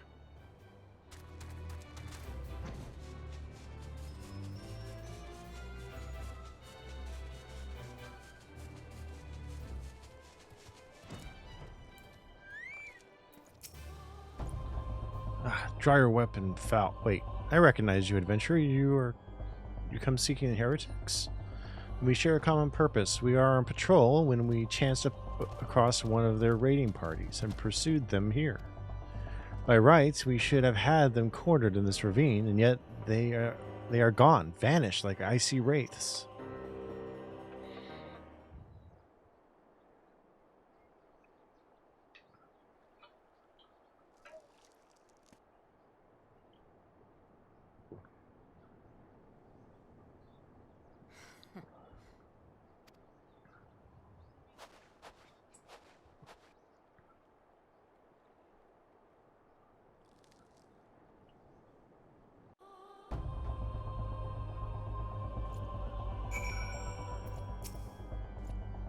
You glimpsed a woman atop the cliff?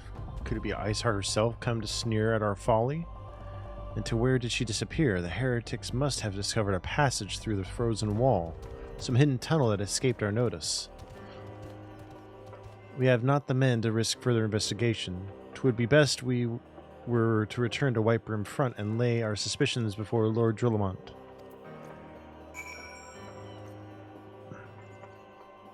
Oh, definitely, Tori. Thank you. Sorry, I was so focused on the game and something I was taking care of, I completely missed your messages. I apologize for that.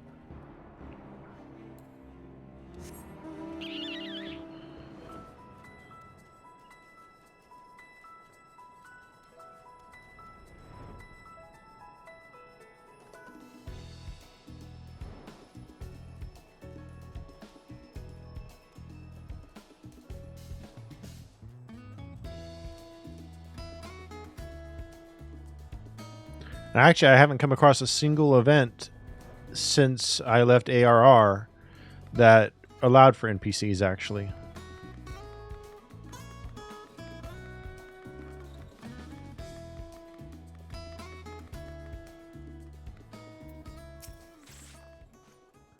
Cornell, it appears I owe you my thanks once again. The surviving knights spared no detail in their report. The men you found out near Snowcloak were some of my finest. That they should be bested so handily, I fear I have woefully underestimated the threat of these heretics pose. Oh, that's very sweet of both of you. While I understand you might balk at the notion, I must ask that you put aside your mission and consider the stolen provisions lost to us for now.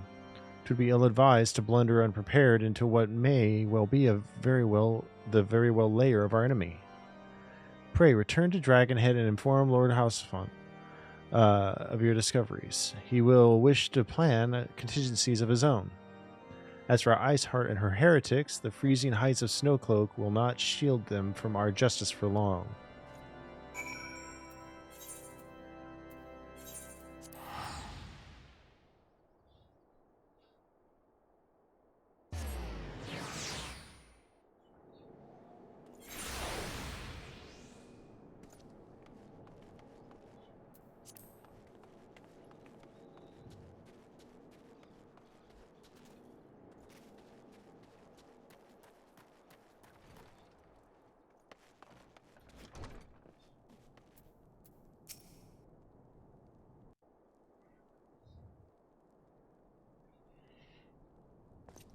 Your return is most timely.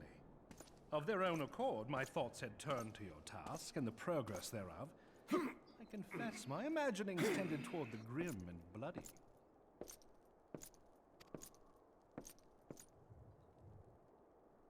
Yes, he is. I could tell. And they gave a hint about... And I suspect such frivolous wonderings do little justice to the reality of your travails. Tell me, what did you learn of Iceheart? Of his shirtless men in the hall doing squats.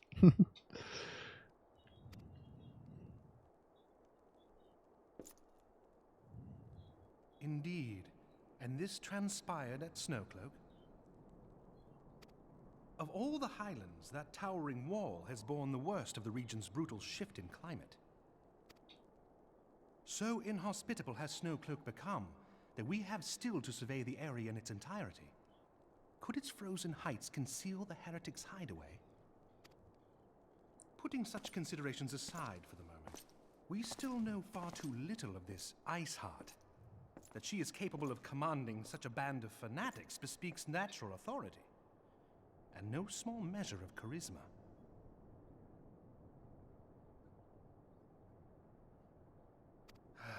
As much as I would like to fathom this mystery with you, the situation has grown beyond my personal purview. I am bound by duty to inform the Temple Knights and request that they bring this matter to its conclusion.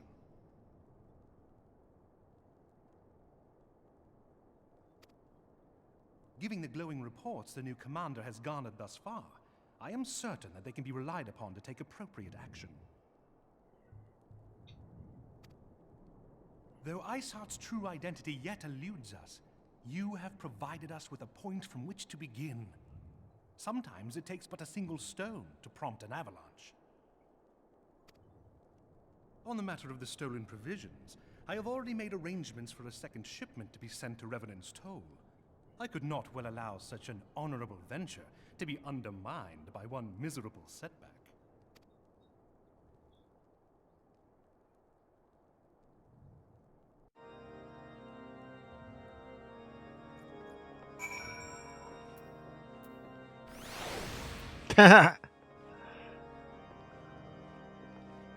Cute, dancing on the table.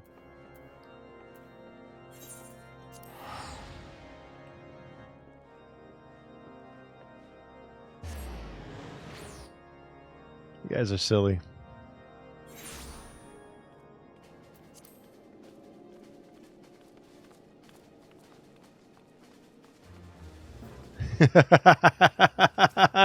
I'm sure he appreciates it.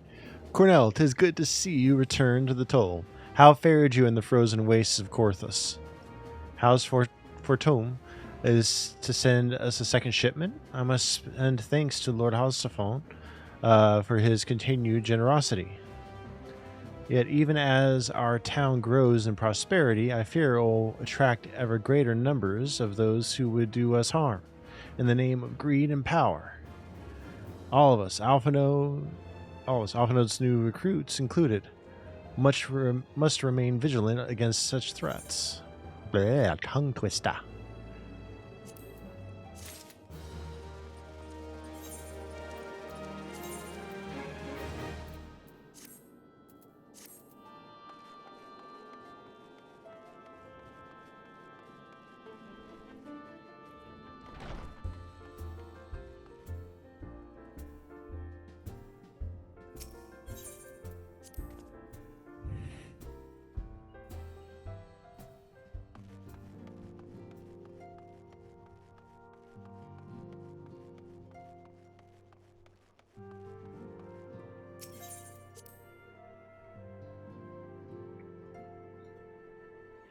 Do do do do do.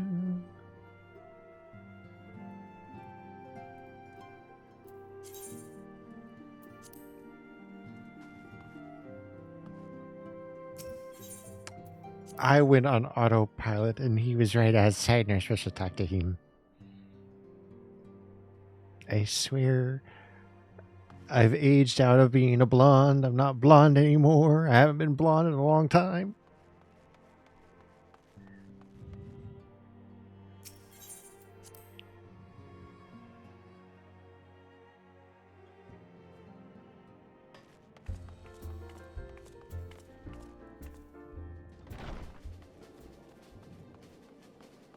Hey, Mini-Me.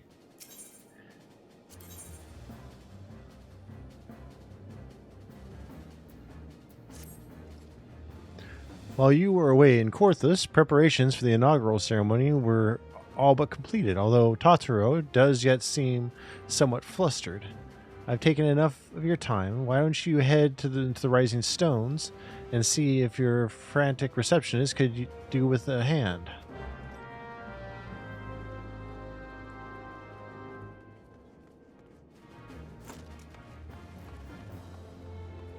Huh?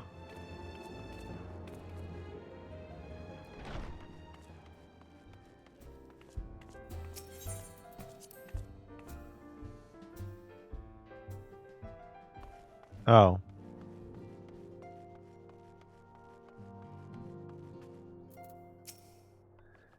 These parchments need to be sorted, and these documents, why are they even here? Oh, I am sorely tempted to file the lot in my waste paper basket. Ah, Cornell, you startled me. You wish to lend a hand? Splendid. Would you be a dear and hand these uniforms over to the new recruits? They're scattered about Revenant's Toll, and I haven't the time to track them all down.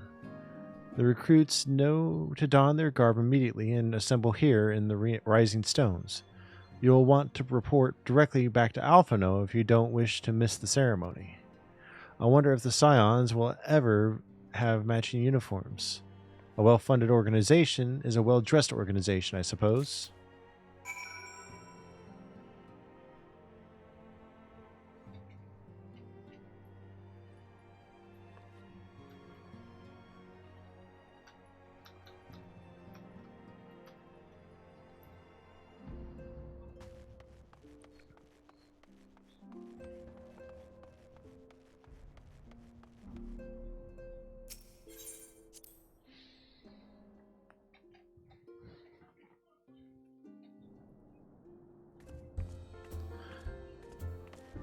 Bum, bum, bum, bum, bum, ba, da, da, ba, bum.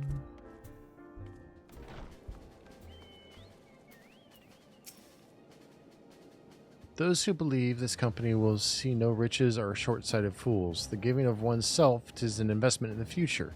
Thus did I sign my name to the cause.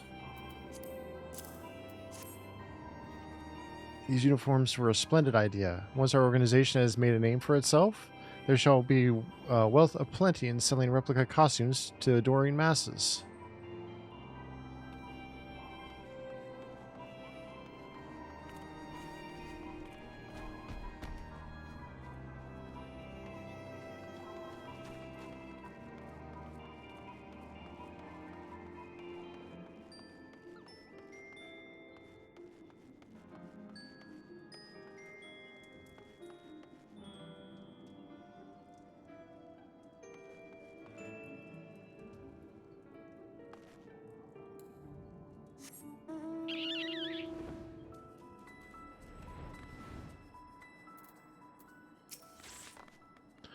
I thought I'd best mimic my fellows here, but I admit that I have no idea what we're supposed to be doing.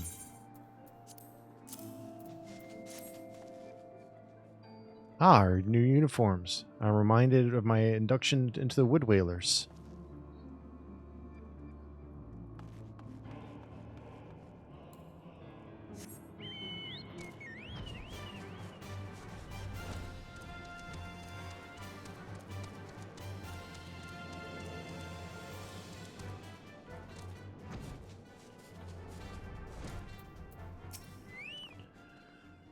Isildur has at last rested from the adventurer's life. Retired from the adventurer's life. Though I shall miss his wisdom and irrepressible spirit, I am excited to forge my own path forwards. Ah, yes, the uniform. Thank you. Truth be told, the thought of pledging myself to such a lofty organization is somewhat intimidating.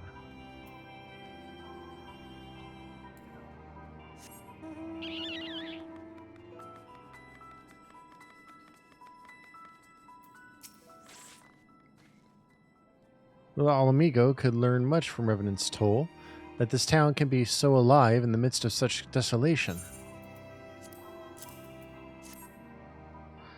Never worn aught quite so voluminous. Well, I'm sure I'll grow accustomed to each cloth in time.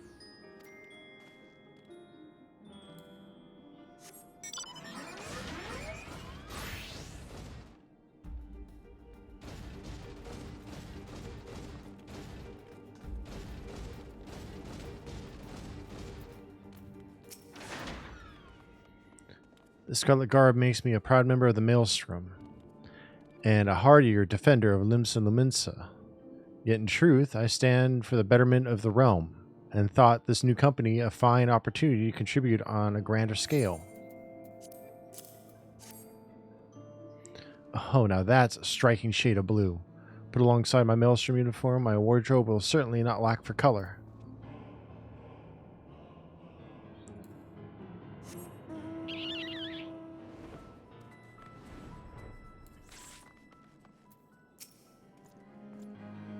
I don't believe we've met. I'm Ilbert, and I will have the honor of leading my fellow recruits as captain. Much did I lose to the calamity, and I look forward to aiding others in rebuilding their lives.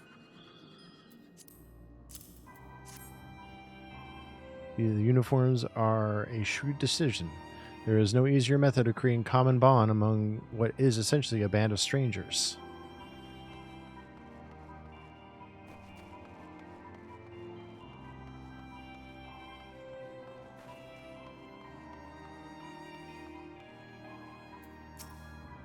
Hello there, lad. Looking for me, was you? I suggest giving a whistle, but I'm not sure I'd hear it amongst all the bustle. Oh, proper uniforms and all. This thing will cut off the blood to me head. Not to worry, though. I'm sure she'll be fine after making a few adjustments.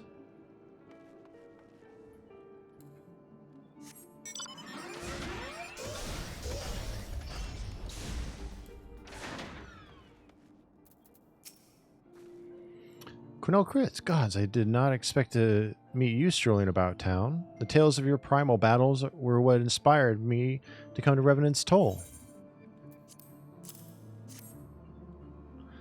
'Tis an honor to receive this uniform from your hands. I shall wear it with pride.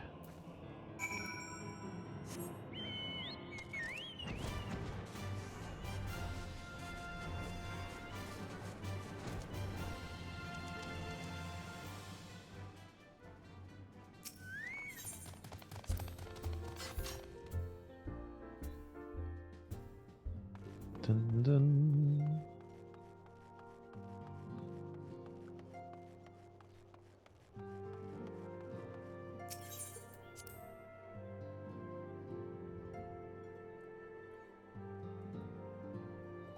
Okay.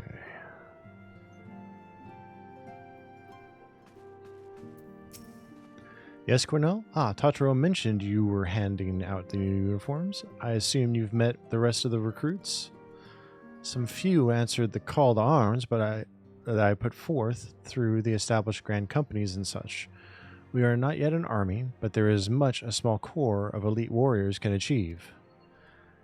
Did I mention I thought of a name for the company? 'Tis my hope that it shall soon be known across the breadth of Eorzea.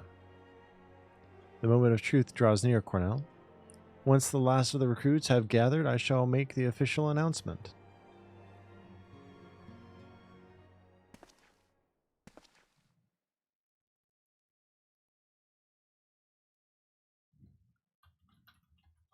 Comrades, your presence here this day signifies the momentous choice that each of you has made. With your strength now pledged to the scions of the Seventh Dawn, you are beholden to no single nation. You stand as the vanguard for a united Eorzea.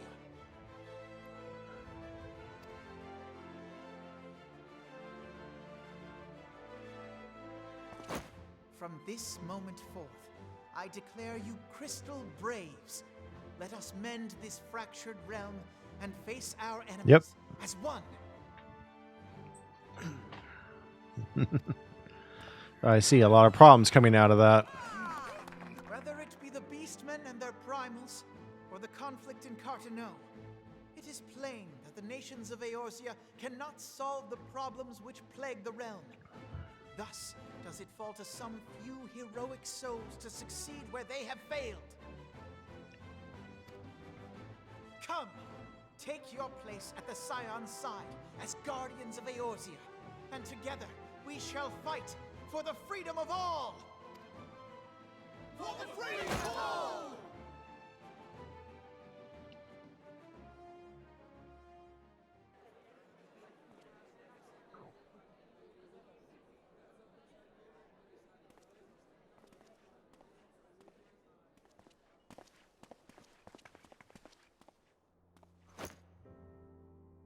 A rousing speech, Alphino. Or should I say, Crystal Brave Commander Leveilleur? Please, antecedent. The title is honorary. I shall not be leading the troops into battle, as it were. We are of the same purpose. Let us join hands and do what must be done to save this land. The Scions stand ready. A little bit.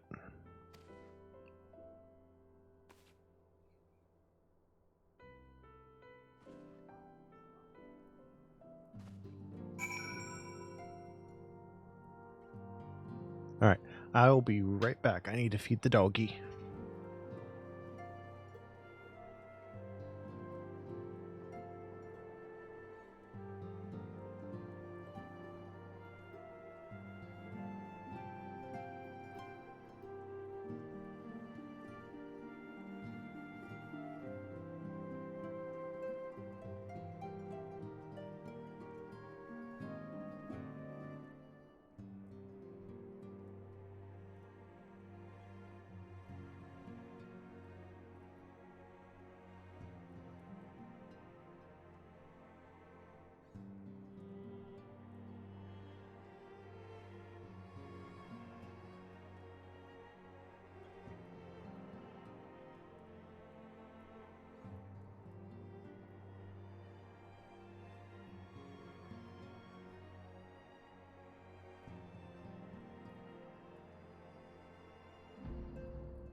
All right, I'm back.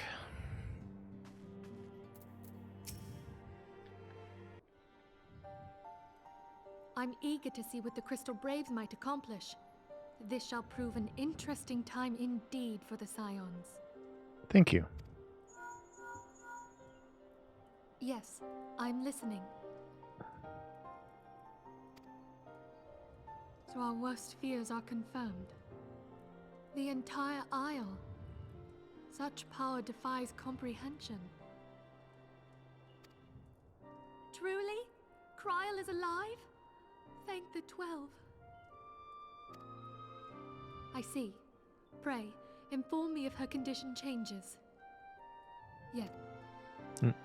My thanks. I shall contact you anon. When I learned of the loss of the Isle of Val, I dared not hope that my friend had survived. Yet, by some miracle, it would seem she has.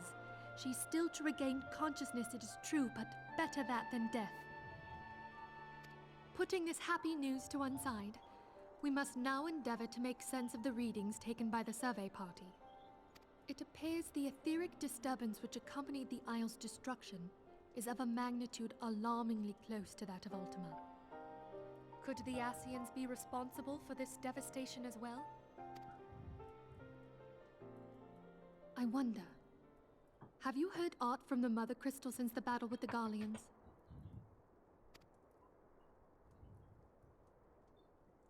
Then she speaks to neither one of us. Heidel's silence portends naught but ill, I fear. Louisoix, I pray you yet watch over us.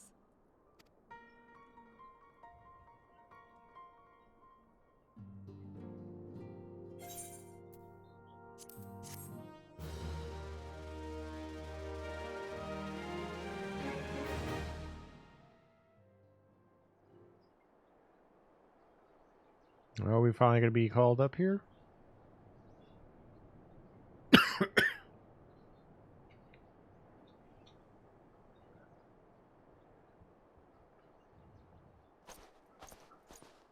Very good. See that the provisions are prepared for transport. Let us hope that this shipment is spared the fate of the last.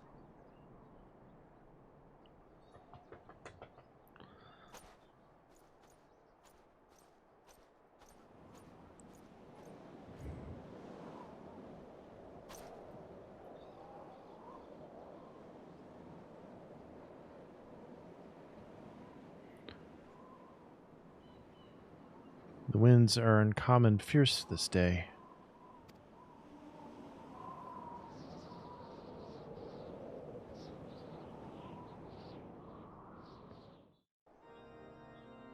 Checking out something real quick.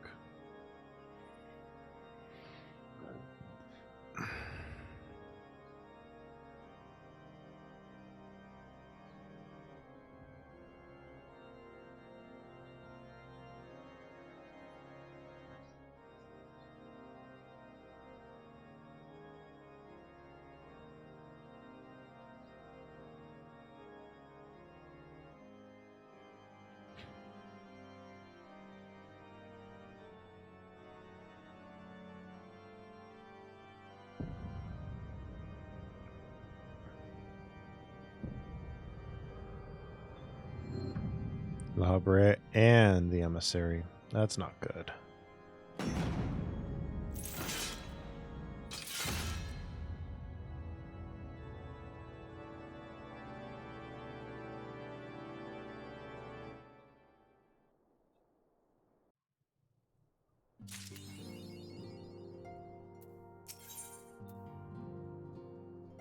Traitor in the midst.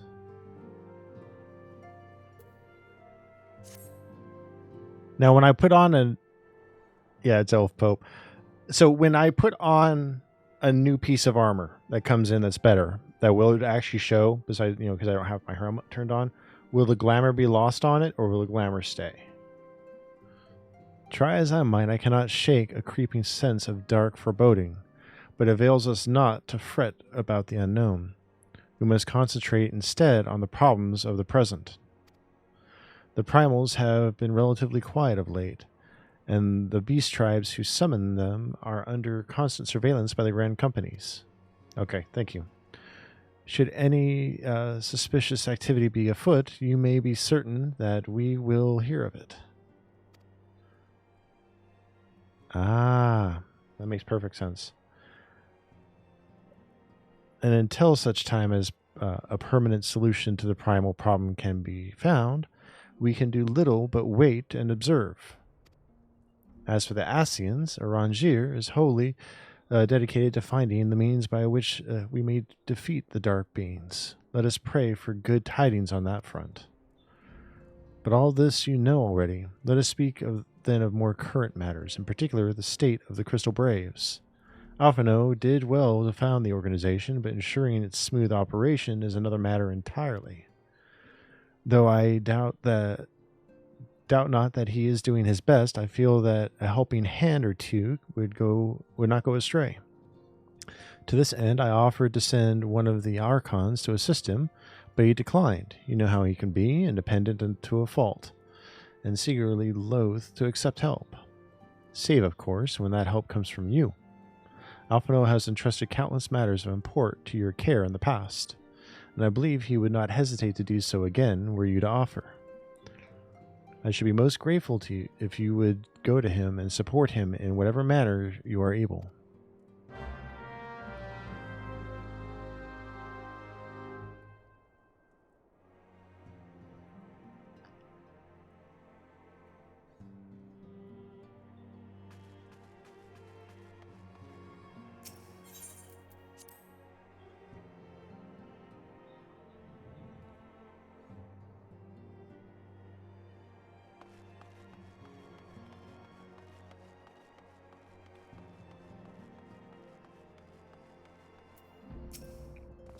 What is it, Cornell? And do be concise, I'm rather busy. You would lend a hand, you say? I see. Well, now that you mention it, there is a matter that wants for attention. Given its sensitive nature, I was hesitant to entrust it to my braves, but the demands upon my time are such that I had little choice. Which is not to say that my men want for labor. Though we are but newly formed, there is already a great demand for our services, and we are hard-pressed to answer all petitions, but I digress. The fact is, I would sooner attend to this particular matter myself, but my presence is required elsewhere. That being the case, I have entrusted its resolution to my second-in-command, Captain Ilbert. Tell him that I sent you, and he will furnish you with the particulars. My thanks in advance, Cornell.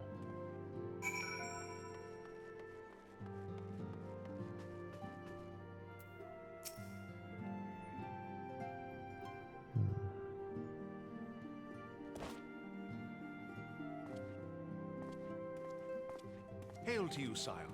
How might we serve you?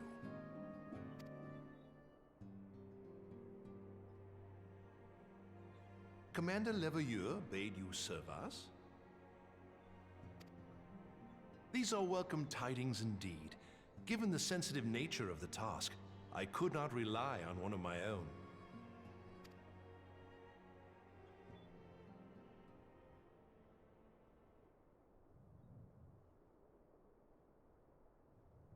That which I'm about to tell you, I tell you in the strictest confidence.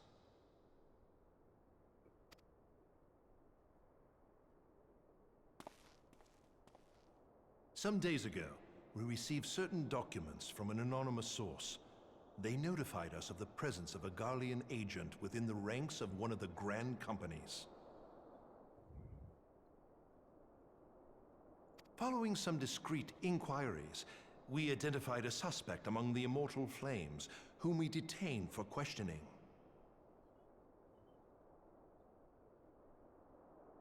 Alas, the man was not our agent. He was but one of many men in the agent's employ.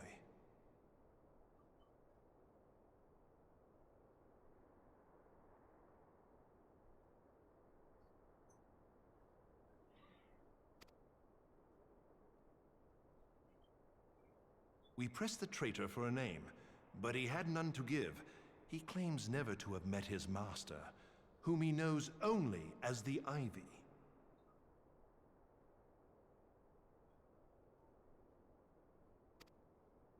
He was, however, certain that this Ivy had coiled itself around every part of the Immortal Flames.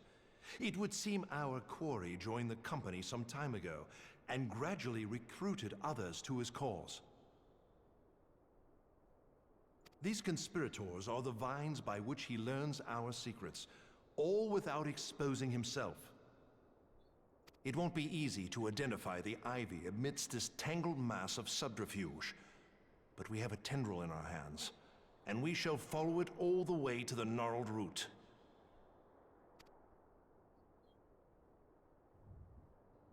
Now, much as I would prefer to proceed with due discretion, Circumstances demand that this matter be settled post-haste. Garlemald's War of Succession nears its end, and it is feared that the Empire will soon resume its march on Eorzea. When it does, we can ill afford to have traitors in our midst. The ivy must be rooted out now.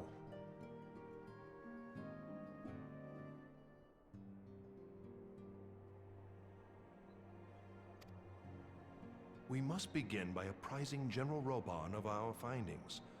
I would ask that you accompany me to the Hall of Flames and remain on hand to see that things go smoothly.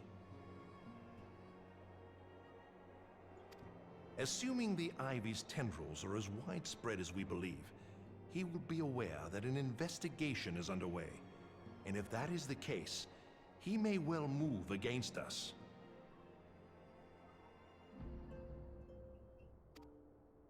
We must be prepared for anything, while taking care not to betray our purpose by seeming prepared. A simple enough task for a one-man army like you.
Yeah, sorry.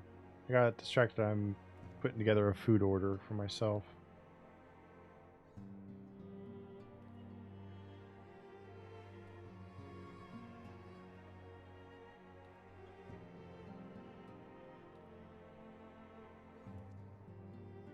Or never mind, my Dash Pass expired. So I'd have to pay delivery fee.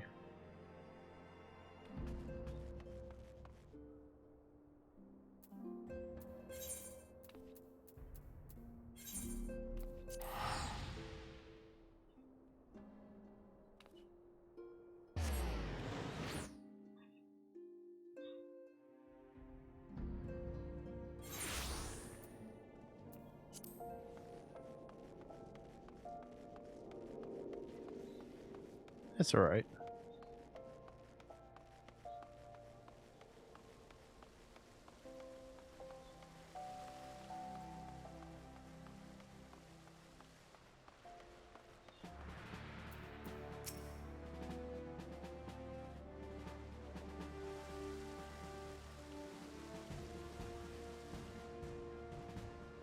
Well, well. What brings you here, my friend?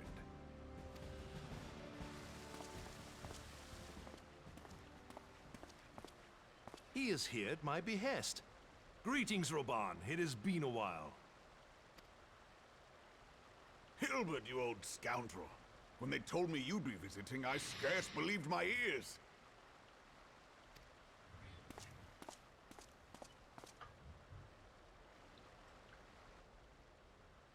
But look at you! The honored captain of the Crystal Bloody Braves. Who'd have imagined, eh? Not many, but fewer still would have imagined your destiny lay in politics, old friend. Aye. We've both come far, have we not?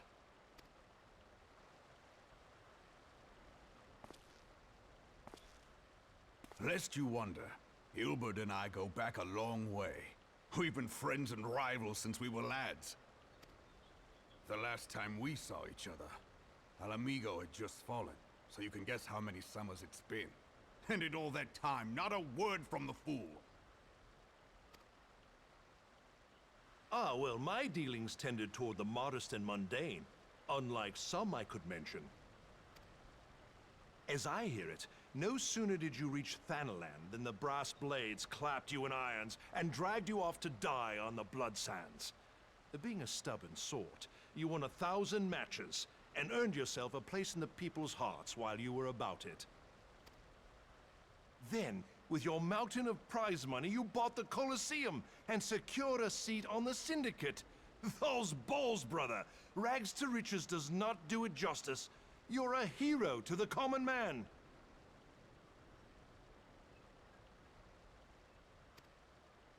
Bah, spare me. I am no hero. If anyone is worthy of that title, it's our friend here. Next to him, I'm little more than a glorified butcher. But you, Wilbert, you sell yourself short. By all accounts, you are an adventurer of some standing. I like to think that I did my part for the greater good. But if you're no hero, then I'm no adventurer, not in this company. Anyway.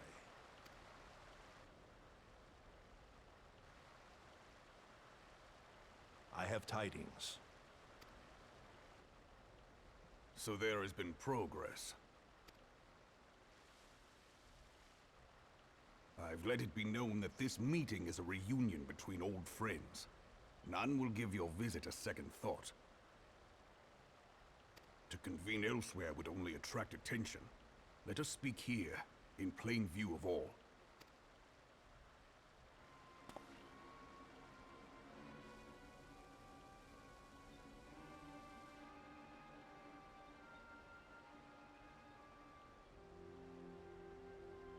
So it is we who have been compromised.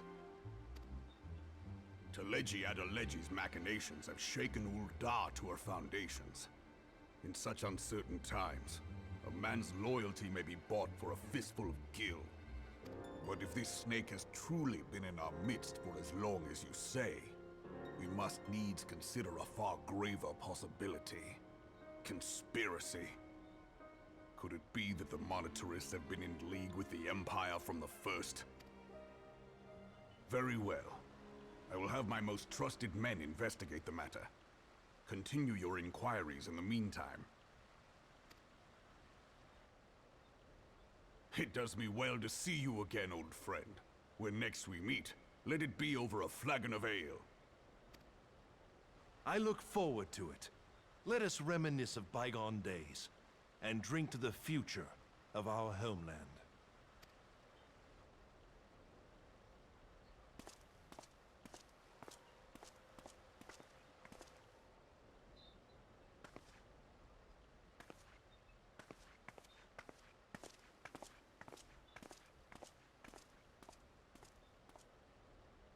Flame General. You wear the mantle well, old friend. I must work hard if I'm to keep up. Well, it would seem your services were not required after all. I dare say we have Roban's prudence to thank for that. Still, I was glad of your presence. My thanks, Scion.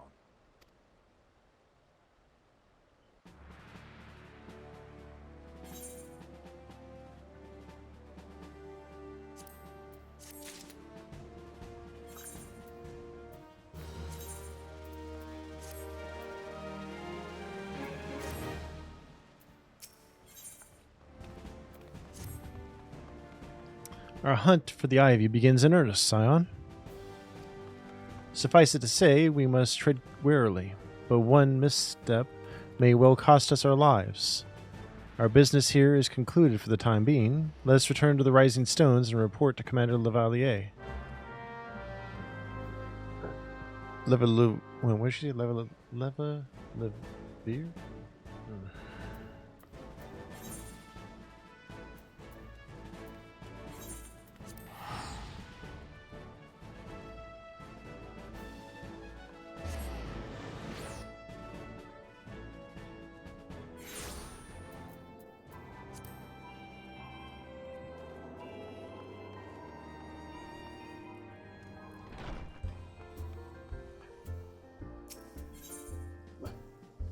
Levier. That's right. Thank you, I appreciate that.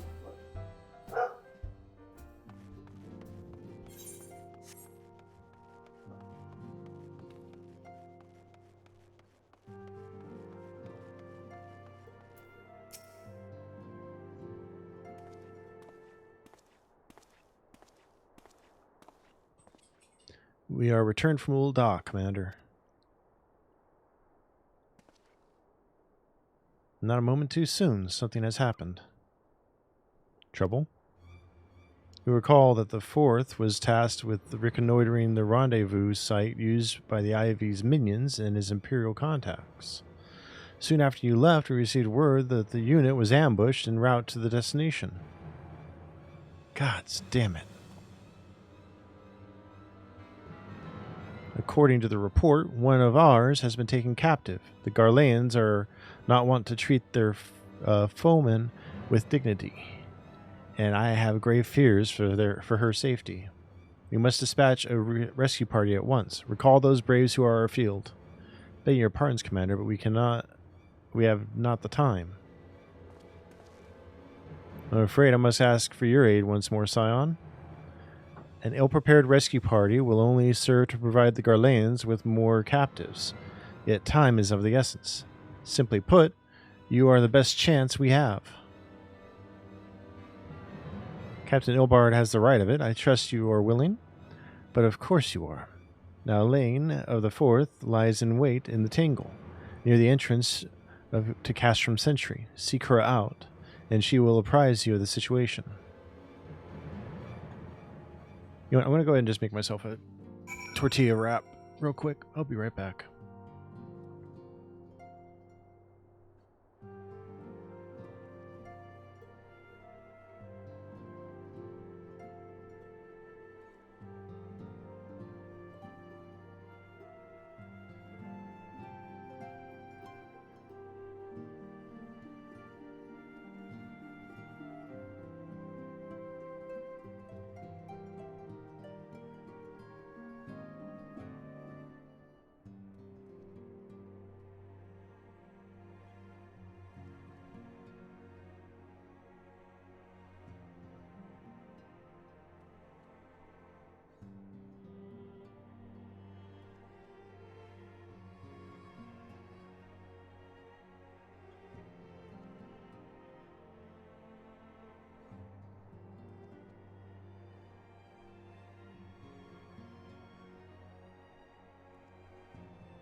Alright, I'm back.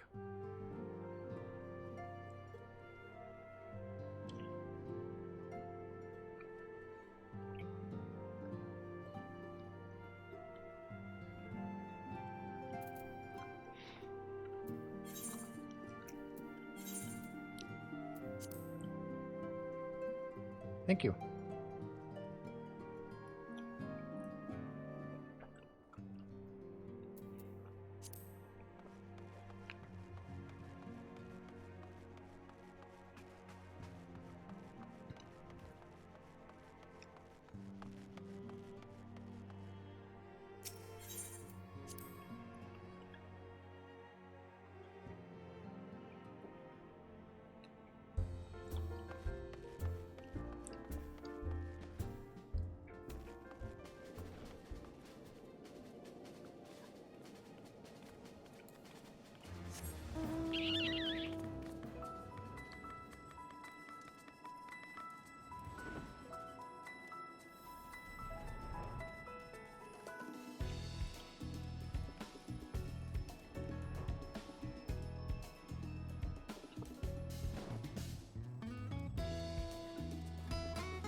Would you aid us in this rescue mission? We are in your debt, Warrior of Light. Now time is against us, so allow me to brief you on the situation. The Garleans fell upon us without warning, wounding poor Resh and hauling her away to the castrum yonder. Outnumbered as we were, it was all we could do to flee and regroup. Even as we speak, the Garleans may be interrogating Resh, or worse.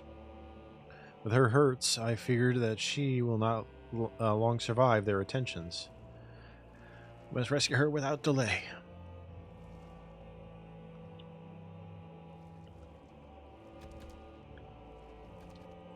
Our order may be in its infancy, but the bond that binds us is as strong as Mithril. None of us will stand by while our comrade suffers.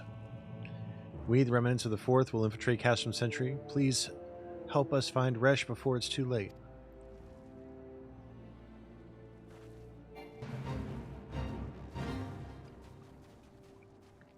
Sorry, I'm eating.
Where am I?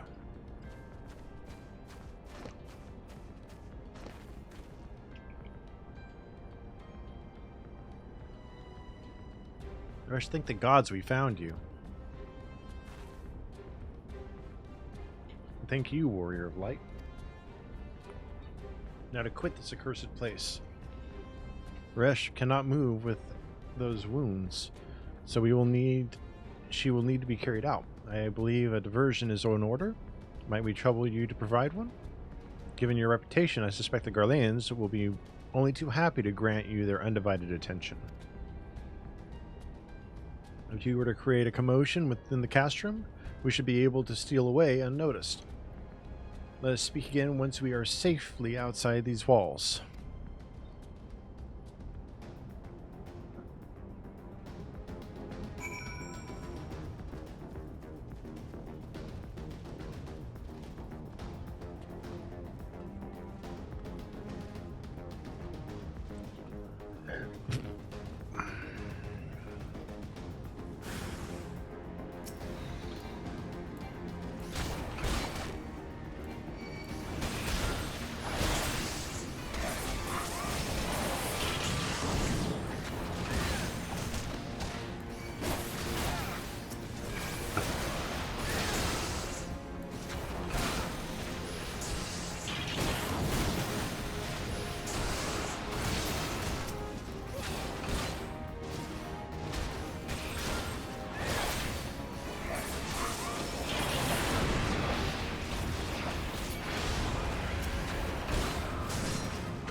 Alright.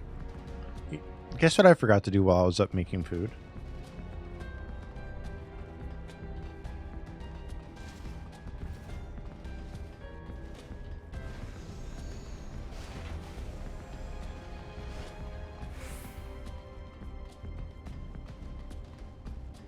Yep.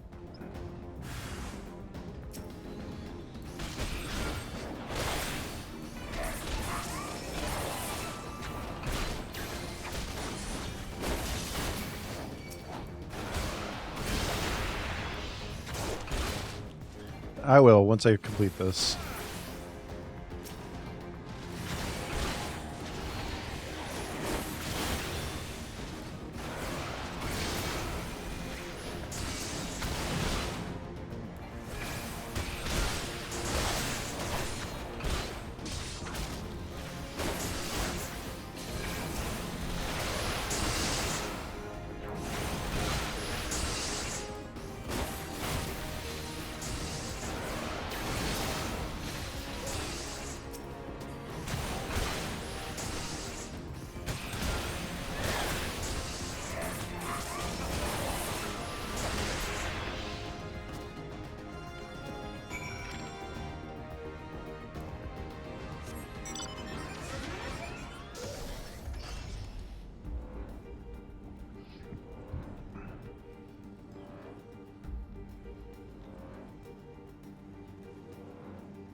I've awaited your return most anxiously, my friend. You have done us a great service indeed.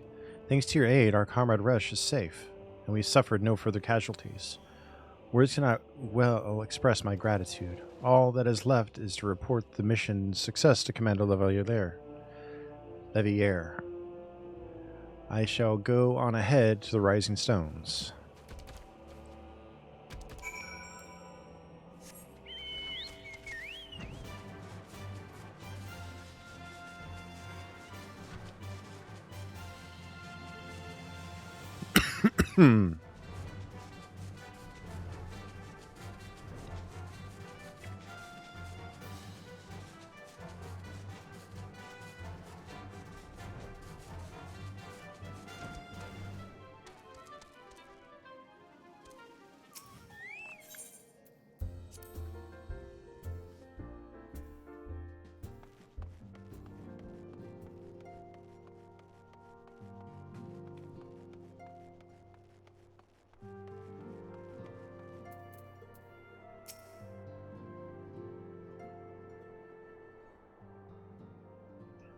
It does me well to see you thus returned, though I doubt now not your prowess.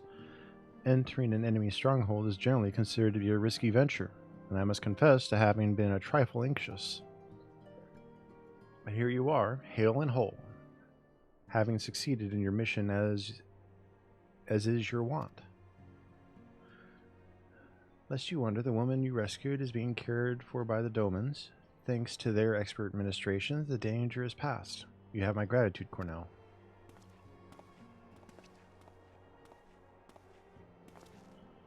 Allow me to thank you also, Scion. Resh owes you her life. We escaped with minimal casualties this time, but we can ill afford to be caught off guard again. The Empire is not an opponent to be trifled with. As you say, Commander, I'll see to it the men keep their wits about them. And it may yet take time, but I will not rest until we have identified and apprehended the Ivy. I have every confidence that you will succeed, Captain. As for you, Cornell, I realize you have scarce caught your breath. I'm afraid there is no rest for the weary. I require that you accompany me to Korthus. I have been granted an audience with an Ishgardian dignitary, you see, and the man expressly requested your presence. Oh, don't look so surprised. You should be familiar with the trappings of fame by now. We shall depart as soon as you are ready.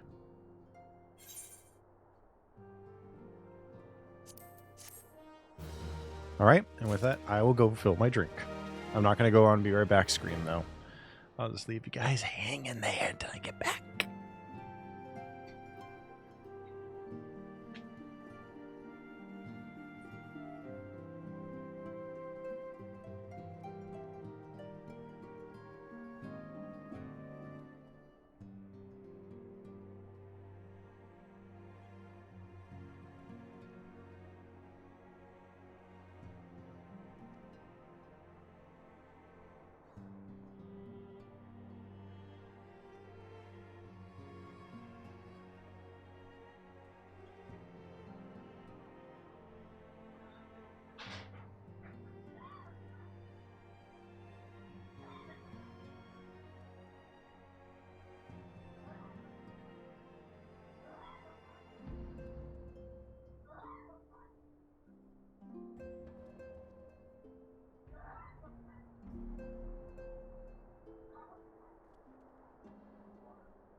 Alright, I'm back.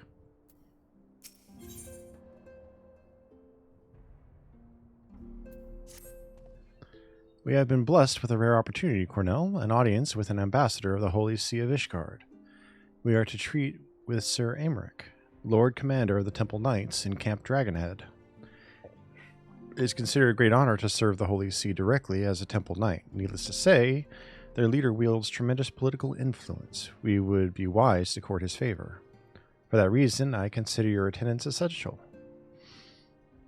Sir Aymeric wishes to meet the man behind the legend. I would not deny him the pleasure of your company. The antecedent should see the wisdom of this plan when you request her permission to accompany me to Korthos. Maybe you feel this be a waste of your talents, which could doubtless be put to a nobler use? If so, I should remind you that more good can be accomplished with the stroke of a pen than the thrust of a sword.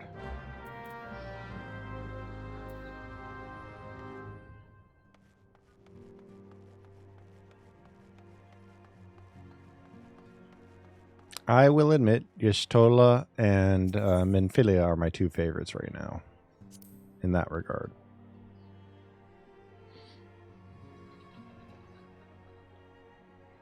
That's only because I haven't ran into anyone who reminds me of Lulu from 10 yet.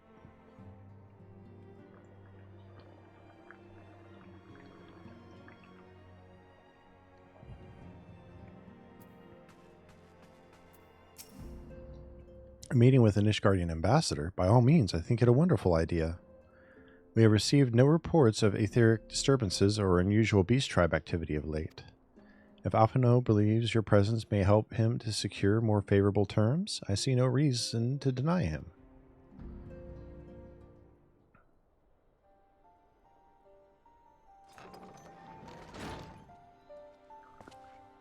Let's see. I take it Cornell has explained the situation. He has. Yet, welcome though these overtures are, I cannot help but wonder what prompted them. The Ishgardians have spurned all contact with the other city-states for decades. Why reach out now? Ah, okay.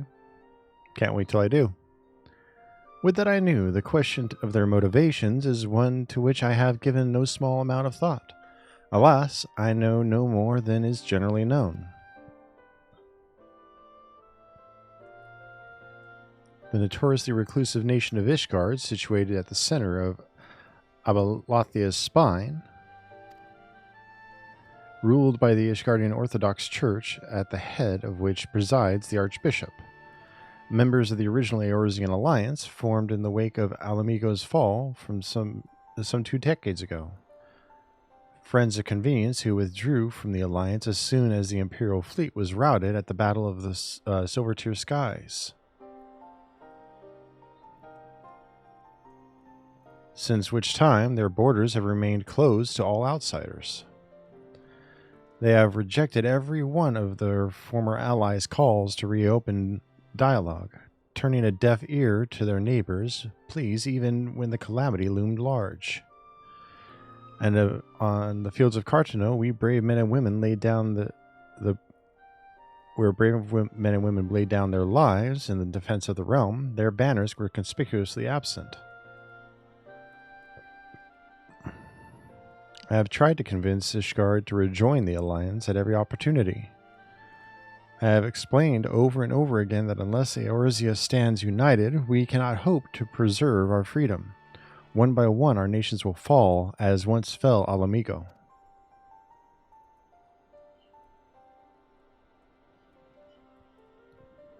And what have mine efforts yielded? Why not?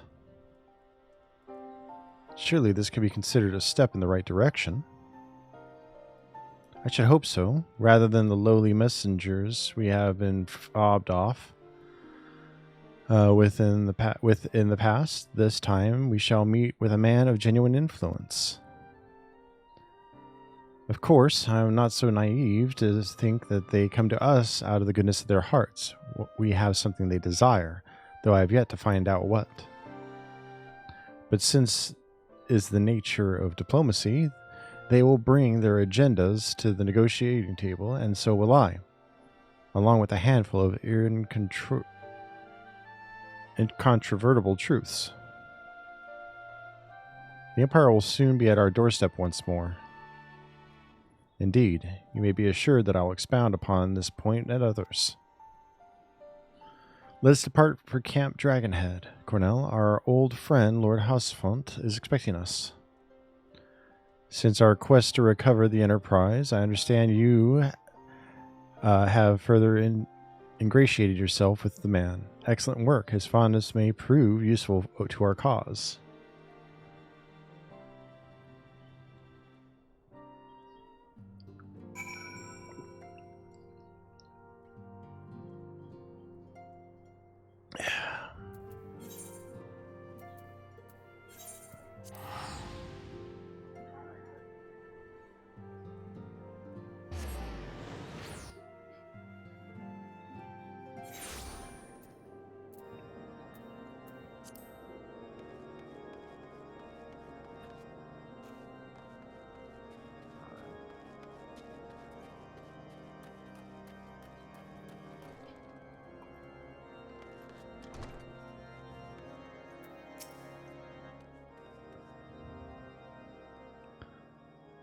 Ah, Cornell, ever a welcome sight.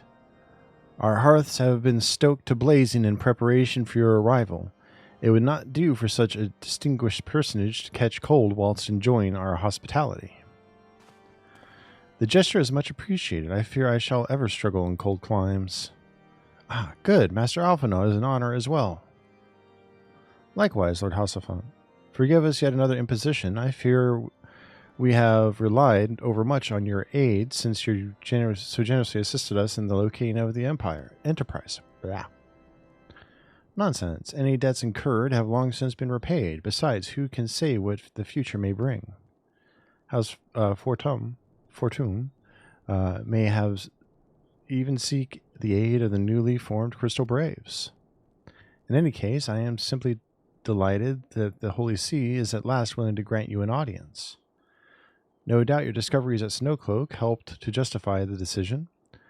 This recent resurgence in heretical activity is of grave concern to all of us. Ah.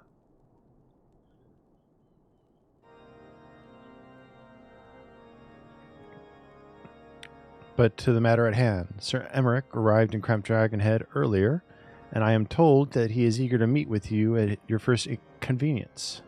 You are doubtless weary from your journey and desirous to rest a while, but warmed by the warmth of our hearth. But if you are willing to forego such comforts, pray inform the knight stationed outside the intercessory. He will grant you entrance and send word to the other attendees.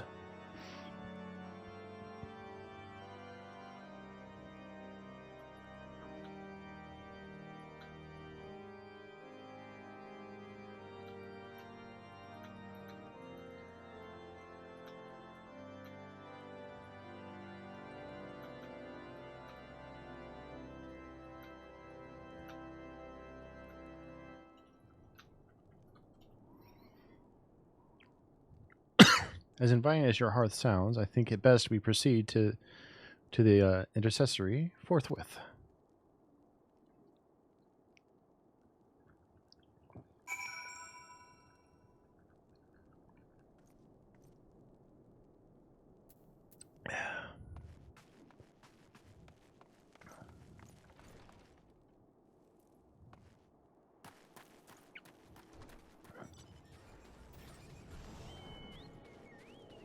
I see you two over there. Wait. Down here. Okay. Remember this spot. We have been expecting you, sir. Pray take your ease inside, and I shall summon the others.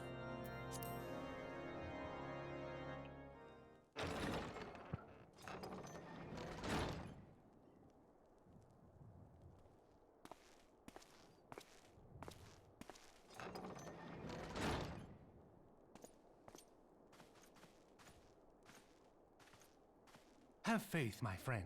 You need only state your case with confidence and clarity.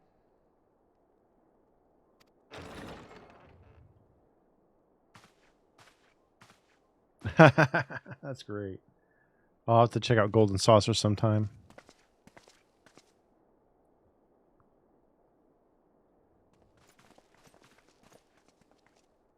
There's your handsome man. It is both an honor and a pleasure to meet you. I am Emmerich, Lord Commander of the Temple Knights. Alphino Leveilleur, at your service. Your reputation precedes you, Sir Emmerich. I think we will find that we have much in common.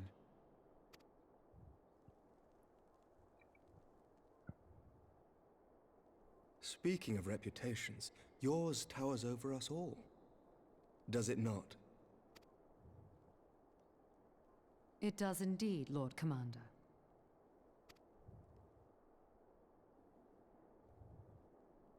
I am not too proud to admit that I have followed your activities with an interest bordering on fascination. Full glad was I to learn that you would be joining us. Now then, shall we begin?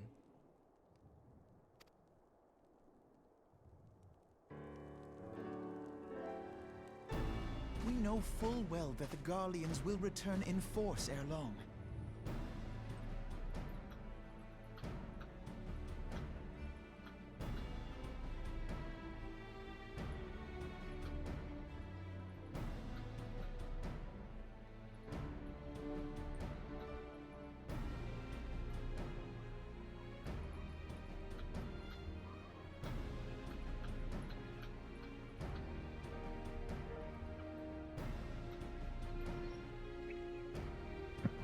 What is more, we have yet to achieve a lasting victory over the primal menace. The beast tribes continue. I was just thinking that. I've got a fanboy. Each incarnation is stronger than the last. Ishgard is not immune to these threats. I must reiterate that it would behoove your nation to rejoin the Eorzean alliance. Once again, I must respectfully disagree. On what grounds? Despite their presence in Kurthus, the Ixal do not concern us. Their territorial claims pertain to Gridanian lands, and it is the people of Gridania whom they harry. Consequently, the Holy See judges this to be a Gridanian affair. Even were that not the case, our forces are wholly committed to the Dravanian conflict. We have not the knights to spare. As for the Garleans, we are not ignorant of history. We have observed the rise and expansion of the Empire, and we agree that it is only a matter of time before they resume their campaign in Eorzea. Then surely it would be in our best interests to present a united front. Mayhap one day, but not yet. Gaius van Belsar is dead, and the legion of conscripts he left behind lacks the will to fight. We think it highly unlikely that they will emerge from behind the walls of their castra for some time.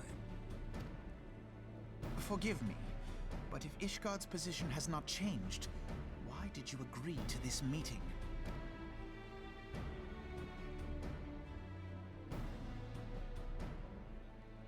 It was not only as a representative of Ishgard that I came here.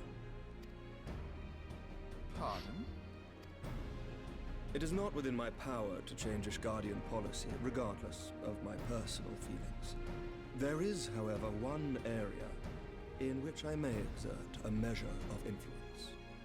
Concerns have been raised over the supplies House Fortin has offered to Revenant's Toll. These have led to calls for restrictions on the provision of aid to foreign powers. I can ensure that the shipments continue unabated. Sir Emmerich, we would be in your debt. No, you would not, for I require something in exchange.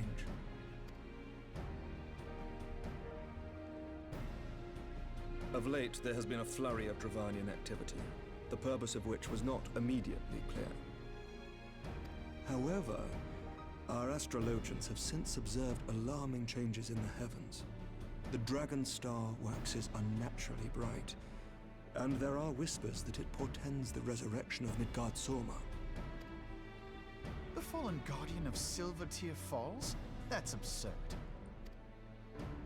Full many times have I gazed upon the dragon's corpse still wound around the Agrius, and wondered how different our world might be if it yet lived to plague the skies. I do not know, and I do not wish to know, nor does any son of Ishgard. Yet the mere presence of Dravanian forces is not sufficient grounds to send knights to Mordona, whatever our astrologians say. As I told you before, we have not the forces to spare. But we do. So you will intervene on our behalf if we agree to watch over the Keeper of the Lake. Do you accept these terms?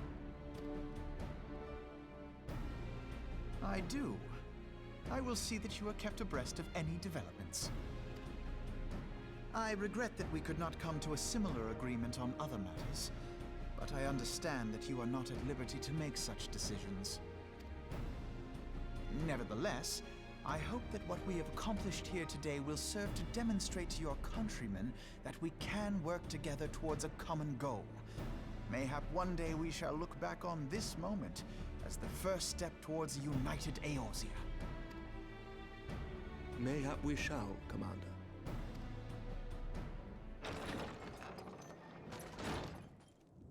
What is the meaning of this?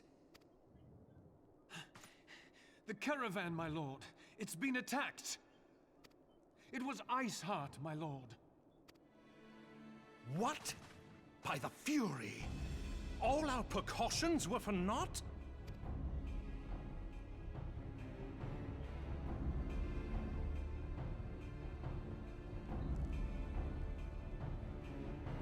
When do texture assets make it to like HD and not so pixelated?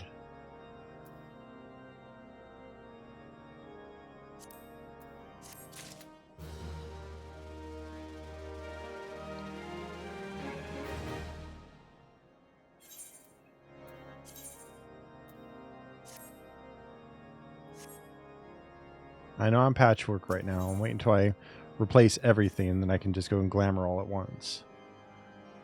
Just when we were starting to make progress. And to make matters worse, the caravan they spoke of was bound for Revenant's Toll of all places. Honestly, were I so inclined, I should think the gods were conspiring against us.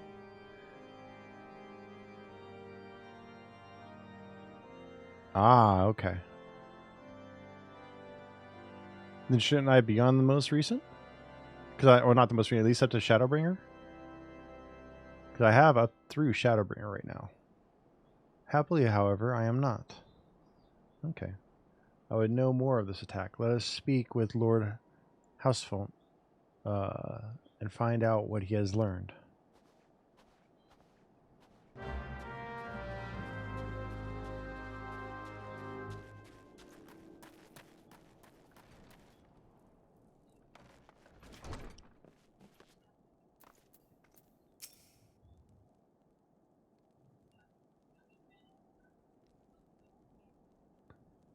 Ah, damn. And that's the one I don't have yet. Though I did, like I mentioned at the start of the stream, for those who weren't here, I added Endwalker, the expansion that we're speaking of that has those updates, to my throne list. My sincerest apologies for the interruption, my friends, but the situation is such that we must act swiftly. If you would be so kind as to elaborate. Iceheart's heretics fell upon the caravan and bound for Revenant's Toll as it was passing through Boulder Downs. 'Twas an ambush, swift and ruthless. In an instant every knight was slain, every crate seized. Then as quickly as they had appeared, they were gone. 'Twould be an impossible feat without knowledge of the route, knowledge to which only a select few are privy, I presume. Quite. We can pursue that avenue of inquiry in due course. It seems to me that examining the scene of the ambush should be our first concern. The trail is yet warm. We must act swiftly, as Lord Housefont said, lest crucial evidence be lost. You have a knack for discerning hidden truths, Cornell. Why don't you go and inspect the ambush site in person? Sorry, I was holding back a cough. An excellent idea. Inform my men of your intent upon arrival, and they will gladly share their findings.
Move along, adventurer. There's nothing... Lord Hotspur bid you speak with us? You must beg pardon, Scion. As you can see, they left nary a crate behind. Tipped the wagon for good measure, even. Whole thing's a bit odd, if you ask me. Would have been easier just to steal it. Though a damn sight harder to conceal it, I'll allow. Reckon they came prepared. Probably with wagons of their own hidden away off. But pay no heed to my ramblings. Absent of proof, 'tis not but speculation. Might be as the squire receiving care at the observatorium could tell you something more factual. That is, if he's awake. Unlike myself, he was there during the attack. Not that his presence amounted to much.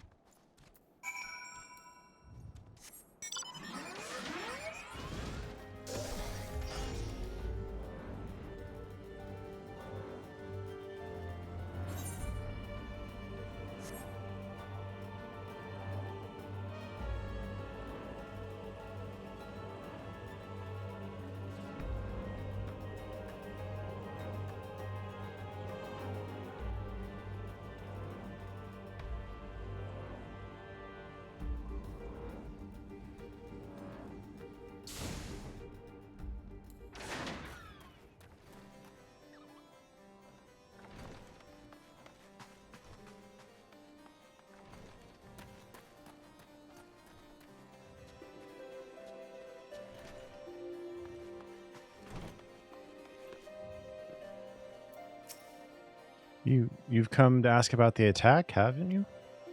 We came upon them before the entrance to the Hall of the Seven Echoes. Pilgrims, we marked them as, lost and ill-equipped for a journey further north.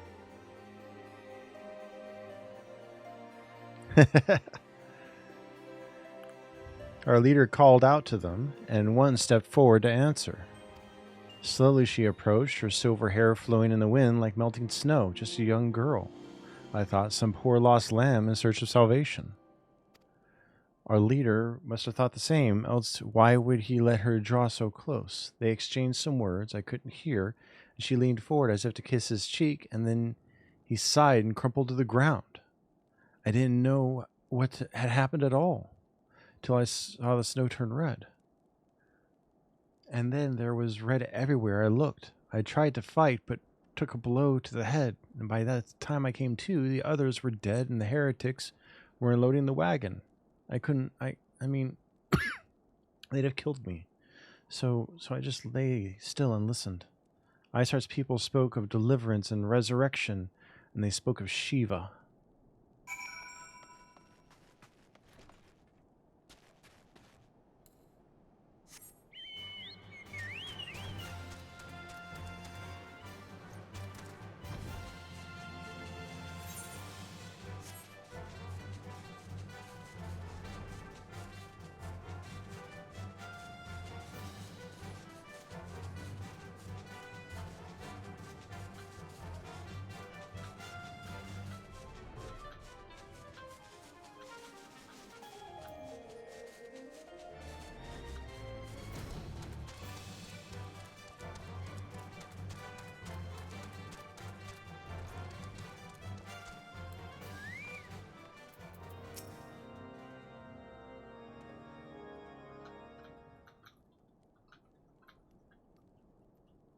Ah, you've returned. What news have you for us?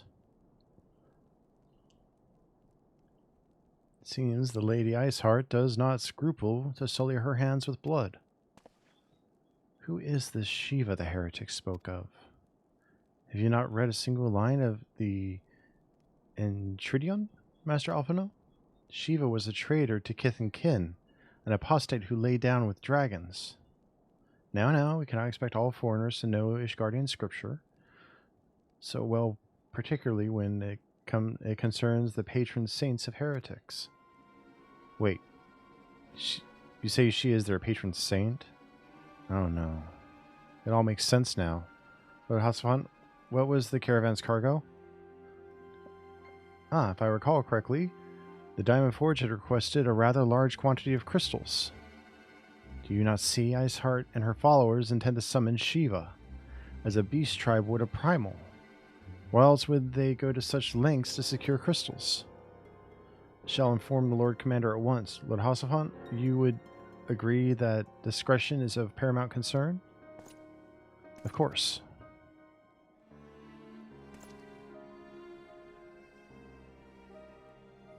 I trust we can count on your continued support, Master Alphino? The Scions of the Seventh Dawn are sworn to combat the primal threat. Our support is a given. I will need to send word to my brethren in Reverence Toll. Our entire order must turn its efforts to the prevention of this summoning. Naturally, that includes you, though I'm sure you would not miss this for the world.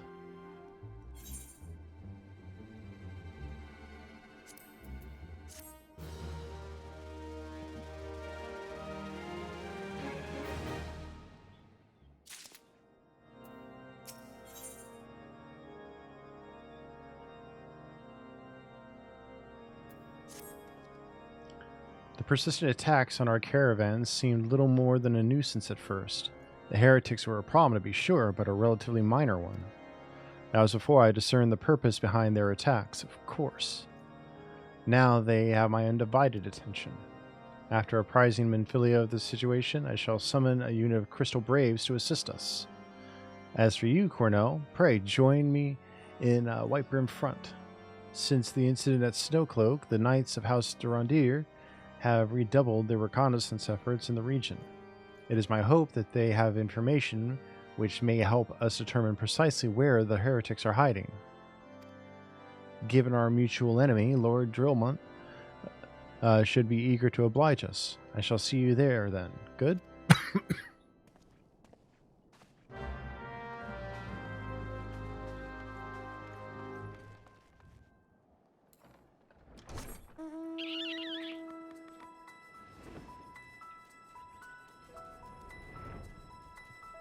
I was just starting to take a drink. Thank you for the hydrate.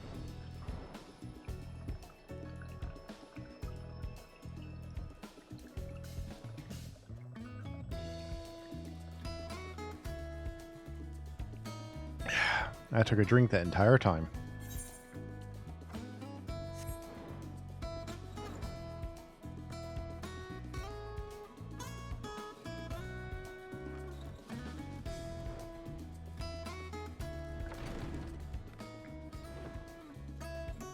Oh god, I can fly indoors.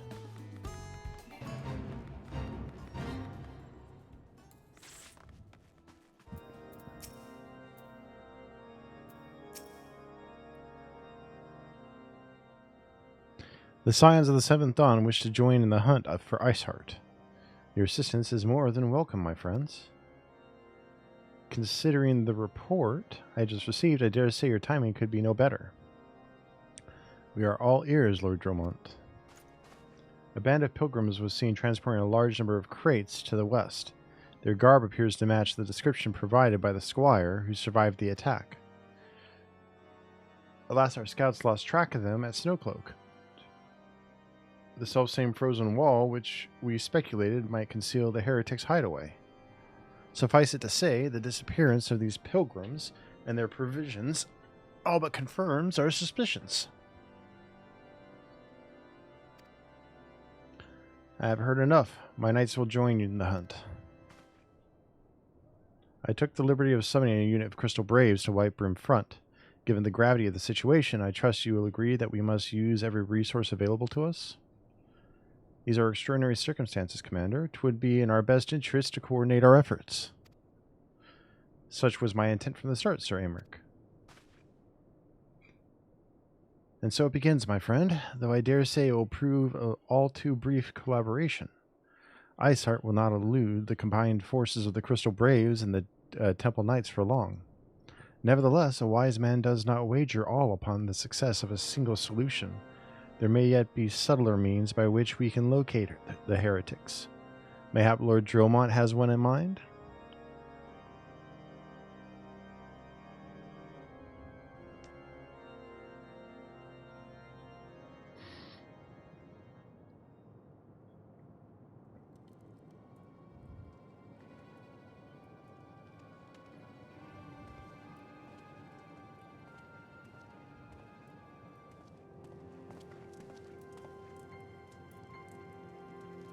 Yes, yes, excellent.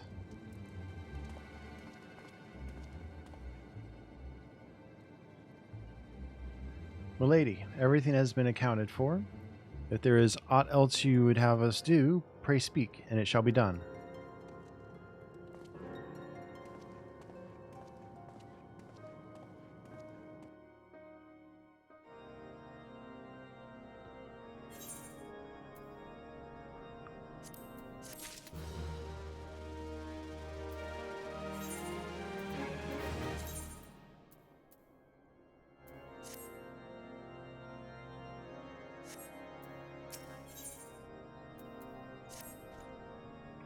It seems as though we are always one step behind our quarry, ever just beyond our reach. Though I would like to believe that the tables are about to turn, I must confess to having certain doubts. A joint effort may succeed where others have failed, but it would yet yield the selfsame result. Fortunate we are not without other options. I trust you haven't forgotten Inquisitor Gulaim? We have not. The mystery of how the heretic remained undiscovered for so long has been much in our thoughts, as has the question of what steps might be taken to prevent a similar breach of security in the future. Accordingly, we conducted an exhaustive and covert evaluation of everyone in White Brim Front. Though some were found to have committed certain minor transgressions, we identified only one possible heretic. This man has pledged himself to Iceheart's cause. He will have taken note of the movements of the Temple Knights and the Crystal Braves, and upon recognizing their intent, he may attempt to warn the heretics. The man's watch is to end soon, at which point he must report to Sir Jontremont in the yard. I would have you keep an eye on him. If he ventures beyond the walls, follow him discreetly. Should he meet with a heretic, do not interfere, simply watch and listen. I have seen to it that the suspect knows nothing which could endanger our plans.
The suspected heretic leaves through the southwest gate.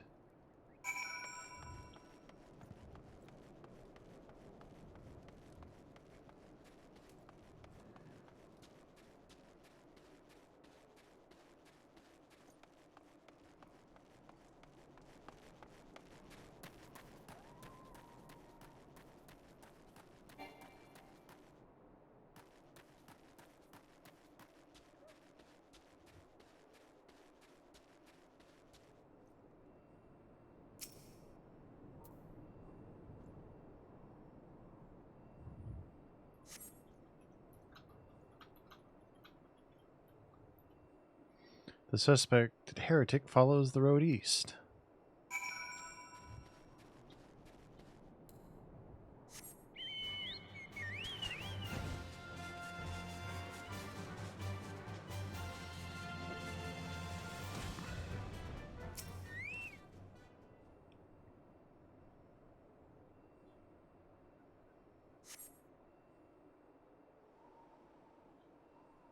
The suspected heretic heads south.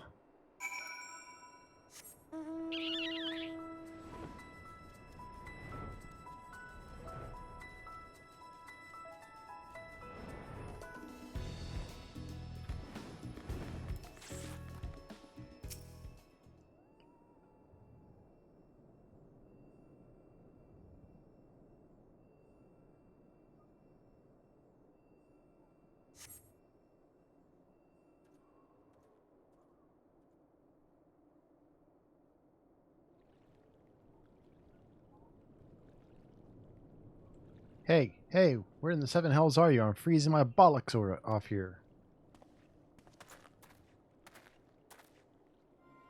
I'm here, you blundering oaf. Why are you late? Staying on the wall, why else? I have duties to fulfill, you know? Your sole duty is to... Bloody echo. Lower your voice, they'll hear us and wipe in front.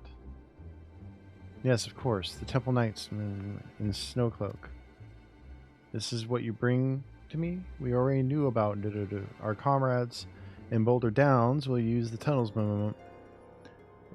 dead before they know what's happening. Nevertheless, if you waste my time again, is that clear?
Well, did your investigation bear fruit?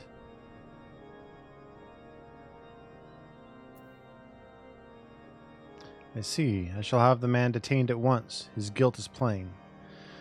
Would that you could have heard their words more clearly, yet the few snatches you were able to make out are nonetheless enlightening. It would seem the heretics are aware of our operation and confident that they can thwart it. Their comrades in Boulder Downs are key to their plan, which means it is key to our plans that they be rooted out and put to the sword.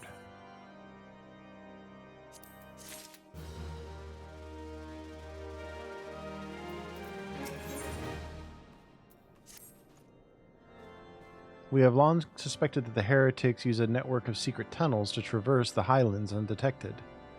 Given what you overheard, I fear that Snowcloak may be riddled with such passages, and that the heretics in Boulder Downs are planning to use them to take our forces unawares. Needless to say, we cannot allow that to happen. A contingent of House Thurandir knights are on patrol in the area, and I shall order them to begin searching for the heretics at once. But knowing nothing of our enemy's numbers and our readiness, I could say for sure that they will be sufficient. It would put my mind at ease if you would consent to assist my knights with the search. I know they would take courage from the presence of so storied a warrior. Pray, rendezvous with them at Boulder Downs. If Halone is kind, we may catch these heretics before their plans come to fruition. Show them no mercy, Cornell. The lives of our allies are at stake.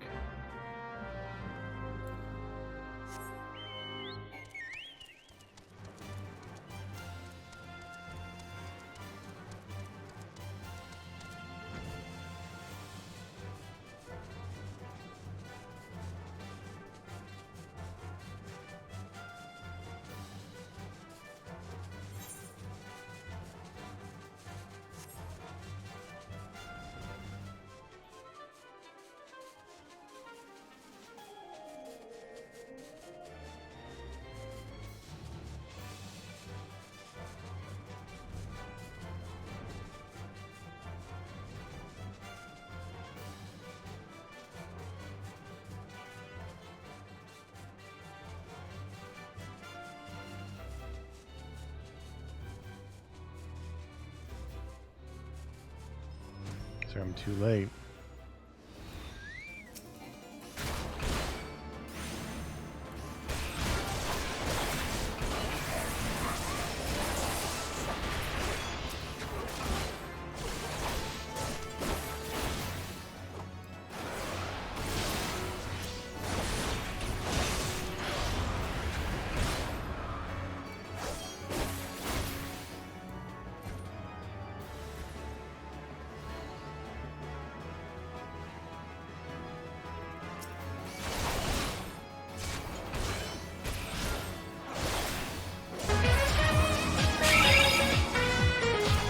Hey, Sunder, welcome in. Welcome in, Raiders. How is your stream? Let me get you a shout out here in just a second.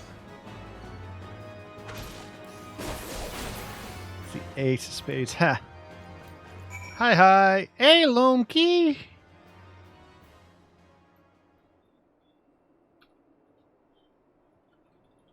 You brought them in. Thank you, thank you. Playing Final Fantasy 14 I have as a well. big brain move right here. I have a big brain move. Uh-oh, not that.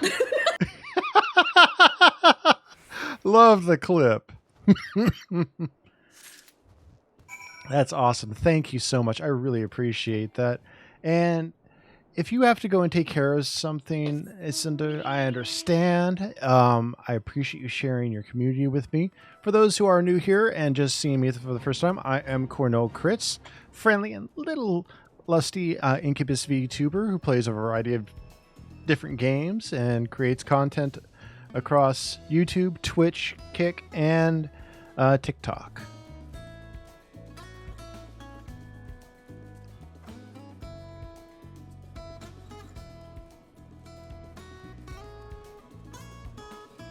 So, Cinder, how was your stream? How was your adventures in Eorzea?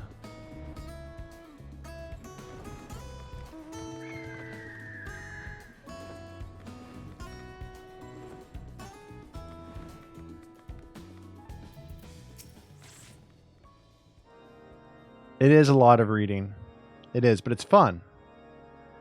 My knight sent no word of your coming, Cornell. What has happened? What is that in your hand?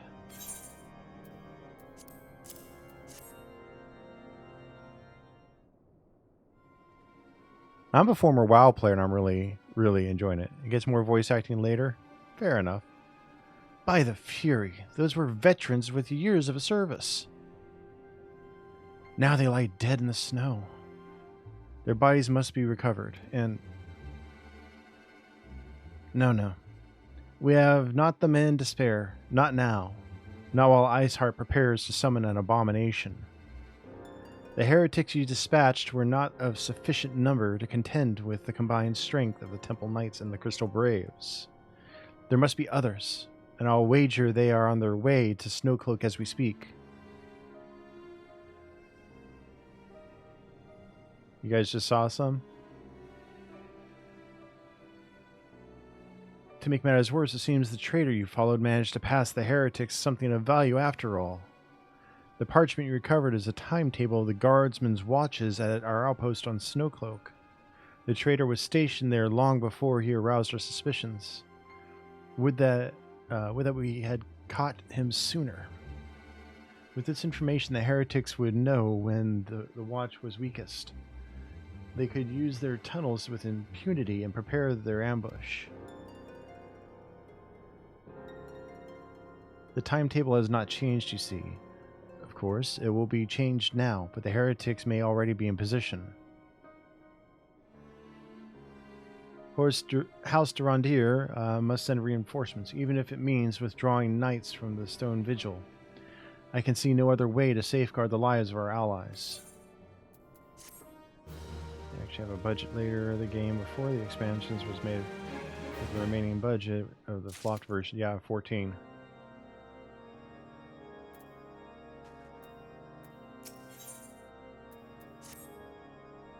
Time is of the essence, Cornell. While my knights make ready to depart, the heretics may take our allies in Snowcloak unawares. Superior training and equipment will avail them not if they are cut down ere their swords are drawn. But all is not yet lost. If you leave now, there may still be time to warn them. Make haste, I beseech you. Fly to Snowcloak and tell Sir Emmerich everything we have discovered.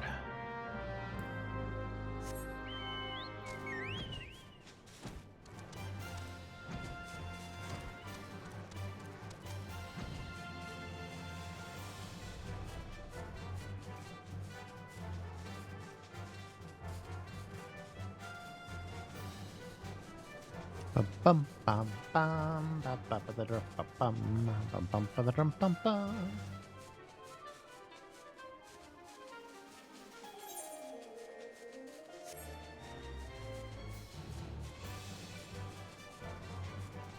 I remember when it flopped too. You guys are waiting here for me. Cornell, this is a welcome surprise, perhaps the only one thus far. As you can see, we have yet to uncover any hidden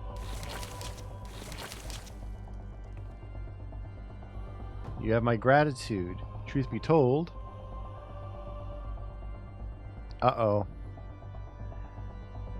truth be told, we suspected the heretics might be plotting such an attack. Now that we have confirmation, I shall place my knights on high alert. Has Commander Levier been informed? The Braves must be... Damn it. Must be made aware.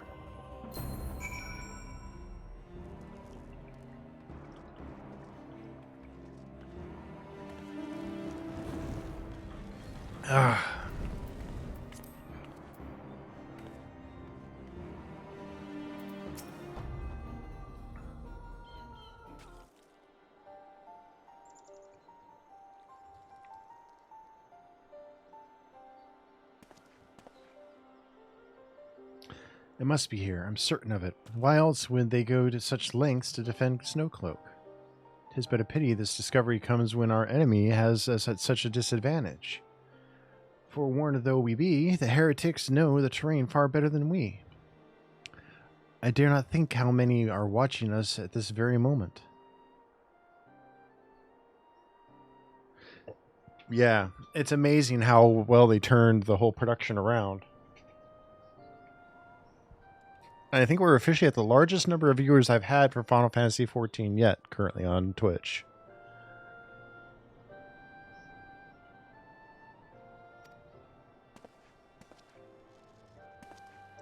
Dungeon should let you run it with NPCs. If you don't want to run it with them, we are available. I really appreciate that. Hey, Sundeer with the follow. Welcome to the channel. Welcome to the couch and to my library. Confound it. This is all wrong. Iceheart has us scrambling to save our own skins when we should rightly be straining every sinew to find her and stop this damnable summoning. Nano Swords also with the follow. Welcome in. Welcome to the channel, to the couch, and to my humble library.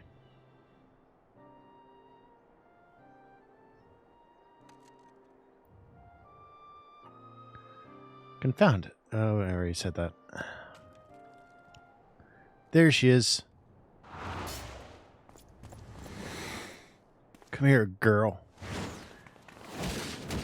What? They think Alphino is a girl? Or thinks it's his sister.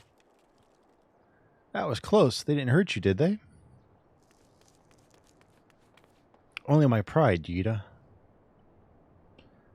There will be others nearby. We must see that they are given a similarly warm welcome. Commander Levier.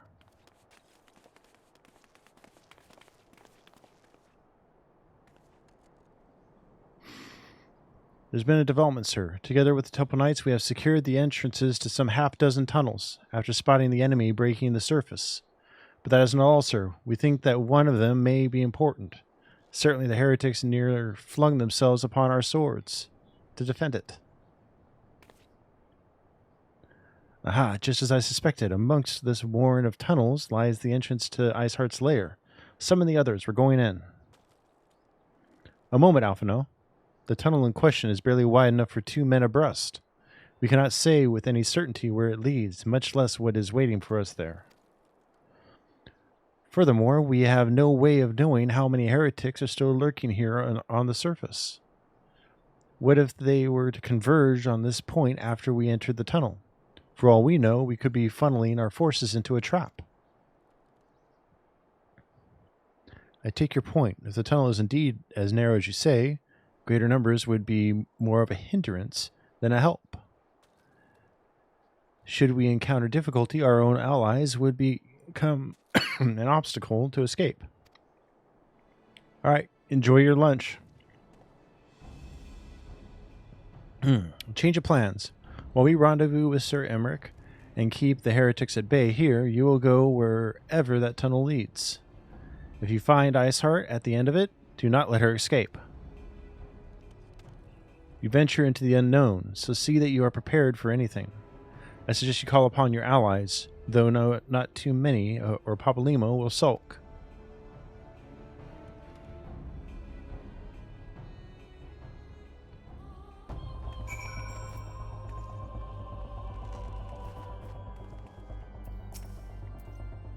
The entrance to the tunnel, sir? It's just over here. Had we not seen the heretics breaking through the surface, we would have never noticed it. Per Sir Emmerich's orders, we will stand guard outside. Please be aware that even should you encounter significant resistance, we cannot leave our post.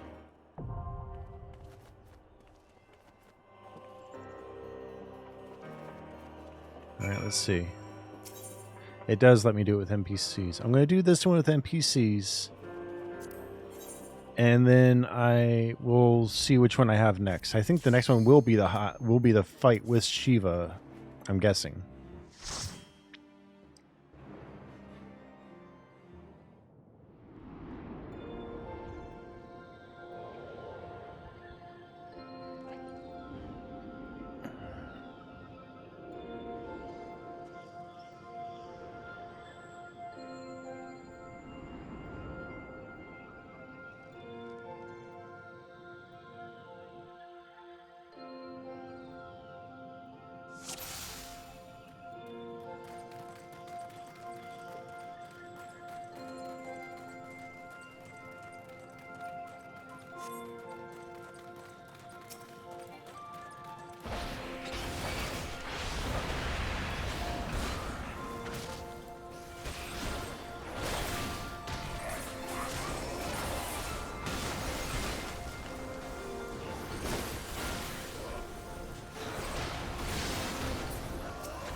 All right, let's continue on.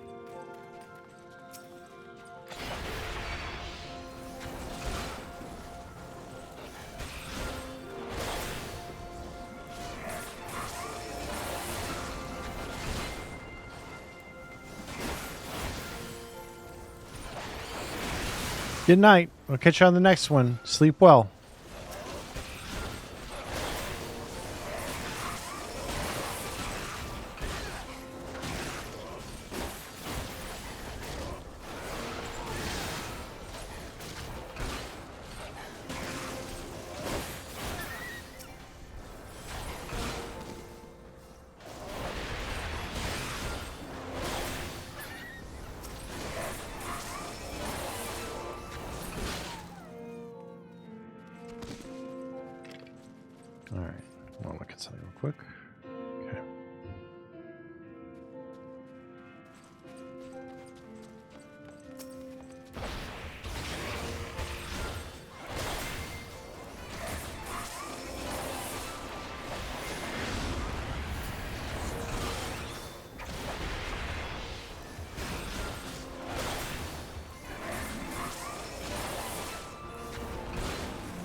Ah, there's the key. Dropped off the polar bear of all things.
Nice.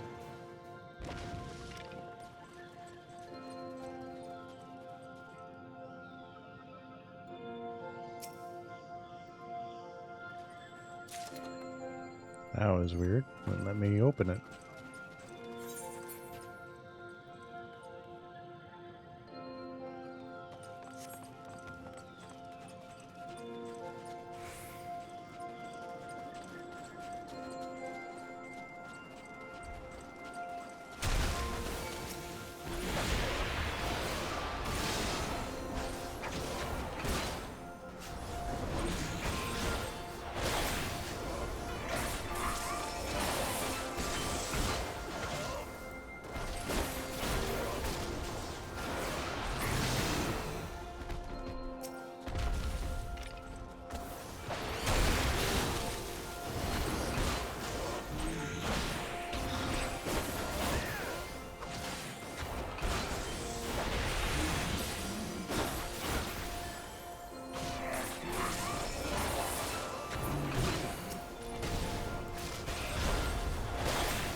There we go.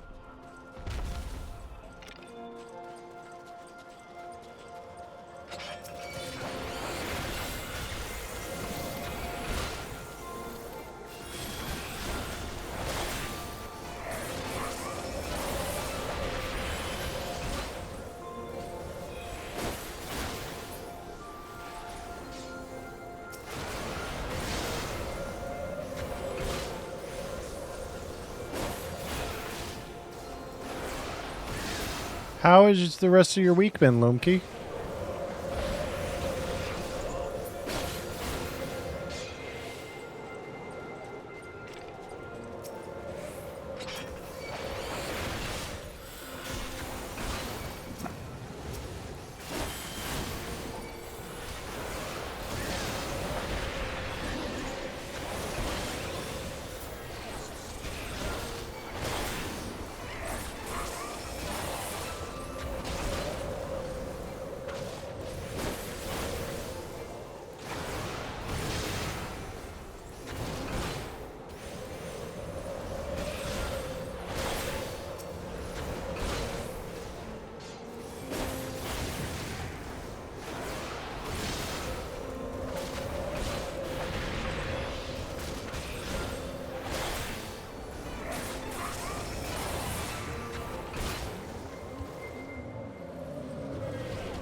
I was gonna say that looks like a Yeti.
Come on.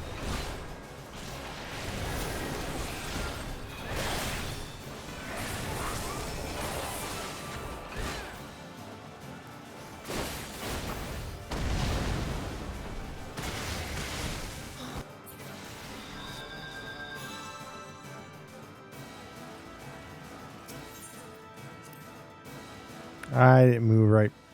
I got knocked out.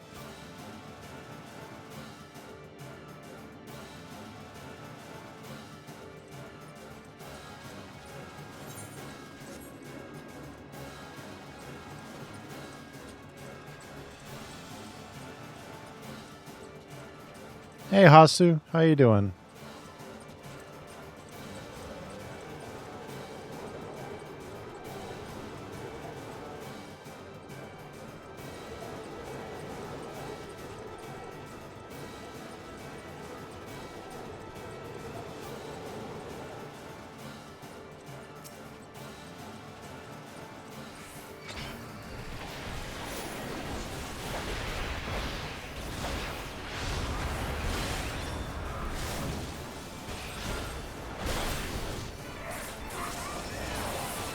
Oh no. I'm doing okay. What's wrong, bud?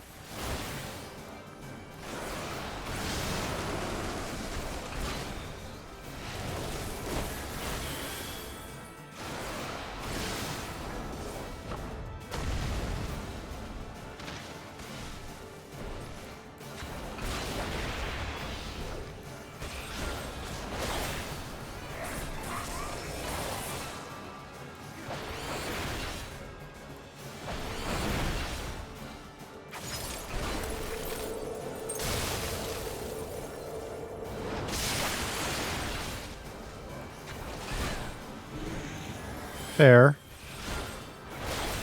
Well, I hope things get better very soon.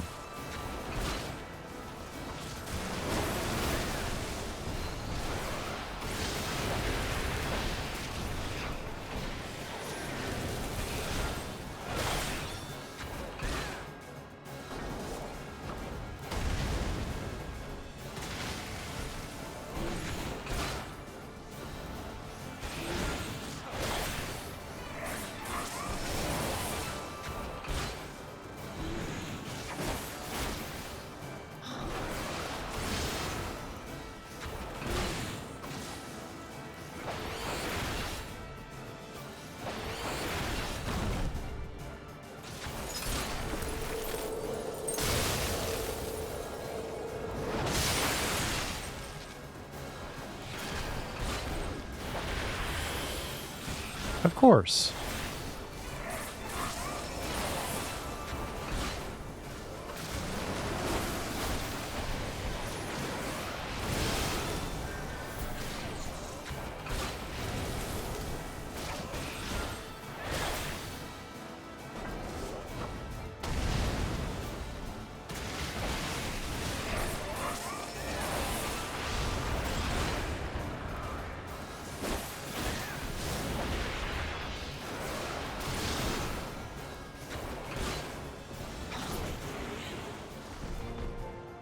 All right, we beat him.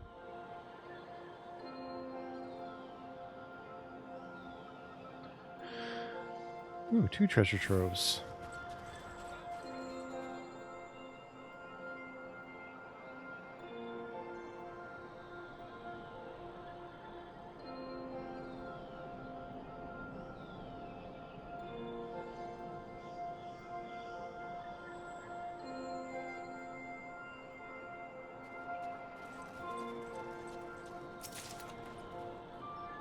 Antique gauntlets.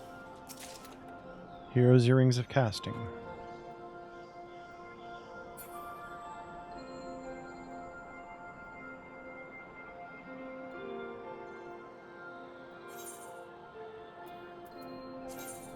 Nothing better.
Oh my.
Alright, let's open this up.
Got frozen mid-move.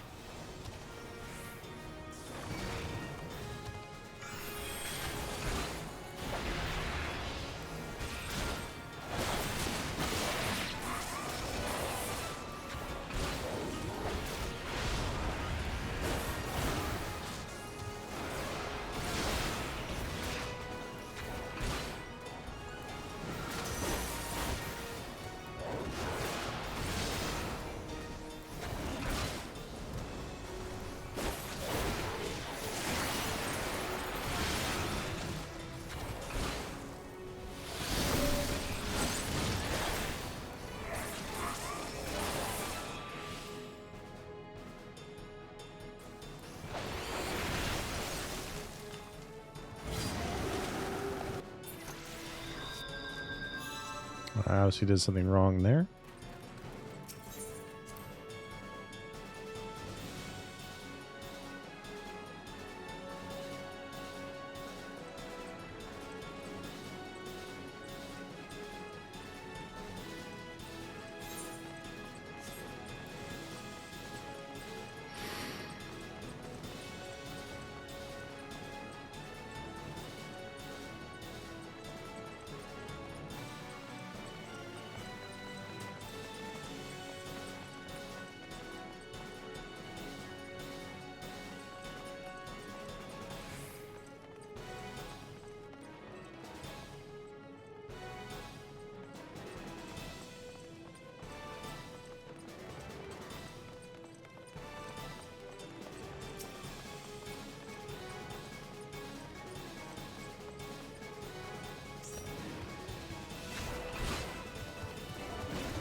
I didn't think I got hit because I was right there with the others.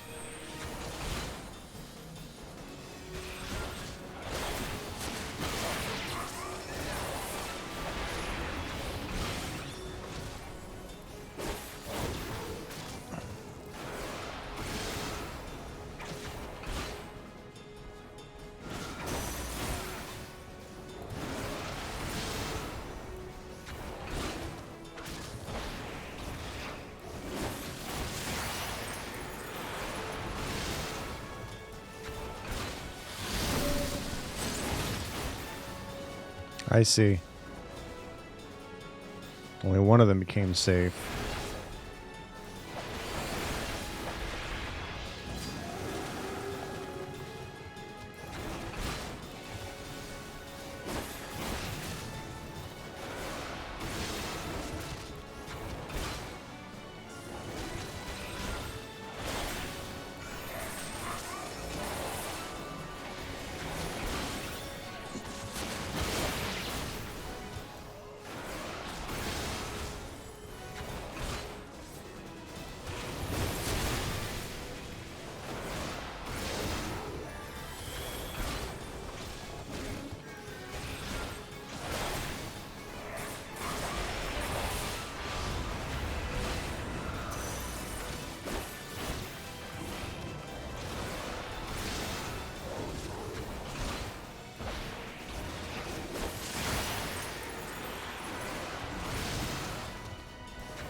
Nice.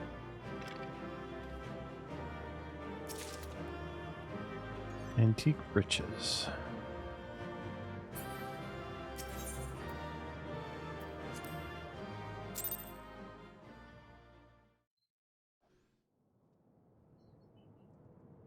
The tales do not do you justice, warrior of light.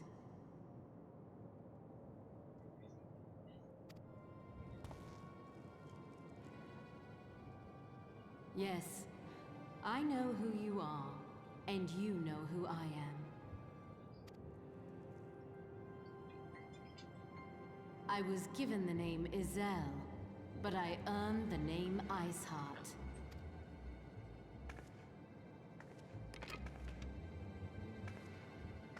This endless cycle of hatred, of bloodshed, of sorrow. You would see it continue, O noble warrior of light. I would not. I will not. I will bring an end to this war between dragon and man, no matter the cost. In time, you will come to understand that what we do for the greater good.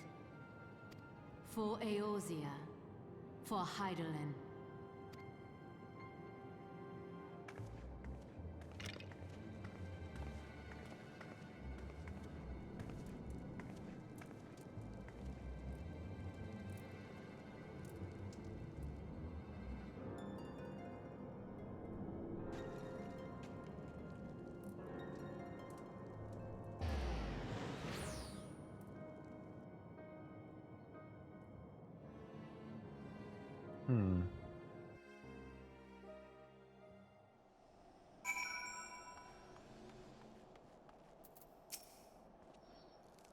That took longer than I expected. What news, Cornell?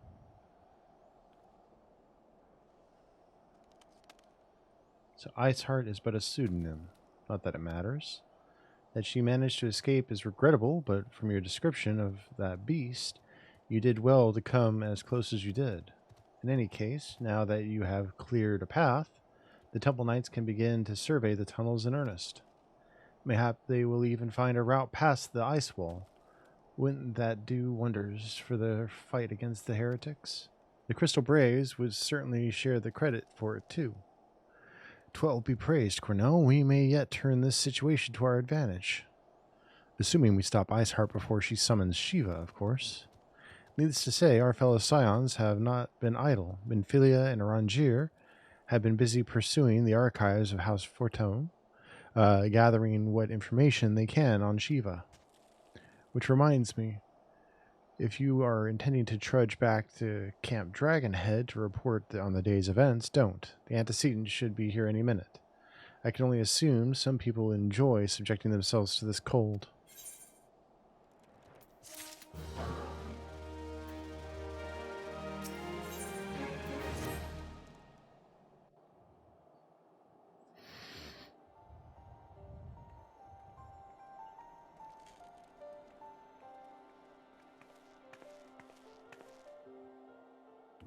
I didn't see it. You come straight to us from the archives of House Fortune. I trust your time there proved fruitful. Would that it had. Rangier and I scoured countless texts, but what we found was of questionable veracity. Accounts of Shiva's life and deeds are sparse and contradictory, only agreeing upon one point. She lay down with the dragon, the gravest of all sins, according to Ishgardian faith. Yet in the eyes of Iceheart's followers, that was a holy act, the blessed union of man and dragon. How such a thing could even be possible is quite another question. Suffice it to say, I very much doubt they will find a useful answer in the archives of House Fortune. Much knowledge has been lost over the centuries, though in this case, one wonders if it is by circumstance or design. You said Iceheart took a moment to plead her case prior to escaping, did you not? Viewed without prejudice, most would agree that bringing an end to an endless war serves the greater good. I think Sir Emmerich might take issue with her methods.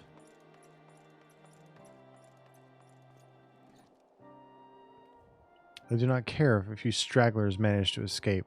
Until the sappers confirm the tunnel is safe, the men are not to search it. Yes, Lord Commander.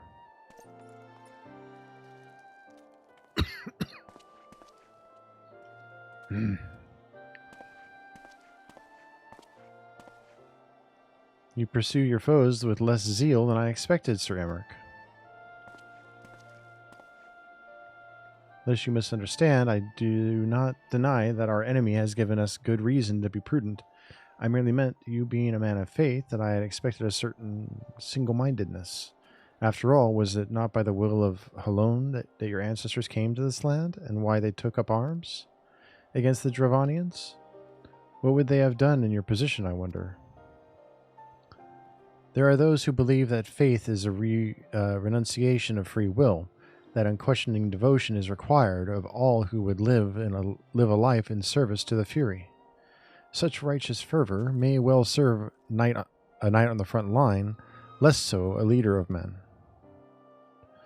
We are all at liberty to interpret the scriptures as we will. I choose to believe that the Fury would value the lives of her followers over the deaths of her enemies. But I would not presume to speak for the Knights of Eld. 'Twas a different time, nay, a different era, and Scripture tells us only so much. Would that it told us more.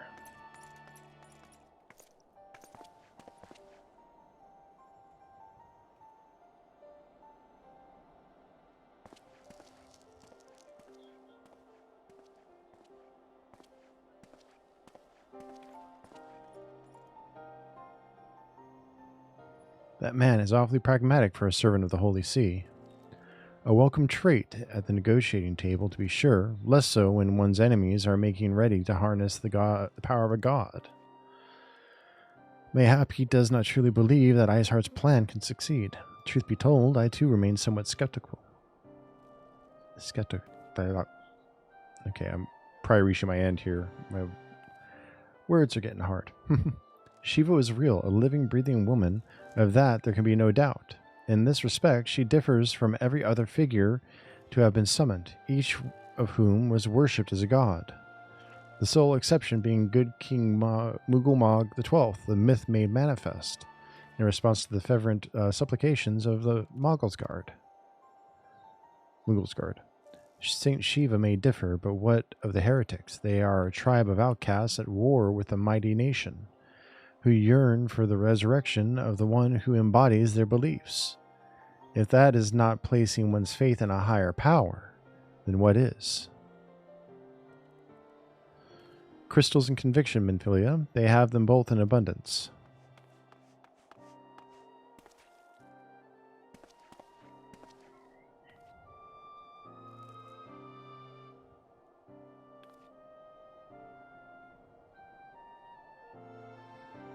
Can that truly be all that is required?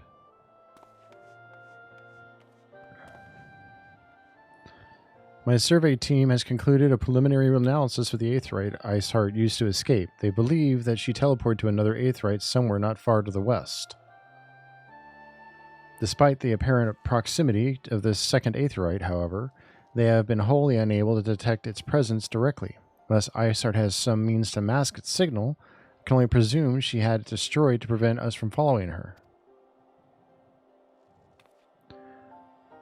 Without the means to teleport, as she did, we have no choice but to search for an alternate route, most likely a tunnel, assuming one exists. Let us not give up on teleportation just yet. One of our colleagues in Charleron may be able to assist us. I pray that you are right. I dare not think how long it will take us to survey the entire tunnel system.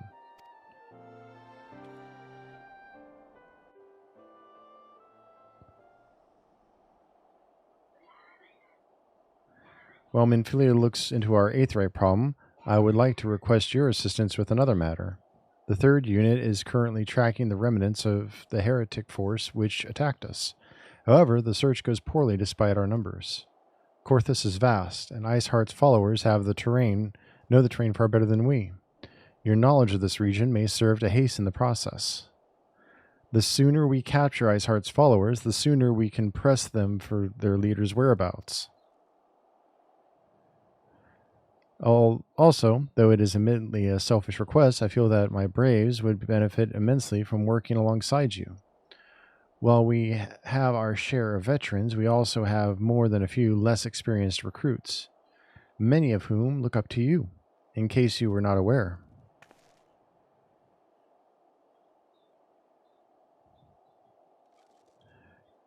God, I knew you would understand. Good, I knew you would understand. Yuhase can apprise you of the details. When the task is complete, come and find me at the observatorium. Captain Ilberd and I are meeting there to discuss the latest developments in his investigation. The Temple Knights shall hold Snowcloak in our absence. Let us leave them to their work. Ours is more pressing.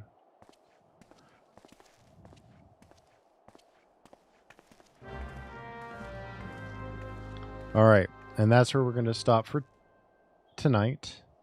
I'm going to send you on a raid to the lovely Jinx Bubblegum, who is playing Baldur's Gate 3 with a couple friends. So I will see you guys on Monday. All right, take care of yourselves.